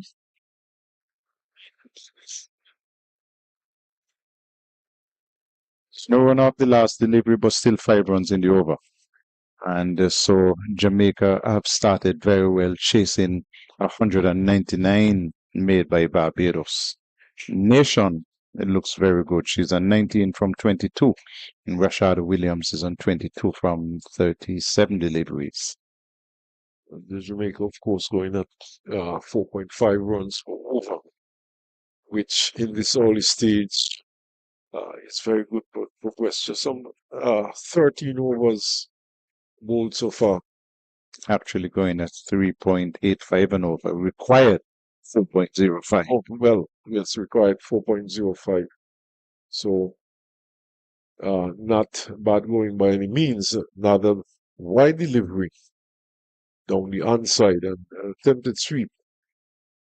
So Dean starting with a wide. And all these are extra deliveries for Jamaica.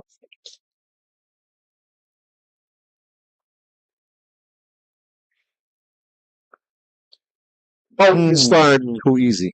shot, pulled straight to the fielder at Cumberbatch, who is at short mid wicket, and she took it right to the ground. It was straight to her, but fairly easy catch. But in the end, she did well. The Barbados picking up the second wicket. So 51 now for 2. The batter disappearing back into the playing area, into the pavilion. Shadi Nation, and Barbados would have been elated to have picked up this wicket. But in goes Stephanie Taylor. And this partnership could be the telling partnership in this game this afternoon. It was a short delivery, Earl, but Nation was going back, looking to make room for the pull shot, but it got a little big on her. We have seen the ball bounce a little better on this pitch, so it got a little big on her, and she pulled it. It was a good catch because she had to come diving forward, and Barbados would be happy for this breakthrough. Picked up their second wicket, Jamaica 51 for 2. Perhaps that too, had not been a leg spinner, the ball would have been going across nation, and she would have pulled across the line. And as I said, it would have not begun, and it was a bit of a bounce, and that, in fact, might have accounted for the fact that she was unable to keep it on the ground and keep it away from the short mid wickets. And the important thing is that Nation got another start and then got herself out. You want to see your international players improving, not just getting a start and then getting out. Nicely played by Stephanie Taylor after mid-off. So Nation again, having scored some 37 and 32 runs in a previous outing. And now, as you rightly said, getting another start. They're not carrying on. So Look at this again. Very good aggressive running by Jamaica. Coming back and getting a second run. and for the want of not being, for at least not being not to really sounding like stock records, this has been a key feature of the Jamaican batting. So Nation scoring 19. They're not really going on. Not a wide. This time outside the off stump. No shot played there by Taylor. The odds 49 for 9 with last time. Gary showed me the score. This one is pulled into the onside base holder. Just a second.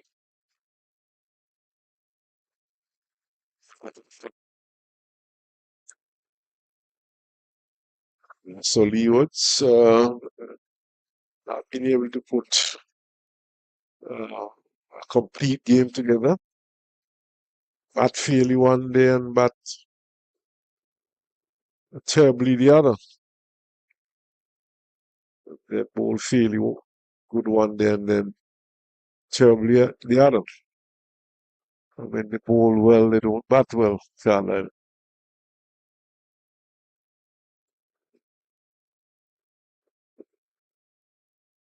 Tossed, in fact, over tossed and played down towards backward point.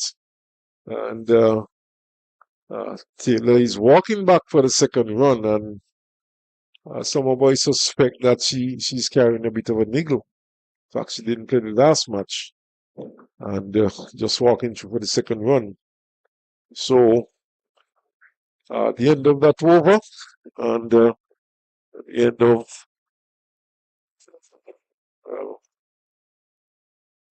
he tells me I have another 5 minutes, Carla, so I will go along with Gary. He's the timekeeper. But The run rate has gone over 4, which means that the required run rate has dropped under 4. And the Jamaica team have lost the second wicket, but they continue to get good returns from the overs. this, of course, is a very crucial partnership. And if Barbados could get one of these two, in particular Stephanie Taylor, they could be in a very good position. Shortish delivery there from Gordon, and it's pushed in the onside. But we'll have to keep a close eye on Stephanie Taylor, though. And look at her running between the wickets. I sense that she's, not looking to push it too hard in terms of the running that she's defending. Critical match, of course, for Jamaica.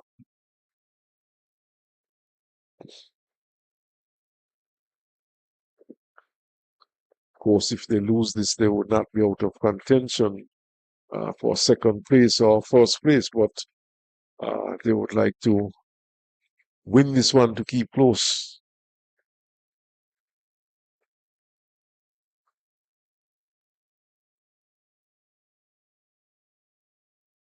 Windwards, though, they started the tournament. They were in, after the first round, Windwards were in top position with that win and having collected some bonus points down at St. Paul's against Leewards. They have lost again today, so they have played three. Or is that match over yet? Yes, it's certainly over, and they would have lost again. So they have gone from one and right down the ladder. But God wants more to Taylor. Taylor steers it down to backward point and gets a single or a bit of fumbling there by Elliott. But no extra run allowed. The over comes to an end. Just a single in the over. 58 for 2. 58 for 2 years. So a much better over there for Barbados. We have not seen too many overs with just a single in this inning so far, but the drinks are going out. It's a good time for us to take a drink also, as the players refresh themselves also.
Drinks break is complete. And so we're back with play at Connery, Jamaica, chasing 199 made by Barbados, a 58 for 2. 15 overs done.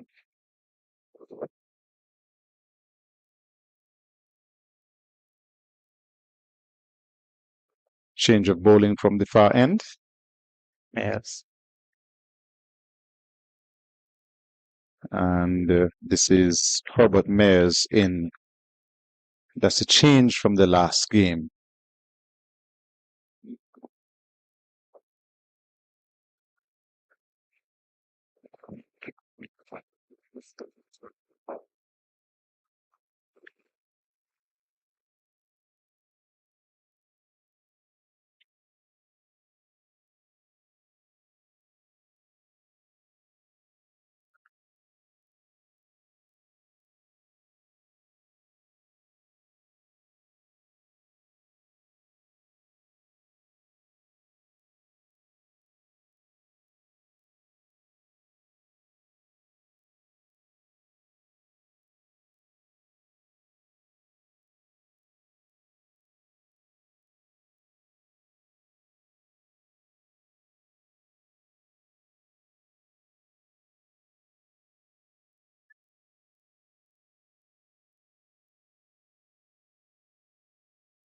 Jamaica will be hoping for a good partnership here because another wicket could certainly put pressure on the rest of the batters.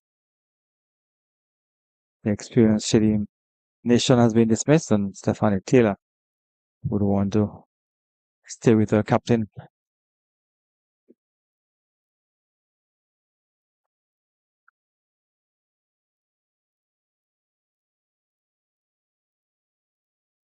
Good, accurate stuff by Herbert Mayers so far in the over.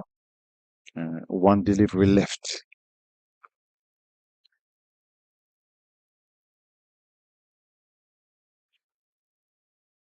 No runs, maiden over. Jamaica 58 for 2 after 16. Good maiden over there from Mayers in the first game, and she has an interesting action.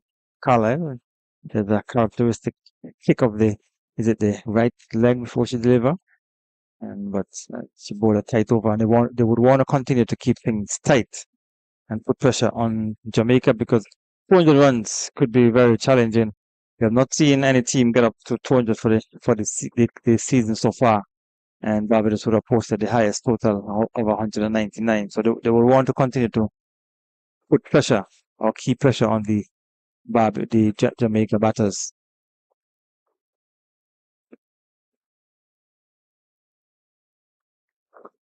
And what you've seen, Tukala, is that most of the teams their attack is predominantly spin. Correct. Jamaica just added 2 medium pacers and then 4 spinners. And now we saw that with Guyana as well.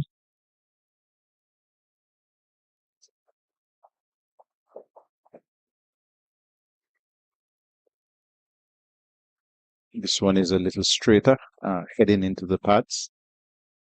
And a single to take the score to 59 for 2. Is it that the pitches in the Caribbean are not encouraging for female players to want to be running in and trying to bowl fast? Not too sure about that, Gary. Years ago when they said that Warner Park was dead, I saw Andy Roberts bring it to life.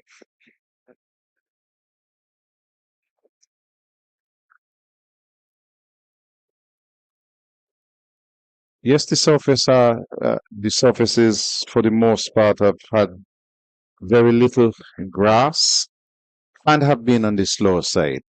So I'm not too sure that we're getting fast bowlers, male or females, coming through like we did.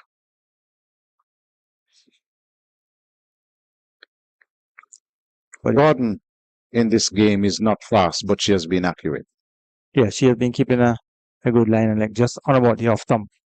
And she has been also forcing up some slower deliveries, teasing the batters.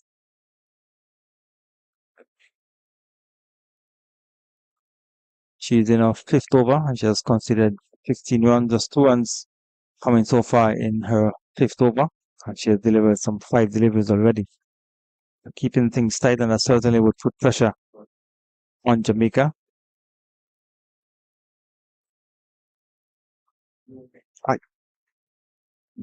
Driven back down the ground. This one will go for 4. It was in the air, but it was firmly struck. And so once it got past the probing hand there of Gordon, it was always going to go for 4. And so it's 64 for 2. 4 runs off the last ball of the over. And you always like to tell the bowling unit, finish the over good. Do not concede a boundary. Don't try anything new. So she bowled a full delivery and it was played back down the strip on the outside in the air, just out of the reach of the ball. She tried to, she stuck her left hand out, but the ball went past it, and the middle off couldn't get around, and they were able to get 4 runs. So with those 4, total has gone on to 64. So Gordon is continuing from that far end, and her first over was a maiden. No, that's not Gordon. That's Mayers. Herbert Mayers. Yeah.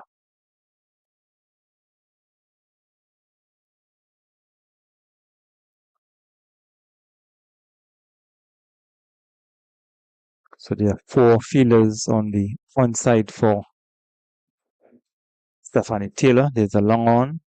There's a mid wicket on the fence. There's a straight mid wicket inside the circle, and there's a backward square.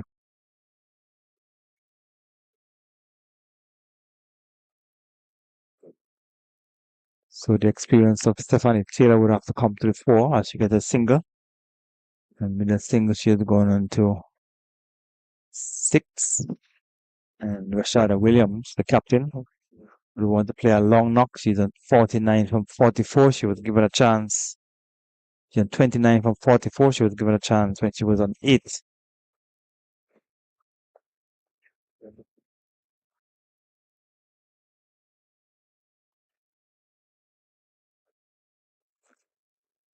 And the fielder strategically placed there at the straightish mid wicket. She would have. Chadi Nation was dismissed in that similar area.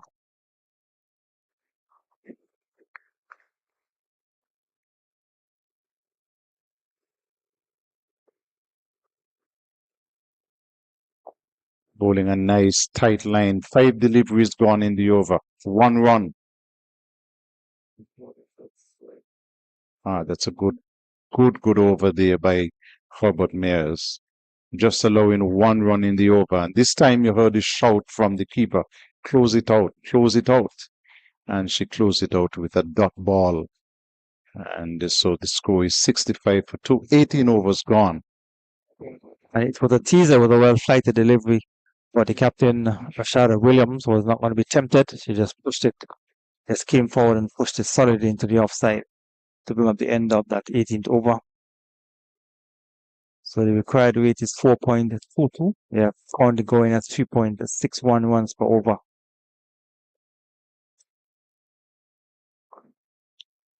But Taylor would want to settle. She's on 6 from 19.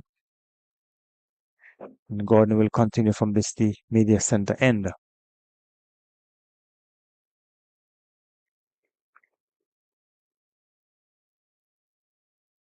So the experienced players, we have seen Brittany Cooper, who played a good knock for TNT to win the game against the Leewards.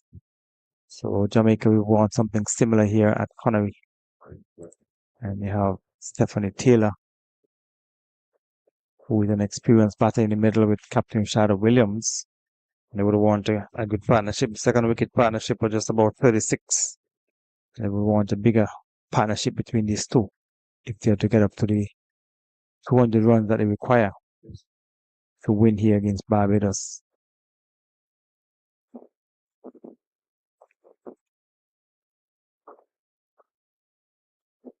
Barbados will feel pretty comfortable with the way things have gone so far, but we still have lots of time remaining in the game. And if these two can settle, then it can be a different story later on. But for now, Barbados seem to be comfortable with the way things have gone.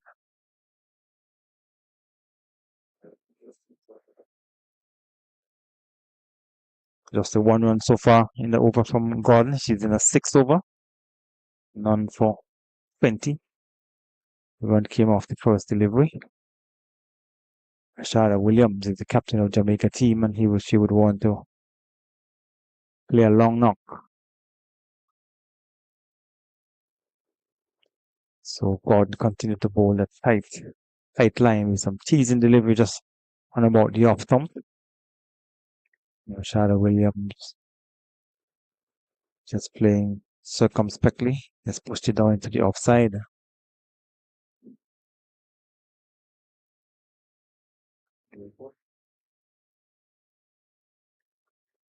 So another tight over has come to an end. Just 1 run coming from the over from Gordon.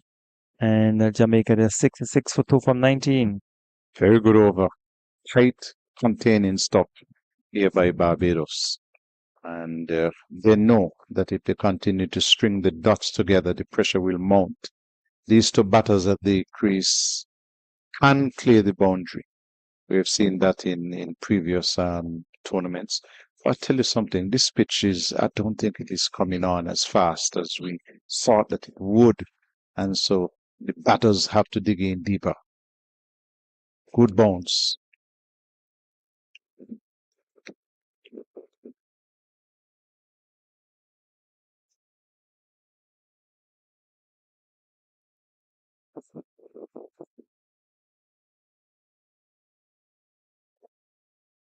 Some turn and bounce into the right-handed Taylor. She pull the bottom off the bat. So Mayers has been extracting a little bit of bounce and on that occasion got some turn as well.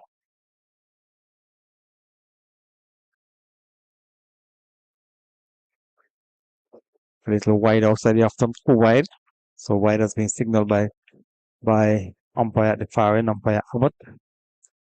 And maybe Mayers just trying to tease Stephanie Taylor.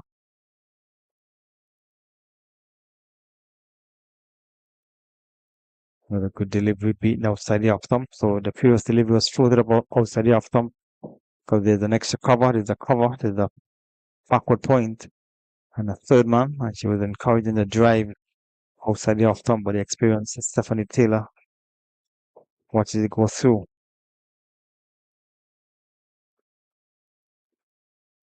So just a single as Taylor went up to the back foot.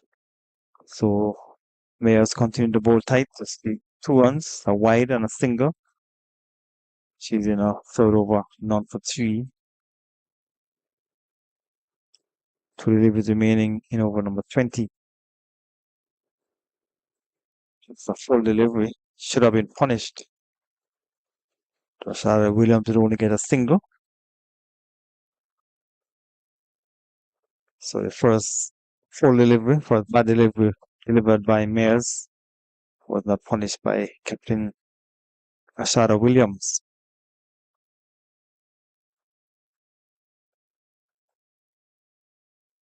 So another tight over has come to an end. 3 overs, none for Mayers. And 3 runs in that over. For the most part, she has been pretty accurate. Just the overtoss delivery in the over, but she has been very, very accurate. And Barbados are putting together a good spell of bowling here. Very good containing stuff, and we're seeing a change. So Erin Dean is going to come in from the media center end. She got a wicket bowling from the far end. Now she has been brought in from the media center end.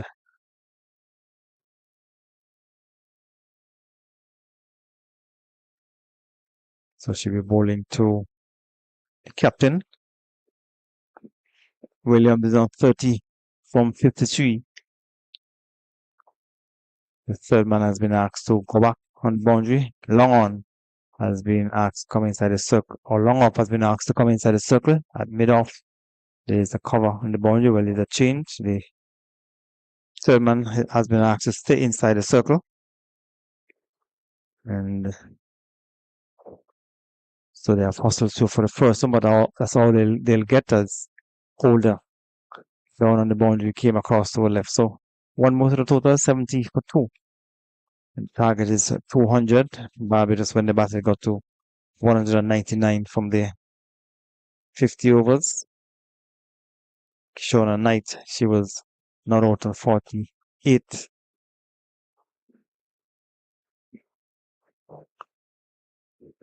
And Williams is pulling that. That's Stephanie Taylor. Short delivery. And he played it into the onside, down towards the wide long on area for 4. Bad delivery and was punished. Yeah, too short. And it stood up and asked to be hit, and very good pull shot. Quality batters are not going to miss out on those, Gary. So Stephanie Taylor made use of that bad delay from Dean. They're hustling through for the first one. They should be coming back for the second because there's a vacant fine leg area. The fielder from short third man had to run all the way down to the fine leg area, the deep fine leg area, and they're able to come back for 2 runs. So good over so far for Jamaica. 6 runs have come in the over. In over number 21, they're 76 for 2. Require another 124 from 177. By the airlines, the plans, what else? Gosha International Airport. Got a short delivery. Connell coming across to her left down and backwards clear. 2 to total. So good over for Jamaica so far. 8 runs coming. Or 9 runs coming from the 5 deliveries. So Erin Dean has been off target, has been too short. in this over, and she has been paying the penalty.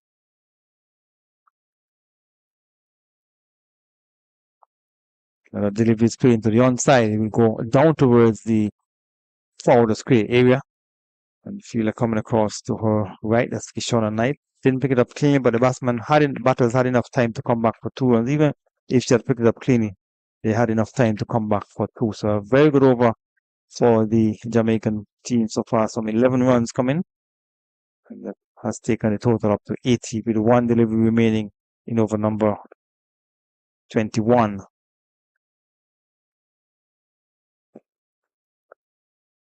So 12 runs coming from the over with a single off the last delivery. And the partnership 30 from 47. And Jamaica getting a good over. Big over for Jamaica. Elliott, Dean coming back and didn't pitch right at all. And so allowing a big over for Jamaica, who have taken the score now to 81 for 2. They need 119 runs. And they have all of 29 overs to do that. 119 runs in 174 balls. So a partnership so far from 30 runs between the two. And Mayers will continue from that far end. She has been bowling well. Just on a little bit too short. Gave the batter enough time to just tuck it into the onside for a single. So another single to the total. Rashada Williams want to capitalize on the chance that she was given when she was on 8.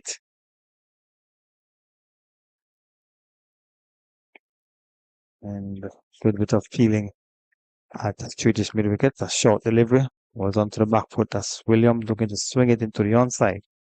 And Cumberbatch diving away to her right at straightish mid wicket. But the batters had enough time to cause for a single.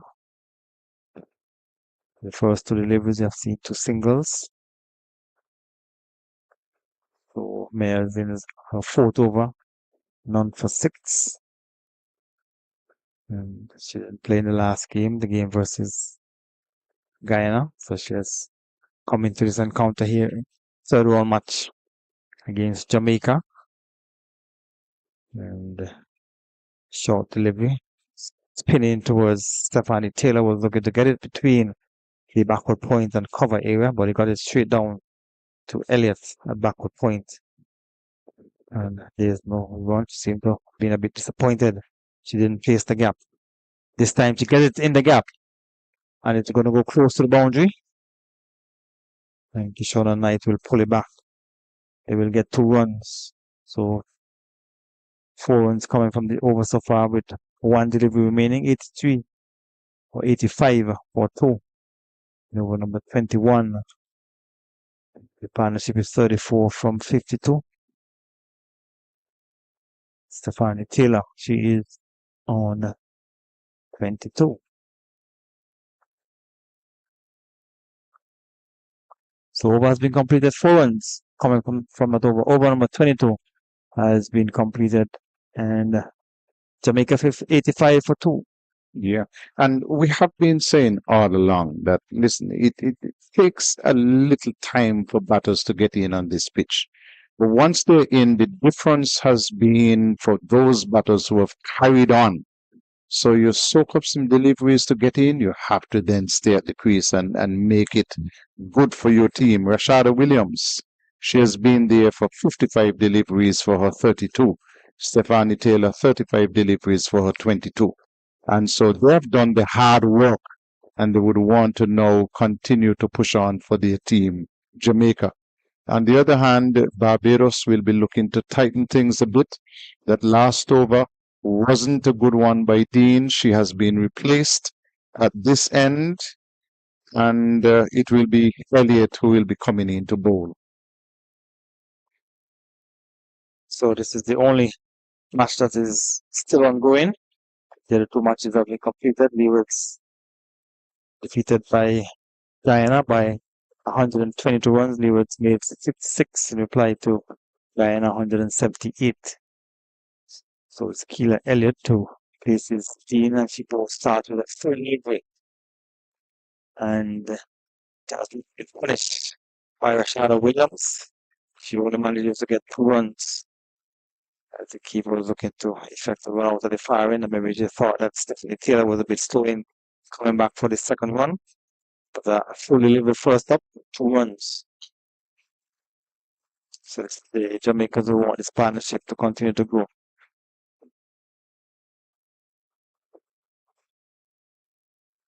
So once this partnership can blossom, I'm sure Jamaicans will be hopeful that they can get up to the 200-run mark. So Elliott is bowling first over from this immediate center end. 2 runs have come from the first 2 deliveries. The first delivery should have been punished with a full delivery on the onside.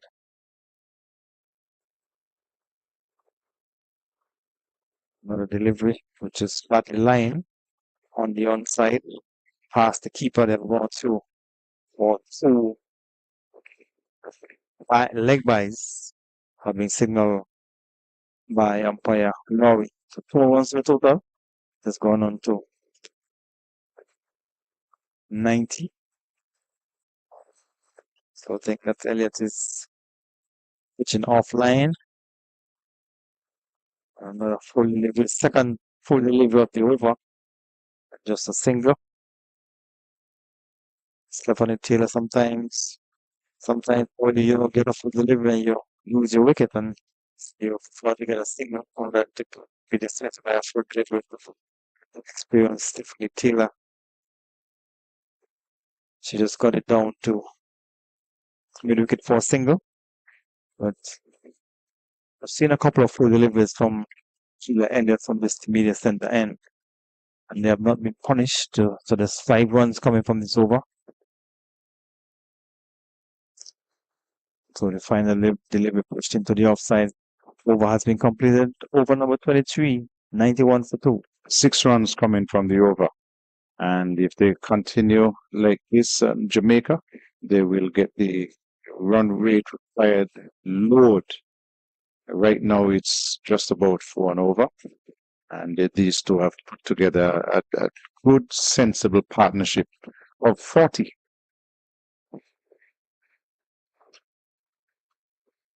So Bears will continue from that far end.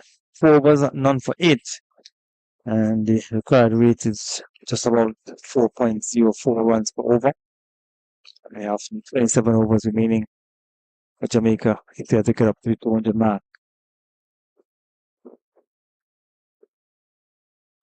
So delivery on the onside, no signal coming from the umpire. Might have pushed his thigh pad of Stephanie Taylor. Just a bad line delivery.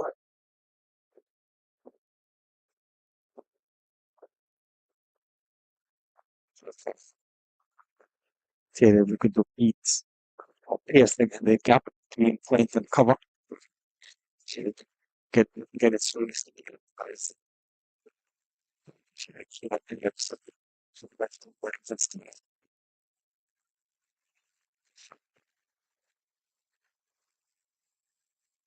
So Mayers continue to pitch well. Continue to just hold that tight off stump line. The first delivery was on the onside, but since then she has come back on the off stump. We have some 5 fielders on the offside. 2 short. And the experienced Taylor has enough time to work it into the onside. The Barbados fielders realized that Stephanie Taylor has been just jogging through for some of her singles, and they have been looking to throw the wicket down at the far end. So Stephanie would have to be careful. Another easy single. So in this over, Mayers has a tendency to be too much on the onside. And she has given up 2 runs. 1 delivery remaining in over number 24. She's in a 5th over. That's Mayers from that far end. And that to bring up the end of over number 24, 93 for 2 Jamaica. Yeah, good over. Just 2 runs coming from that over. And those were deliveries when she was just a little bit too straight. And so they were worked into the onside to pick up singles. Elliott will continue from this immediate center end. 4 runs coming from her first over. 107 runs required in 156 balls. And one is nicely for Jamaica, 42 runs. Solid defensive shot from captain Rashada Williams. She's on 36 from 61. Stephanie Taylor is in 24. So a short delivery, but there's a fielder down at mid wicket. That's Kishona Knight, one more to the total. So Elliott has not settled yet in her spell. First over, she bowled a couple of full deliveries. That delivery was short. Those are going to be easy runs every time, Gary. Anytime she errs in line and goes at leg side, you just turn it away into that area because the 45 area is open. The fielder is down at backward square, then a fielder at mid-wicket straight, big mid-wicket and a long on. So anytime she drifts into the paths, those are going to be easy singles. Full toss. The full delivery and swung away to final leg, which is vacant. And it has crossed the roof now for 4. She has delivered 3 full tosses in her spell so far in the second over. So did 2 in the first, and this time she was punished. And the 4 runs have been added to the total. So Rashada Williams wasn't going to miss out. She got 2 previous full tosses, didn't capitalize on them. This time she made full use. How she capitalized on it and struck it for 4.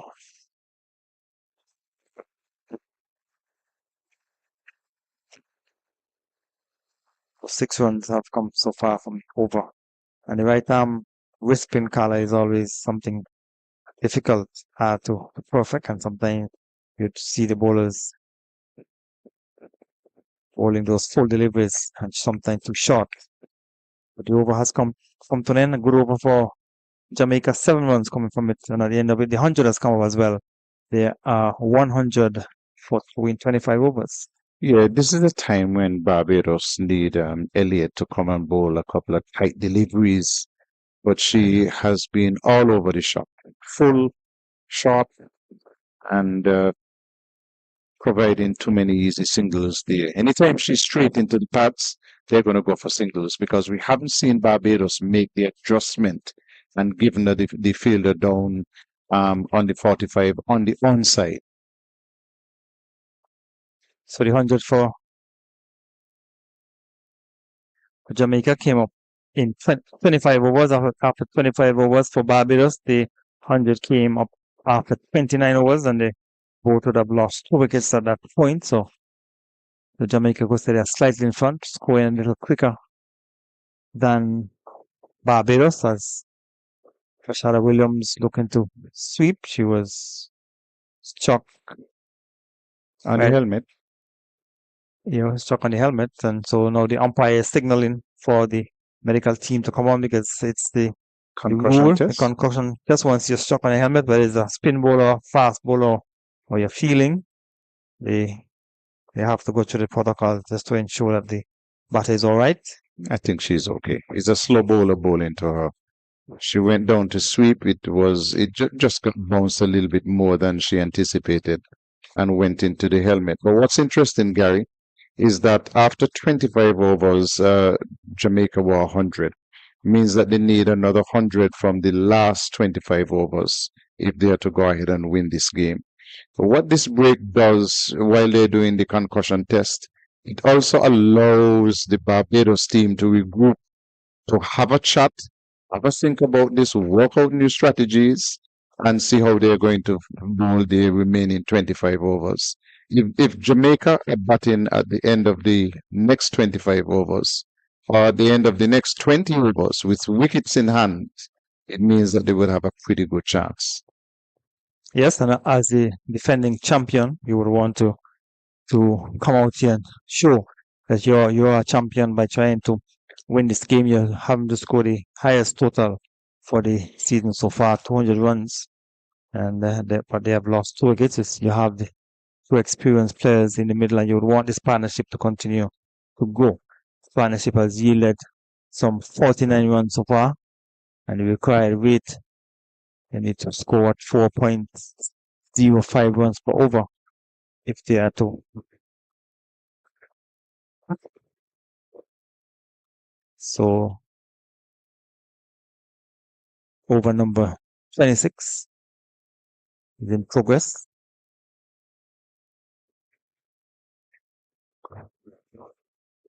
So Mayers will continue from that far end. She has bowled 5.2 overs, none for 10. So Jamaica will hope that this partnership can continue to grow, and it will continue as they get a single position holder has some money to do to her right. That's Earl Smith has slipped back inside. Good afternoon, Smith. Yes, good afternoon once more, Gary. Good afternoon to viewers.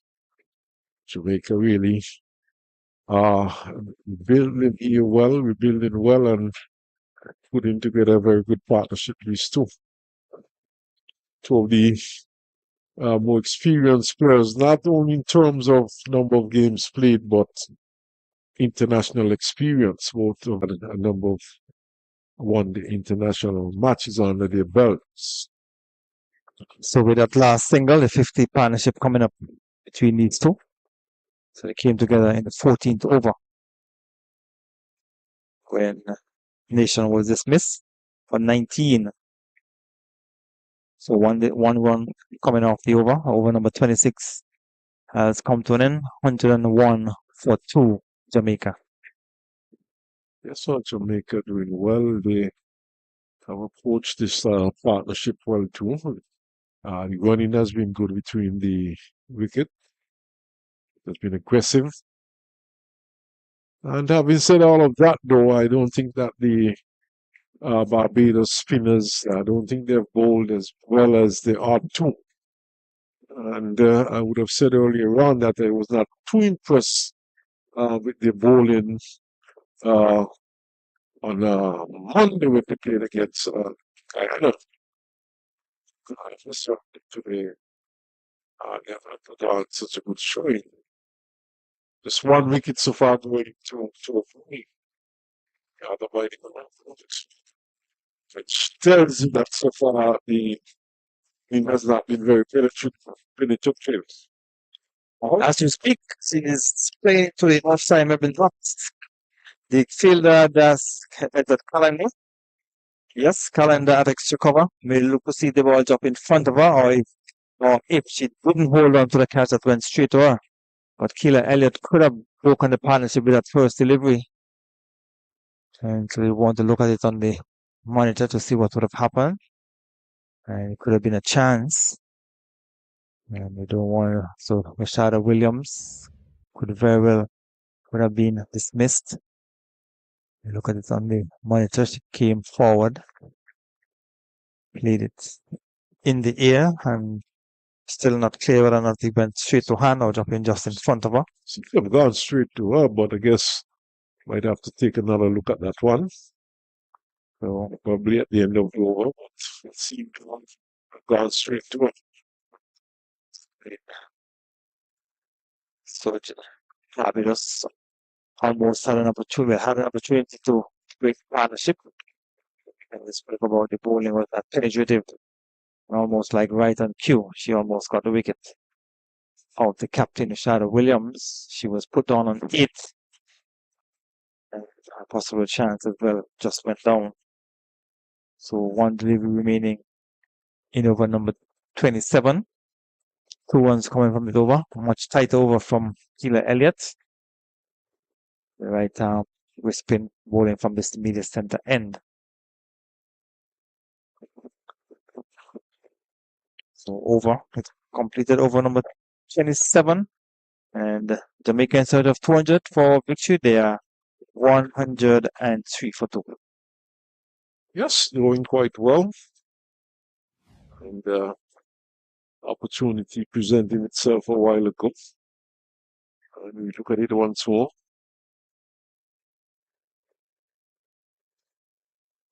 That should have been taken, Gary.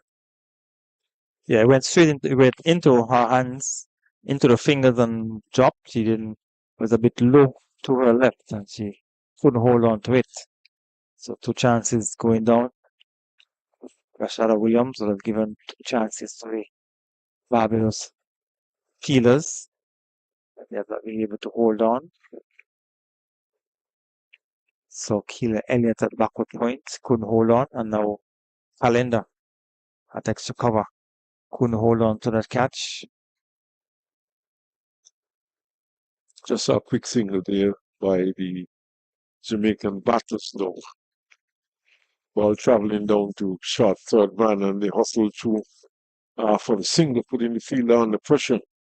And they hadn't got it quite easily. Fielder a bit slow off the mark. So the Jamaican would hope that Captain Rashada Williams will capitalize on the 2 chances that she has been given. She's now at 45. So The small single engine goes by guy, but it seems to be making more noise than the jet aircraft. That's quite noisy. Moving slower.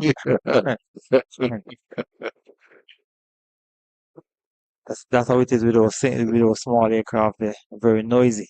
I try to avoid them. So you have seen that males from the far end has been extracting some bounce and turn out of the pitch. Yes, but handled quite well by the Jamaican batters, though. They have not given any chances in terms of, well, at least not to the bowling of Mears. But this one kept a little low to bring up the end of over number 28, 106 for 2 as the Jamaicans, the defending champion. They're in search of 200 to win here against Barbados, the former champion. Yes, and as the graphic comes up on screen, just reminding listeners that the target is 200, and Barbados having scored 199 for 6 and 106 for 2, which means that they're some 94 runs away from securing a victory in this match if they are to do so.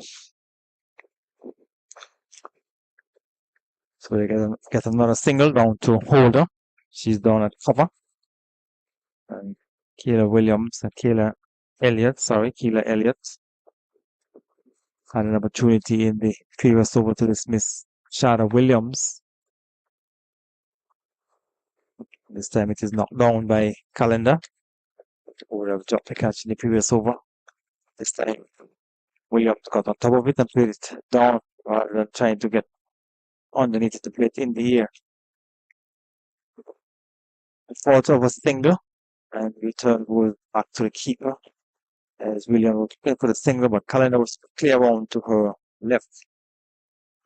107 for 2 in over number 29. The target is 200 and Elliott is bowling her 4th over to Rashada Williams. So with that single, she has gone on to 46. The required rate is 4.31.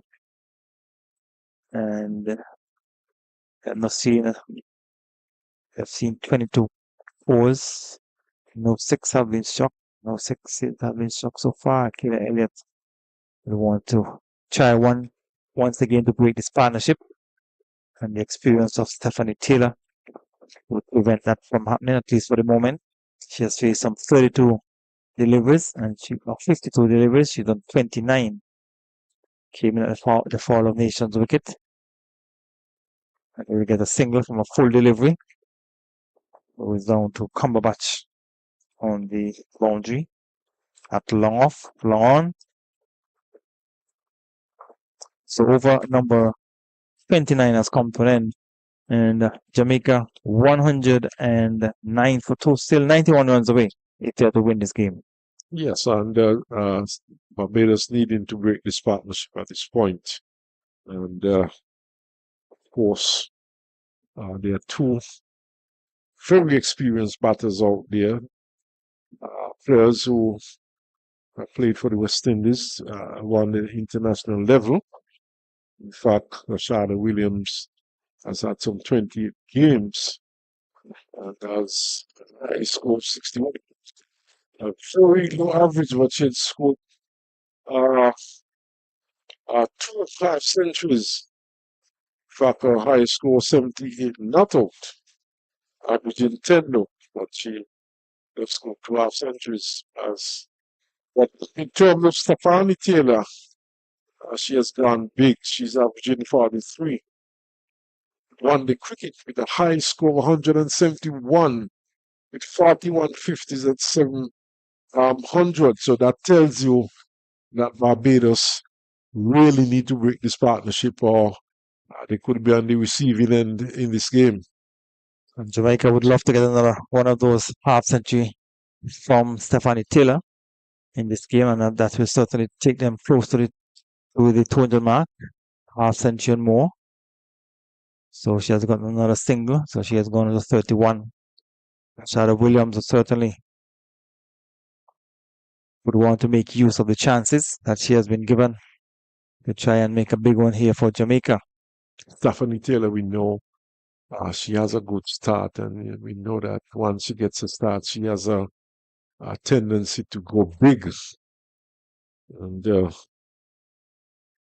certainly Barbados would be hoping to see the back of maybe both of these players if they are in to be in with a chance of coming out on top in this game.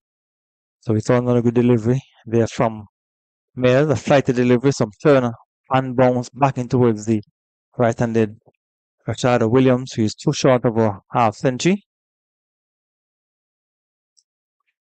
And over has been completed, over number 30, and they are 112, just 2 runs coming from the over, and the Mayors continue to bowl tight, and here 8 overs have just cost some 17 runs, going at 2.12 runs per over. That's tight bowling. Yes, Mayors was bowled well, and we are seeing extracting some good bounce from the track, and but yet to pick up any wickets. But certainly it has been a good spell by her. So Keela Elliott will continue from the media center end. Another 88 from 120 deliveries short, and she's out. So the partnership has been broken, bowled, and Stephanie Taylor has been dismissed by Keela Elliott with the first delivery of her 5th over, and so Jamaica losing their 3rd wicket with the score on 112. An important wicket has been taken by Keela Elliott. Well, right on cue, just as I was saying that Barbados need to get the wicket of one of these two, in particular Stephanie Taylor. We know the captain Rashada Williams, she gets into the 50s and then gets out. But Stephanie Taylor has the ability to go real big. And a good blow struck there by the Barbados team. So pulling themselves back into this game. So she was bowled off the inside edge. She was onto the back foot looking to force. Maybe that one probably came back in towards the right-handed Stephanie Taylor, maybe looking for it to spin away outside the off stump, but she was looking to force into the offside, came from the inner portion of the bat and went back onto the leg stump. So important wicket. I'll tell you more, Gary. Last year when Jamaica defeated Barbados by some 204 runs, Stephanie Taylor made 99 from 99 deliveries. So that tells you how important that wicket is. So Jordan Morgan is the new batter for Jamaica. Captain Rashada Williams is still there. She would certainly want to capitalize on those chances.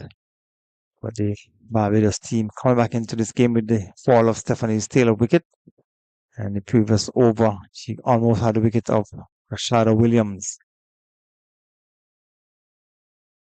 So Jordan Morgan would want to settle and give some support to Rashada Williams, who's on 48. Another 88 from 118 deliveries. So Barbados have won their 2 matches that they've played so far. And they're hoping that they can win here today against Jamaica. Jamaica, they are the defending champion. Julian Morgan, she's off the mark with a single. So with a single, total has gone on to 113. 4.46 is the required rate.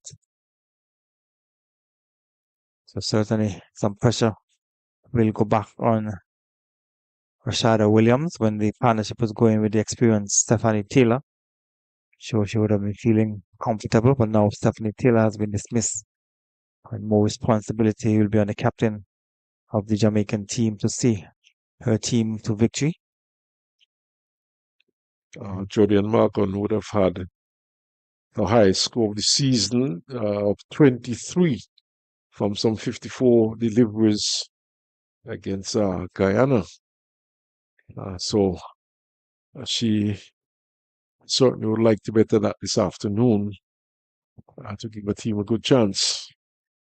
Well, she has lots of time. She has 19 overs to bat, and they need to get another 87 runs from 19 overs. The over has been completed. That's over number 31, 113 for 3. And two batters have a conference, discussion, trying to encourage each other. Maybe the captain Rashada Williams is be encouraging Morgan to stay in the middle and try and give her some support. And maybe just explain to her that Myers has been getting the ball to turn and bounce from that far end as well. Yes, but some light at the end of the tunnel for Barbados, having dismissed Stephanie Taylor, and opportunities here to pick up another wicket.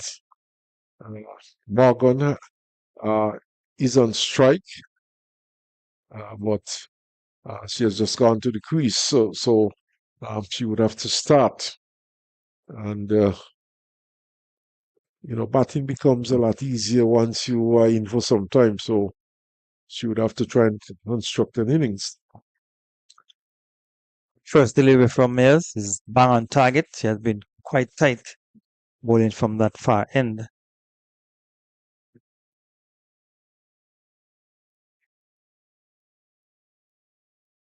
She thought about it, and that's allowed to go through. Bills have been removed by Kaisian Knight. She's the keeper.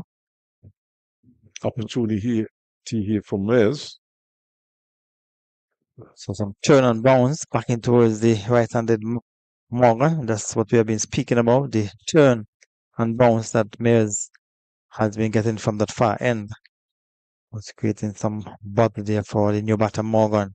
Wonder if the captain couldn't think in terms And of... she was in the air, going to be out caught. Yes, she is. Caught at extra cover by Kishona Knight. And Morgan has given away a hand. And I'm sure Captain Rashada Williams will be very disappointed with that shot by Morgan. Like I said, Gary, opportunity for Myers. New batter, and getting good bounce and a bit of turn.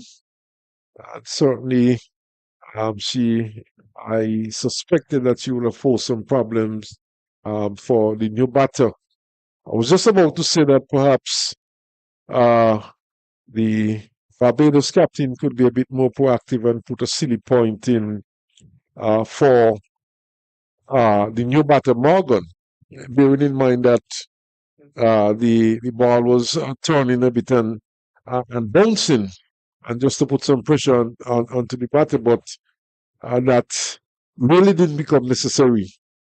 As I think Morgan, in a sense, gave it away, though. She looked to go over the top. At early in the innings, he has just been there for a couple of deliveries and paying the price for some indiscretion. So a well-deserved wicket, though, for Myers. She has bowled well. So the new batter for Jamaica, is that Bryce?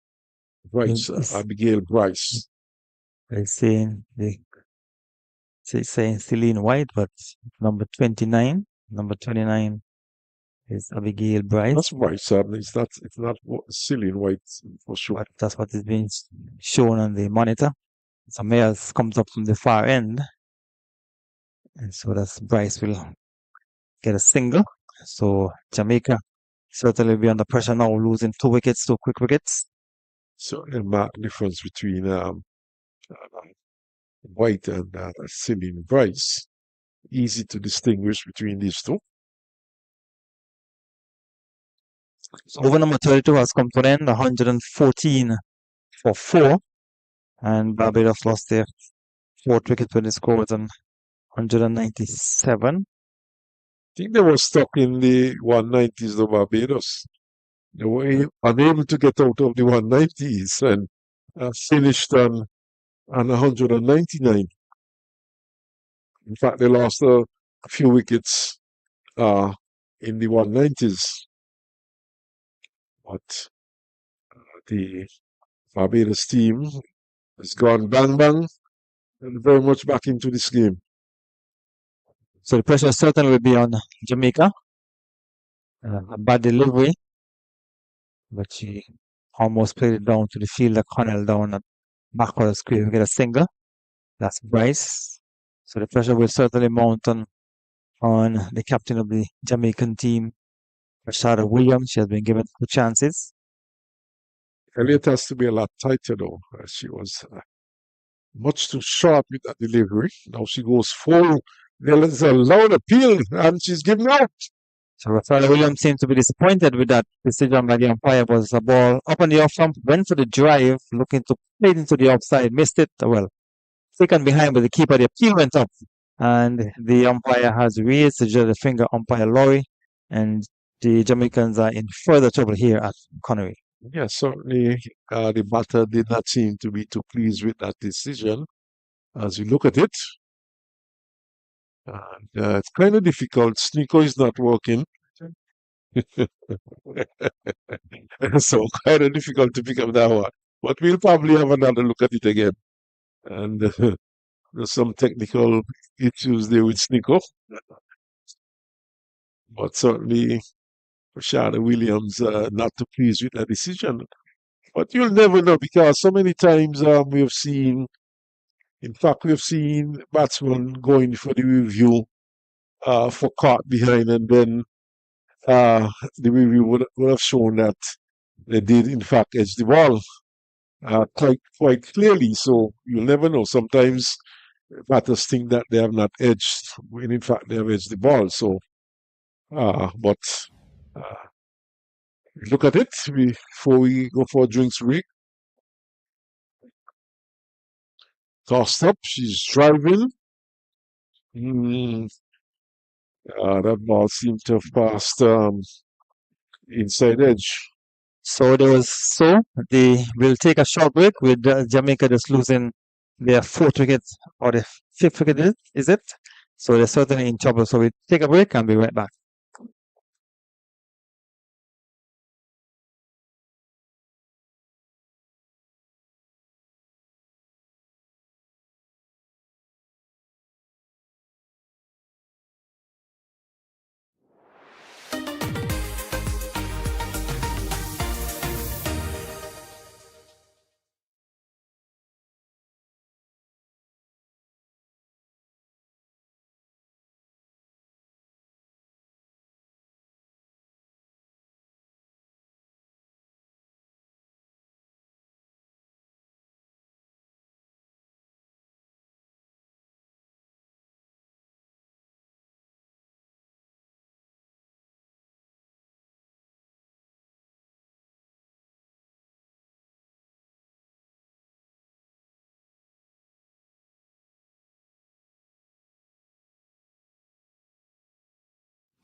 So, welcome back after the water break. And the Barbados team continue to tighten the screws on the Jamaican team. They have just lost their captain caught the wicket for 48. She faced some 86 deliveries. So, Keela Elliott has been able, even though she has for some bad delivery, just like this one, no ball has been signaled as a matter of fact because it dropped twice before getting to the batsman or the batter. So free hit, first free hit of the match. And Waysome, I'm sure, will waste no time in trying to hit it over the fence. Yes, Elliot threatening her toes. In the air, but safe. So it's a free hit. A chance of a run out as the ball came over the head of the bowler. So the free hit was not capitalized on by Waysome, went for the big swing, got it high in the air. So a single to the total. It has gone on to 117 for 5.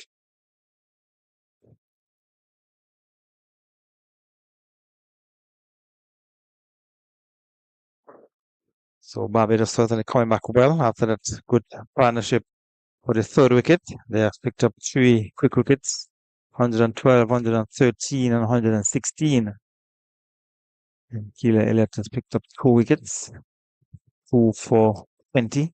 She is in our 6th over. I think she might have been fortunate with that second wicket, though. Lucky to have picked up that one. Chance went down in the offside when Callender couldn't hold on to a Sheila Williams drive to extra cover. But Waysome will get 2 runs. So 2 more have been added to the total at the end of over number 33, 119 for 5. So certainly Barbados are in front at this stage. Yes, they're in front, but Waysome has some batting capabilities, though. In the last match she played against Guyana, she scored 29 from some 41 deliveries. So you might say that there's a slight bit of hope there for Jamaica at the moment. What they would need at this point is a rebuild and a partnership between these two. They cannot afford to lose another wicket in the near future.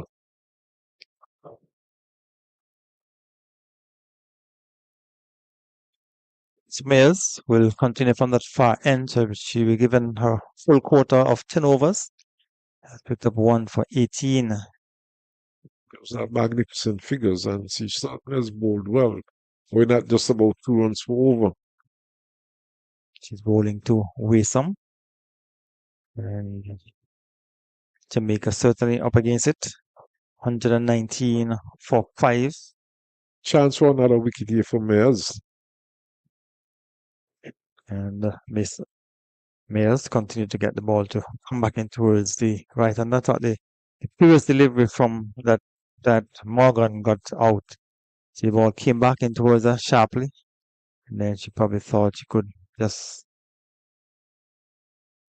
hit her way out of trouble. Stuck on the pad.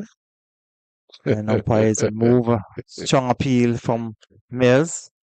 Seemed to have turned Umpire quite a bit, that one. not interested. Would have been given a gift in the previous over. Maybe they're thinking that they could get another one. Oh no, too high and turning.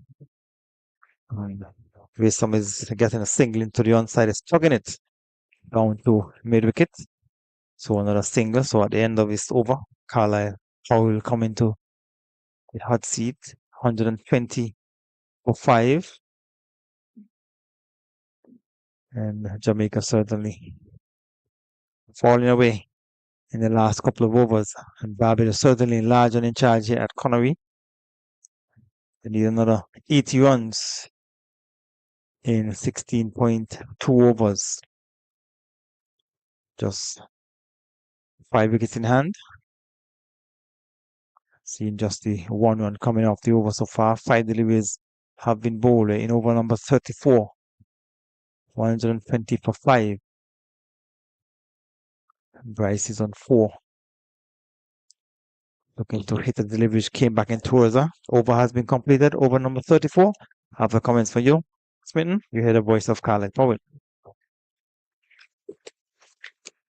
Well, so it's 199 for 6 scored by Barbados, 120 for 5. We have had some 34 overs bowled, another 16 overs, and as you see, a dove, a morning dove,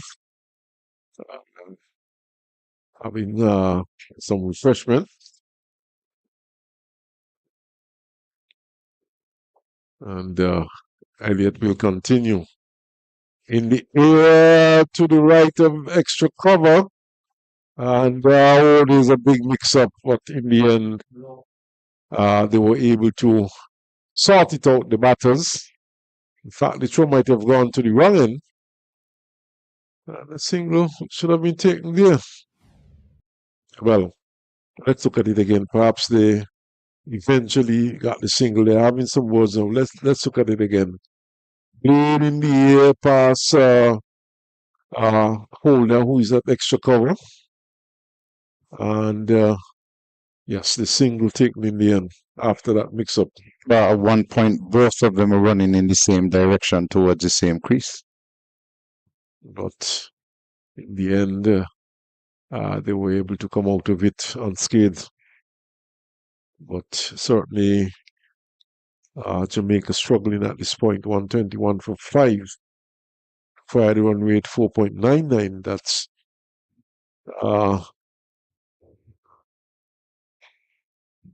no ball signal. And another free hit. And Elliott is, for the second time, has overstepped. Got away with the first free hit. And toss is up. And swung at and missed there by Bryce. Taken behind.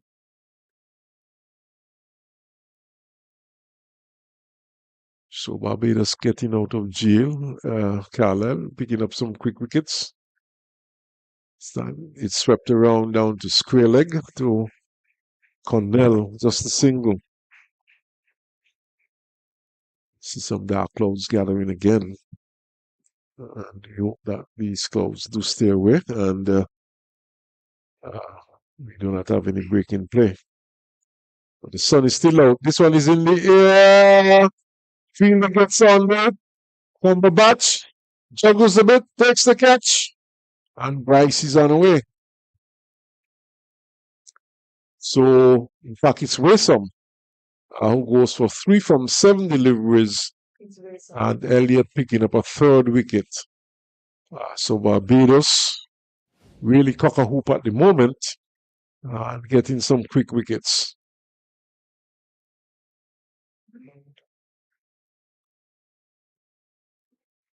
Cumberbatch seemed to have juggled a bit with that one, but in the end kept it under control and completed the catch. So 123 for 6 and over number 35. So Carlisle, after good partnership, the Jamaica team capitulating.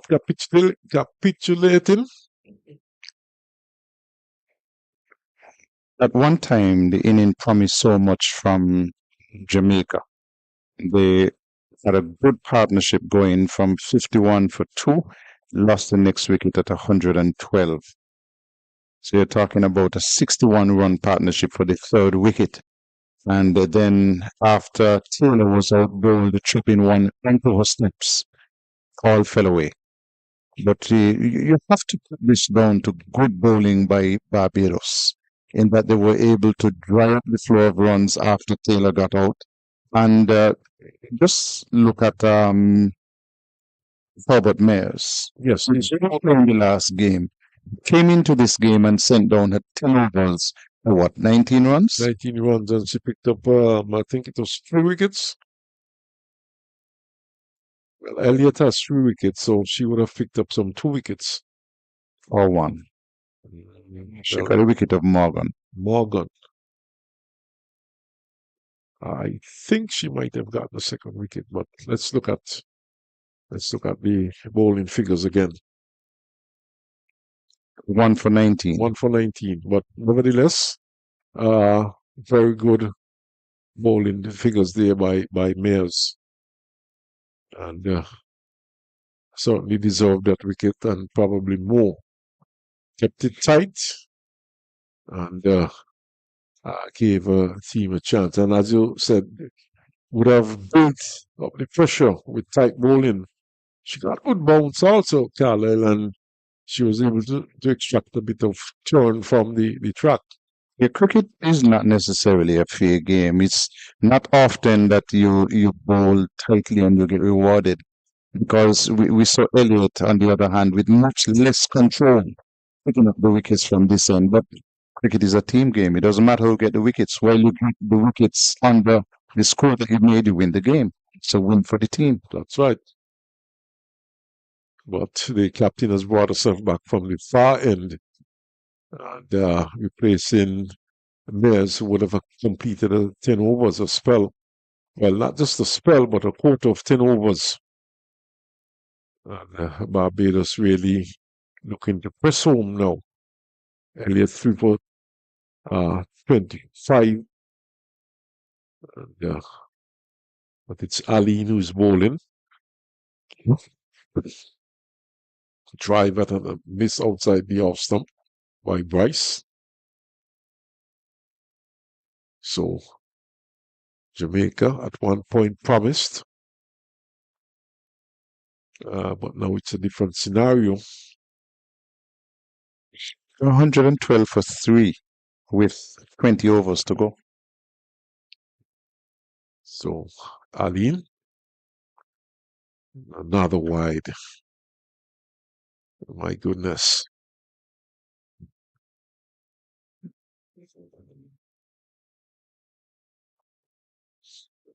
And I'm sure some of the umpires are getting pretty tired with signaling wides in this tournament. I've seen far too many wides being delivered short and forced into the offside. Dean feels well.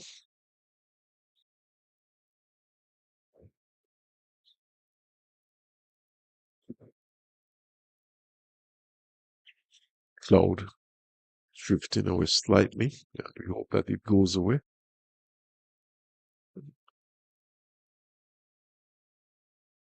This one is up to the batsman, just outside off, and no shot offered by Bryce.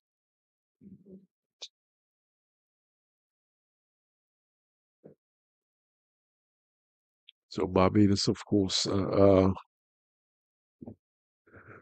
really applying more pressure now. And as you said, Carla, they dried up the runs. And by putting teams under pressure, drying up runs, you put in use fault shots and pick up wickets. And this has been the case. They've done so. And perhaps the Jamaican batters looking to score off. Elliott, who has been a lot looser, have made some errors against her. Note, although I think seems as though Rashad Williams, the captain, was a bit unlucky with that decision. It overcomes to an end with a delivery outside the off stump. And we have had some 36 overs completed now. And it's 124 for 6. 14 overs to go. And there's still another 76 runs required by Jamaica to win this game. And so there's 76 in 84 balls. The gap is closing over by over. And of course, the required run rate going up. It has gone up now to 5.43. And that's approaching 6, making it more and more difficult for the Jamaican batters. Especially when you consider that the top 6 have all gone back to the pavilion. Who knows? Fairly inexpensive over. No, could really send the required rate up further. And Elliott started with 2 dot deliveries. So a good start to the over. One, of course, one delivery over pitch, but played straight to mid-on. She's taking on the pad, fairly full pitch. Pick the pass up, and she's on away. My word. Was really struck her on the full, and didn't have far to travel that delivery. And the finger of umpire Laurie went up, crossed up, a bit obscured there by the bowler. Perhaps we could try and have another look at it. But certainly it struck her more or less on the full, Carlisle, or fairly full.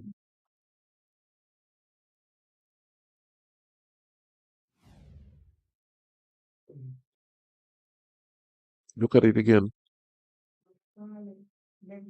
Played all around it, hit her almost on the full there. Fair enough decision. Even if we had a review system and she had taken that review, I'm satisfied that he would have come back at the very worst umpire's call. That looked as if it was going to hit the stumps. And pitched in line. Yes. And it's getting even more overcast, Earl, but I lean on you for my directions. You being somebody who worked in this close proximity to this area for a long time, albeit you were inside and you couldn't look at the weather outside. But it's getting heavily overcast. Heavily overcast. But we have completed 25 overs, no question. There's a match. There's going to be a match constituted. Yeah, most definitely. And by the looks of it, points should belong to Barbados. Most definitely. At 124 for 7 from 36.3 overs. Definitely much in favor of Barbados. Elliott has picked up a 4th. But I am hopeful that the clouds are going to drift away, Carlisle. They are drifting away slowly. Unfortunately, though, the wind seemed to have dropped a bit. If you look at the flags seem to have gone a bit limp, trying to drive and missed. Through to the keeper in the battle force. And she has gone down. Throwing forward. I don't know if she pulled or something. Like And I'm looking up to my favorite estate by that chimney. I'm told that it is Canada Estate. Canada. They must have a tremendous view from up at Canada Estate. I thought Canada Estate was across there. Well, I've asked some very important people in St. Kitts who should know, including people involved in tourism, and they have said that that is Canada Estate. So, part of Canada, I would suspect, probably part of Canada, because I guess Canada spreads a good way across. and my next thing is to find out how do you get to Canada Estate? Because I want to be able to say next year when we are on commentary that I've been to Canada Estate and I've been by that mill. He suspected you have designs on purchasing property. Only about a little 20 acres. Actually, the player is still down. She's getting some attention. She swung at that delivery. I don't know if she pulled something, but 7 wickets are down for 124. Jamaica. Remember that they're chasing 199, need 200 runs to win. This is the only game which is still ongoing because we have already seen some victories for Guyana against the Leewards and Trinidad and Tobago. They also took care of Guyana. And so we look at it again. Is a new batter coming to the crease. Yes. And gets a well-flighted delivery, defends that one. That is not the one that we're looking for. It's probably the one after. And so we'll continue to let this roll and see if we can see the injury. The batter is back on her feet, though. Is she going to be going off? Well, she's dumping quite heavily. So she looks rather uncomfortable. And it's not a case that they're looking 10 to win in 30 balls. They're a long distance away from the victory. Here she's swinging, missing everything, looks at square leg, and then she goes hopping away. Something is wrong with the right leg. She went down. But she's staying on, and she has already donned the helmet, has the bat in her hands. She's still limping. And the next thing that you do, you loop the next delivery and have a swing again. Well, Elliot has been looping many. So, I would expect that she would be looping. And all the while we have been speaking of Corinne Howell, who is yet to score. She has faced up to 2 deliveries, and Jamaica 124 for 7. The required run rate 5.77 at this point. So let's see what will transpire. She In plays the air, but in the air. falls safely. She's looking for a run, and she could hardly move. Maiden wicket, though, by Elliott. And she has picked up 4 for 25 from her 8 overs. So good returns for her. And what Barbados did, you notice that in the last game, Henry Mayers did not play, but brought her into this game, and she had a very good bowling effort for Barbados. Yes, and certainly she might not have picked up quite a number of wickets. In fact, Elliott has picked up 4. She has only picked up 1. But certainly she was very instrumental in applying pressure to the Jamaica batting team.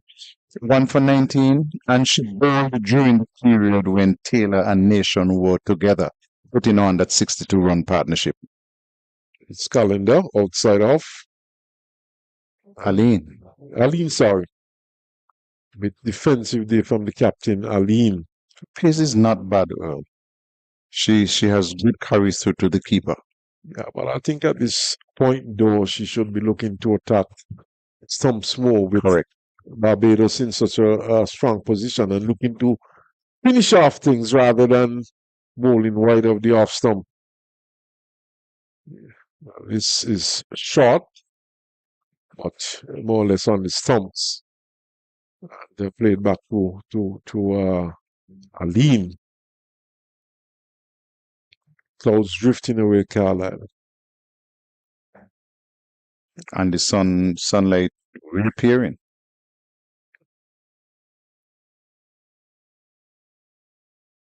Aline. Outside off once more. Bryce is driving at missing. The one would think that Aline should be thinking in terms of going full and straight. You miss a hit.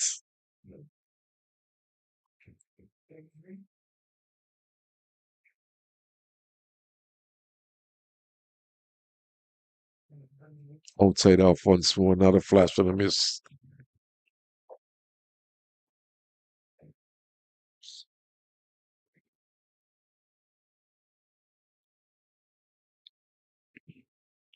Looks a bit defensive. The bowling at this point, going outside off.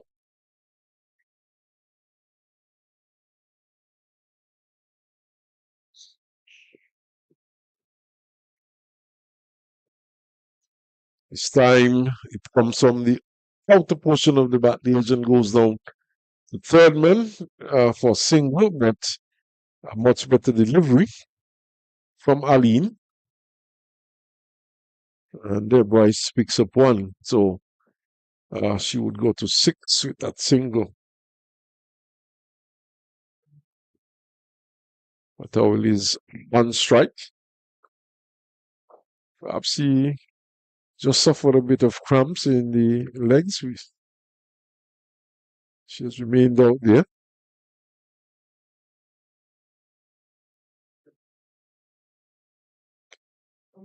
Outside off once more, 1 through to the keeper.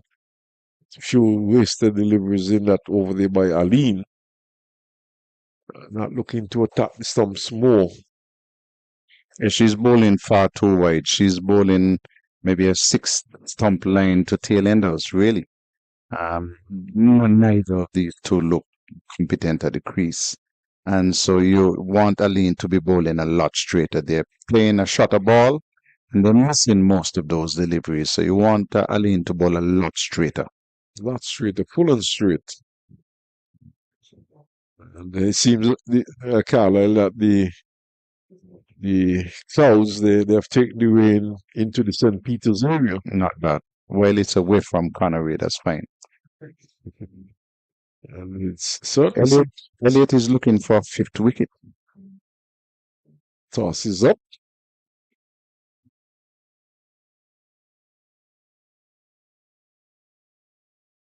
Those sort of bowlers, the Carlisle over the years, they tend to get a number of wickets.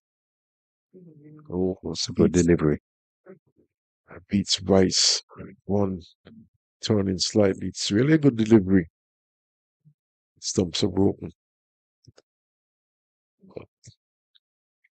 The rain certainly missed us here, and it's pouring in the St. Peter's area. Drops in front of first slip. It's brilliant bowling. It's raining heavily up in that area now. Yes, it is. But that's already past us. And some of that would head down to half retreat.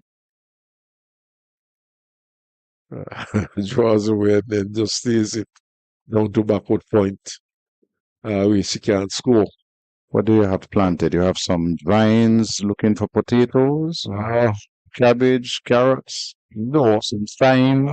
I do have vines, thyme, celery, Brilliant. and a few other things. Have some cucumbers pushed into the offside. I have a few stuff there. You know, I'm a typical division Carlisle. We do like to plant in our backyards. Correct. So I do have a few things there. But a bit overwhelmed by the rain over the past few weeks. We have been getting quite a bit of rain in that area. In fact, last evening we had some heavy showers. Change of bowling from the far end. So it would be Connell who's back off a very short run. And she starts short and outside the off stump. You want to see them bowling straighter, especially at these batters. They're 7 wickets down. It's 125, and they're still a long way off. They still need 75 in the 11 overs, 10 overs, and 5 balls left. This one is edged down towards third one, and they get an easy single. Required run rate is almost 7. And it keeps going up. So 126 for 7 in over number 40. Another 10 overs left after this one.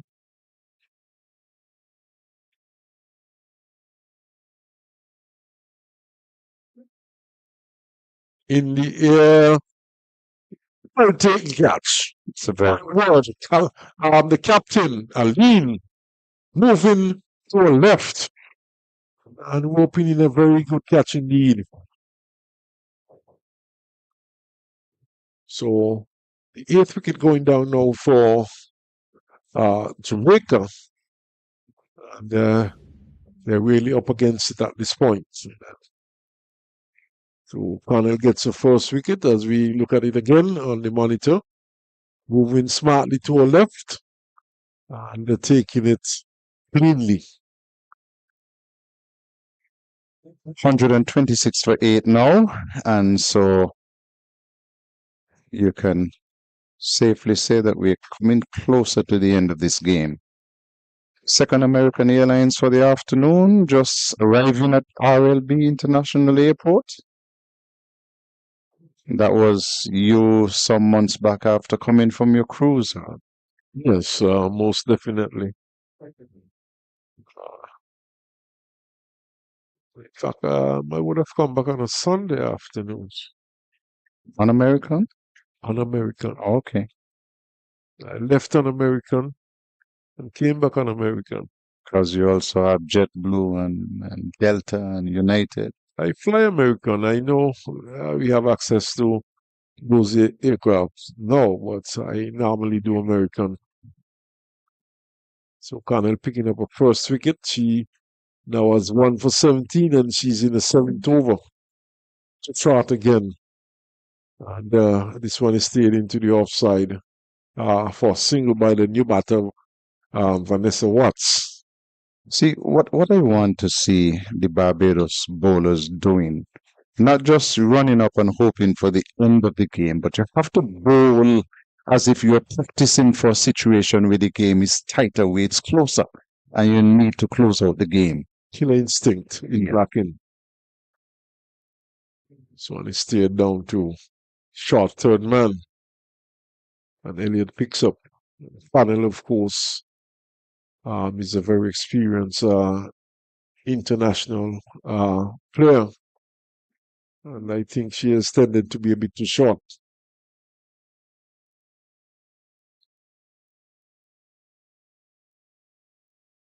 This one is played back over her head and down towards the long off boundary. 4 runs.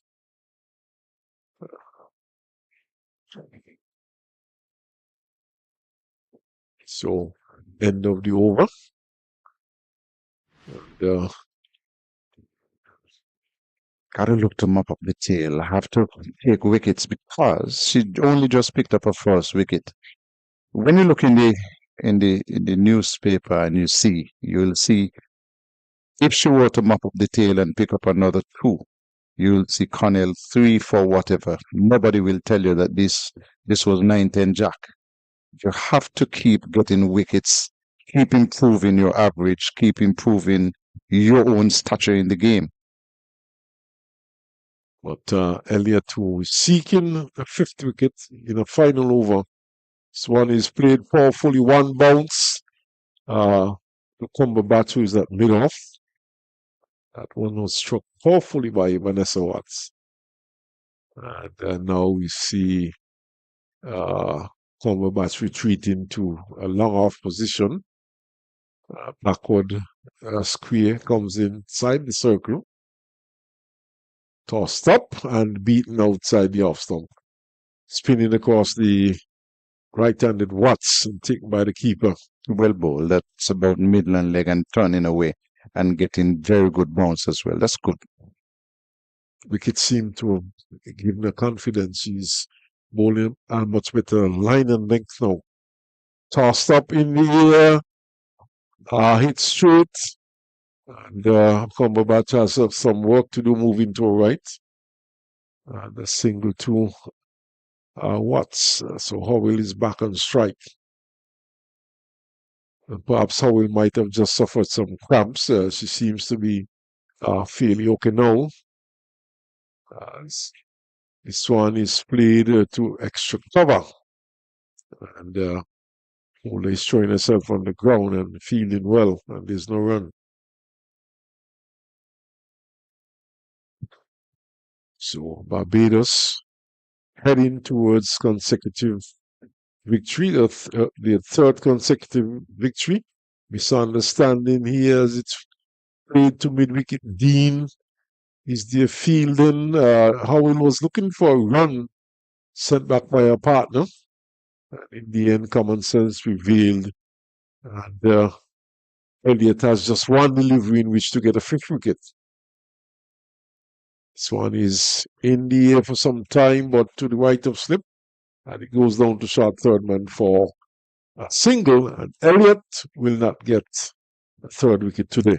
But she finishes it 4th for 27, which is good bowling. Her figures look good. And she has done her part to help Barbados to get a 3rd consecutive victory and to stay on top of the table. But Carlisle, just to take things home, it would be Gary who will join you. And the captain has brought herself back into the attack from the far end. And so Connell, given the 1 over in which she got a wicket, And captain has said to herself, well, let me come back.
Oh, 19.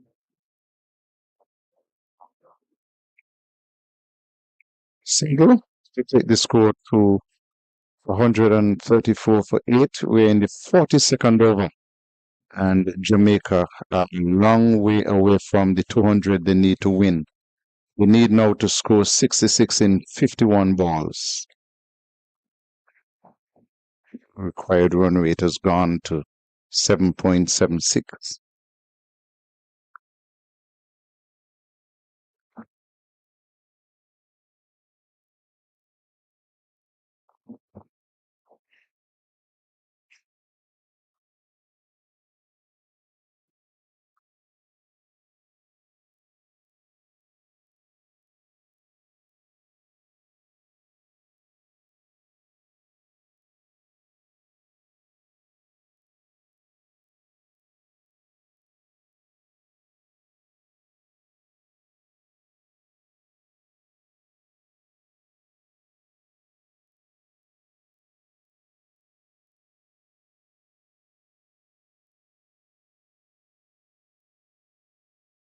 For the first time, Gary, the required run rate has gone over 8 and over. Yes, because the Jamaicans have been losing wickets and they have not been scoring quickly. So the required rates continue to mount.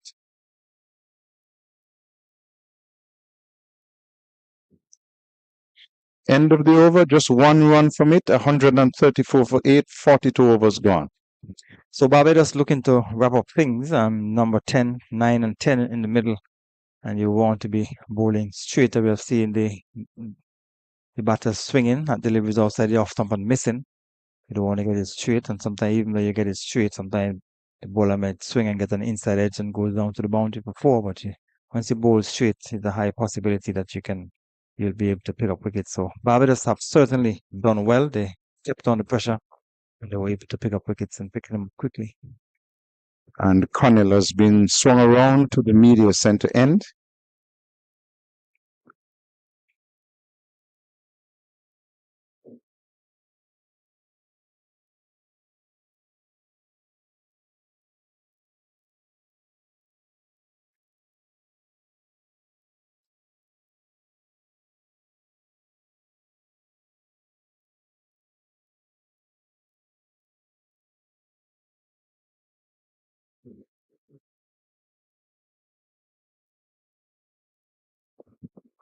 Short delivery, and for the first time, we're seeing the ramp shot. It goes down to third man, they'll have a single. A very short delivery by Connell for the first delivery of a spell. Yes, too short to create any problems for Howell. So Watson's coming to strike.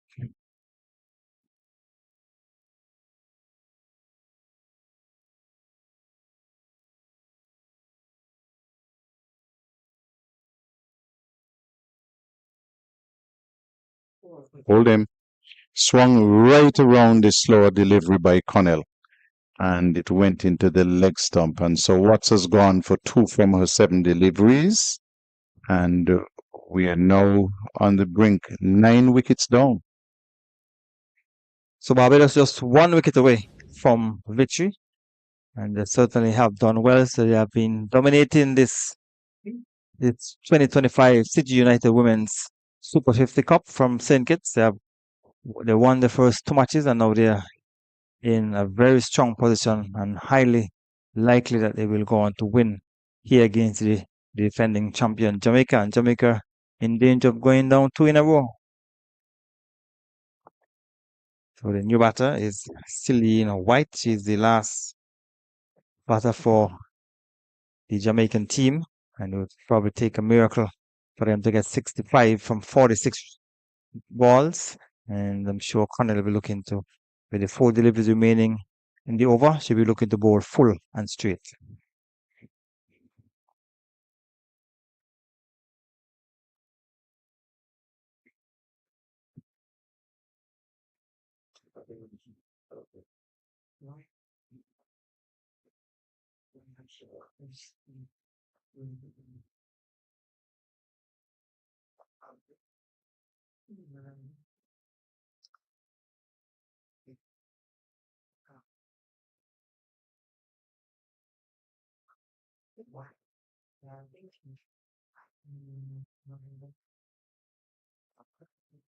Single to White, and the score moves on to 136 for the lost 9. Jamaica in search of 200 for victory.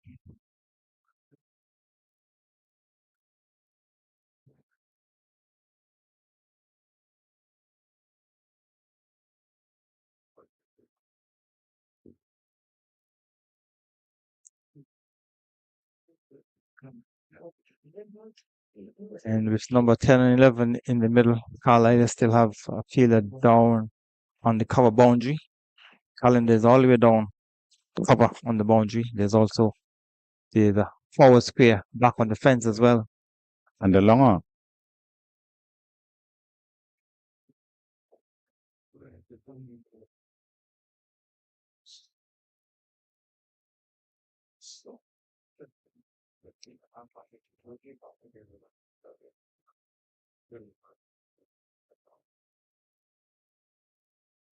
So Barbados certainly have done well. They have picked up the last 5 wickets for just some 22 runs.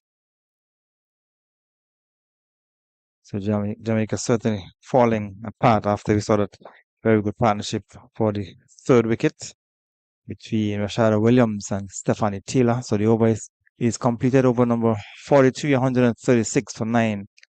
And they're still some 64 runs away from victory. Gary, if you start checking from when the 3rd wicket fell at 112. Well, you can say, yeah, 7 wickets. 7 wickets in the space of 23 runs.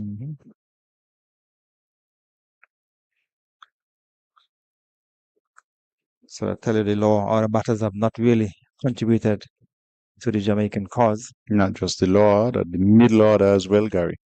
Middle and lower order.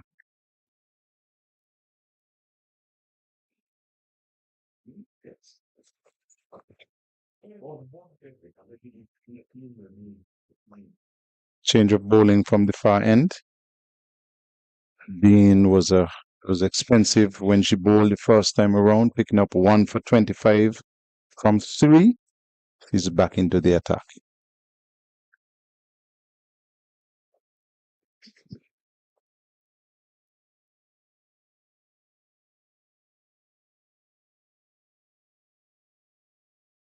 Good move to bring her back because they'll have their eyes on future games. They will definitely need her to bowl.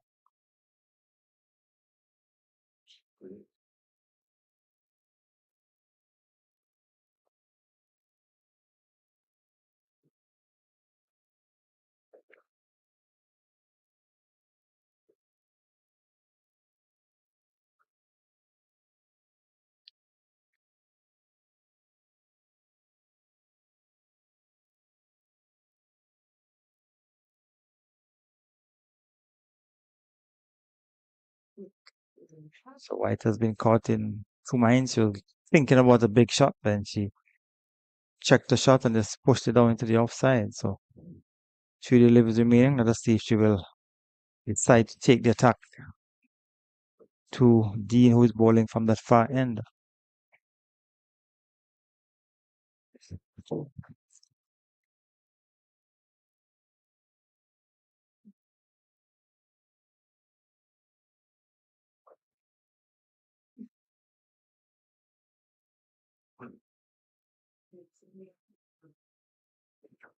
Loose delivery by Dean and swung away into the onside for 4. 64 required from 39. The required rate has gone to 9.47.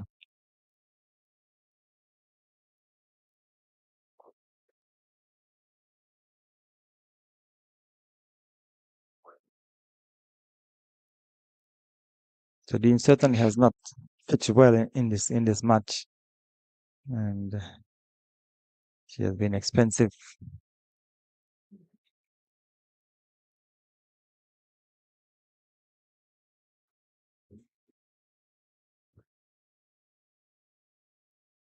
More runs, 4 of them, and from a wide delivery.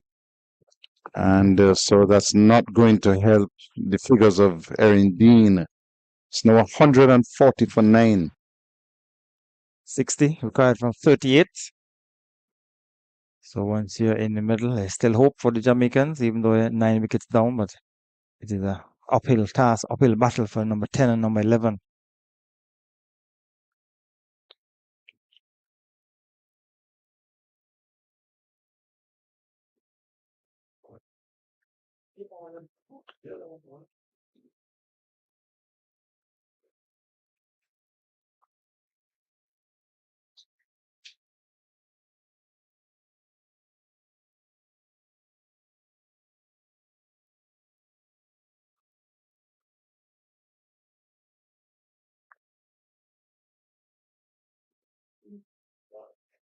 End of over number 44. Jamaica looking for 200 to win, 149 for 9. Yes, so Barbados would want to try and get this final wicket as quickly as possible and make it 3 in a row. And it certainly putting themselves in strong position to finish. Looks like the head coach for the West Indies women's team, and that looks like Ann Brown John and others. Looking at this game because I want to look at the women to see how they're progressing.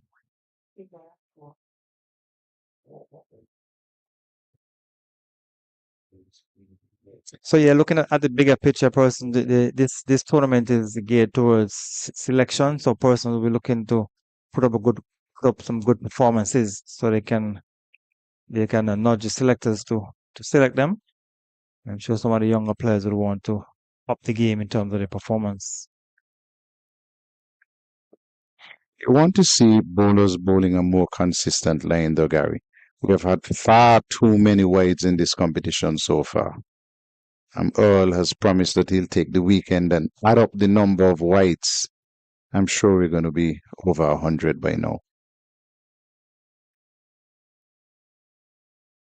In the air, out caught.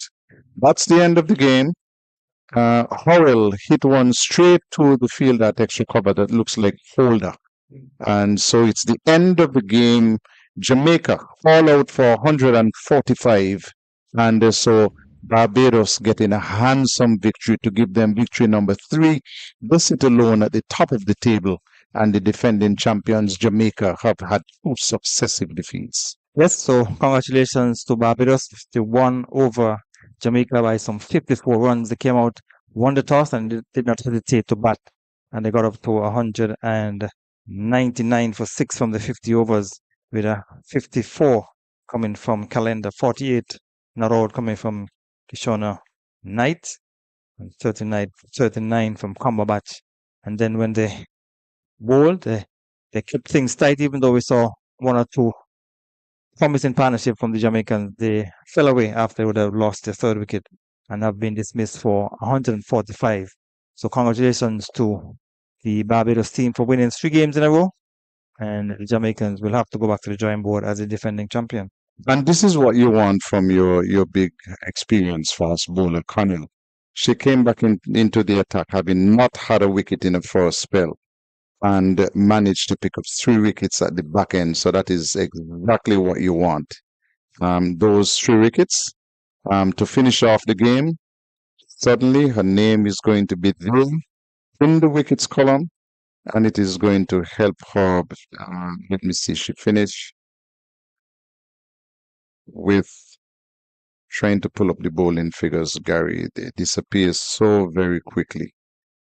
But we can tell you that Barbados has completed a very good victory, and this moves them to the chart. Well, they stay at the top of the chart. And for Jamaica, Rashada Williams got 48. Stephanie Taylor made 31. Those to put on a partnership of 62 between them. But then after that, the only other batter who got into double figures, Nation, who got 19, and then extras were on 17. And so for Barbados, Connell finished with 3 for 24 from her 8 overs, and 4 for 27 for Keely Elliott from her 10 overs. And then you had a wicket each to Herbert Myers and Erin Dean. Herbert Myers probably deserved more than the 1 wicket. She bowled really well. Sent down the 10 overs, picked up 1 for 19, and she was bowling when the partnership between Taylor and Nation was going on. But the end result is that the Barbados team picked up another victory, another important victory. And so they are now 3 wins from 3 completed games. Yes, and Mel certainly would have bowled well. Her 10 overs cost 19 runs. She could have got more wickets, but Keela Elliott came in. Even though she would have delivered a few bad deliveries, she got 4 wickets for 27 runs. So Barbados winning here over the defending champion, and congratulations to them. So the round of matches, third round of matches have been completed here in St. Kitts, and we will be back next week. The next game will be on Monday. But so Carla, it has been a good performance generally from the Barbados team, and they showed why they would have won the competition before, and they came out this year with an intention to win again. And are doing it without the inspirational player Haley Matthew.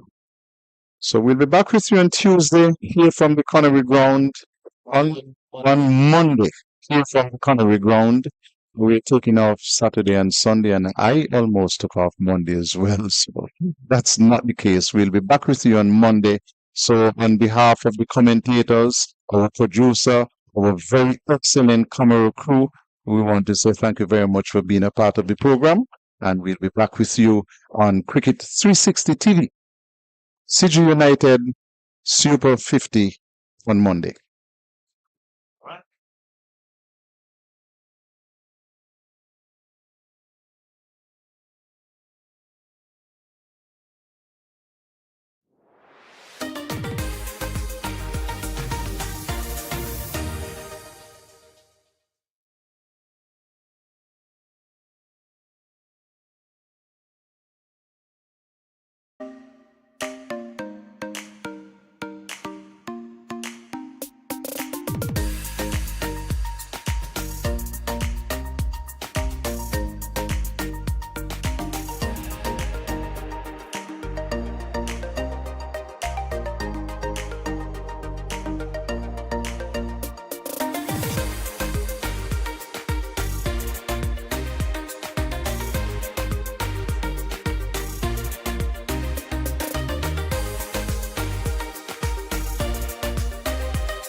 Bye.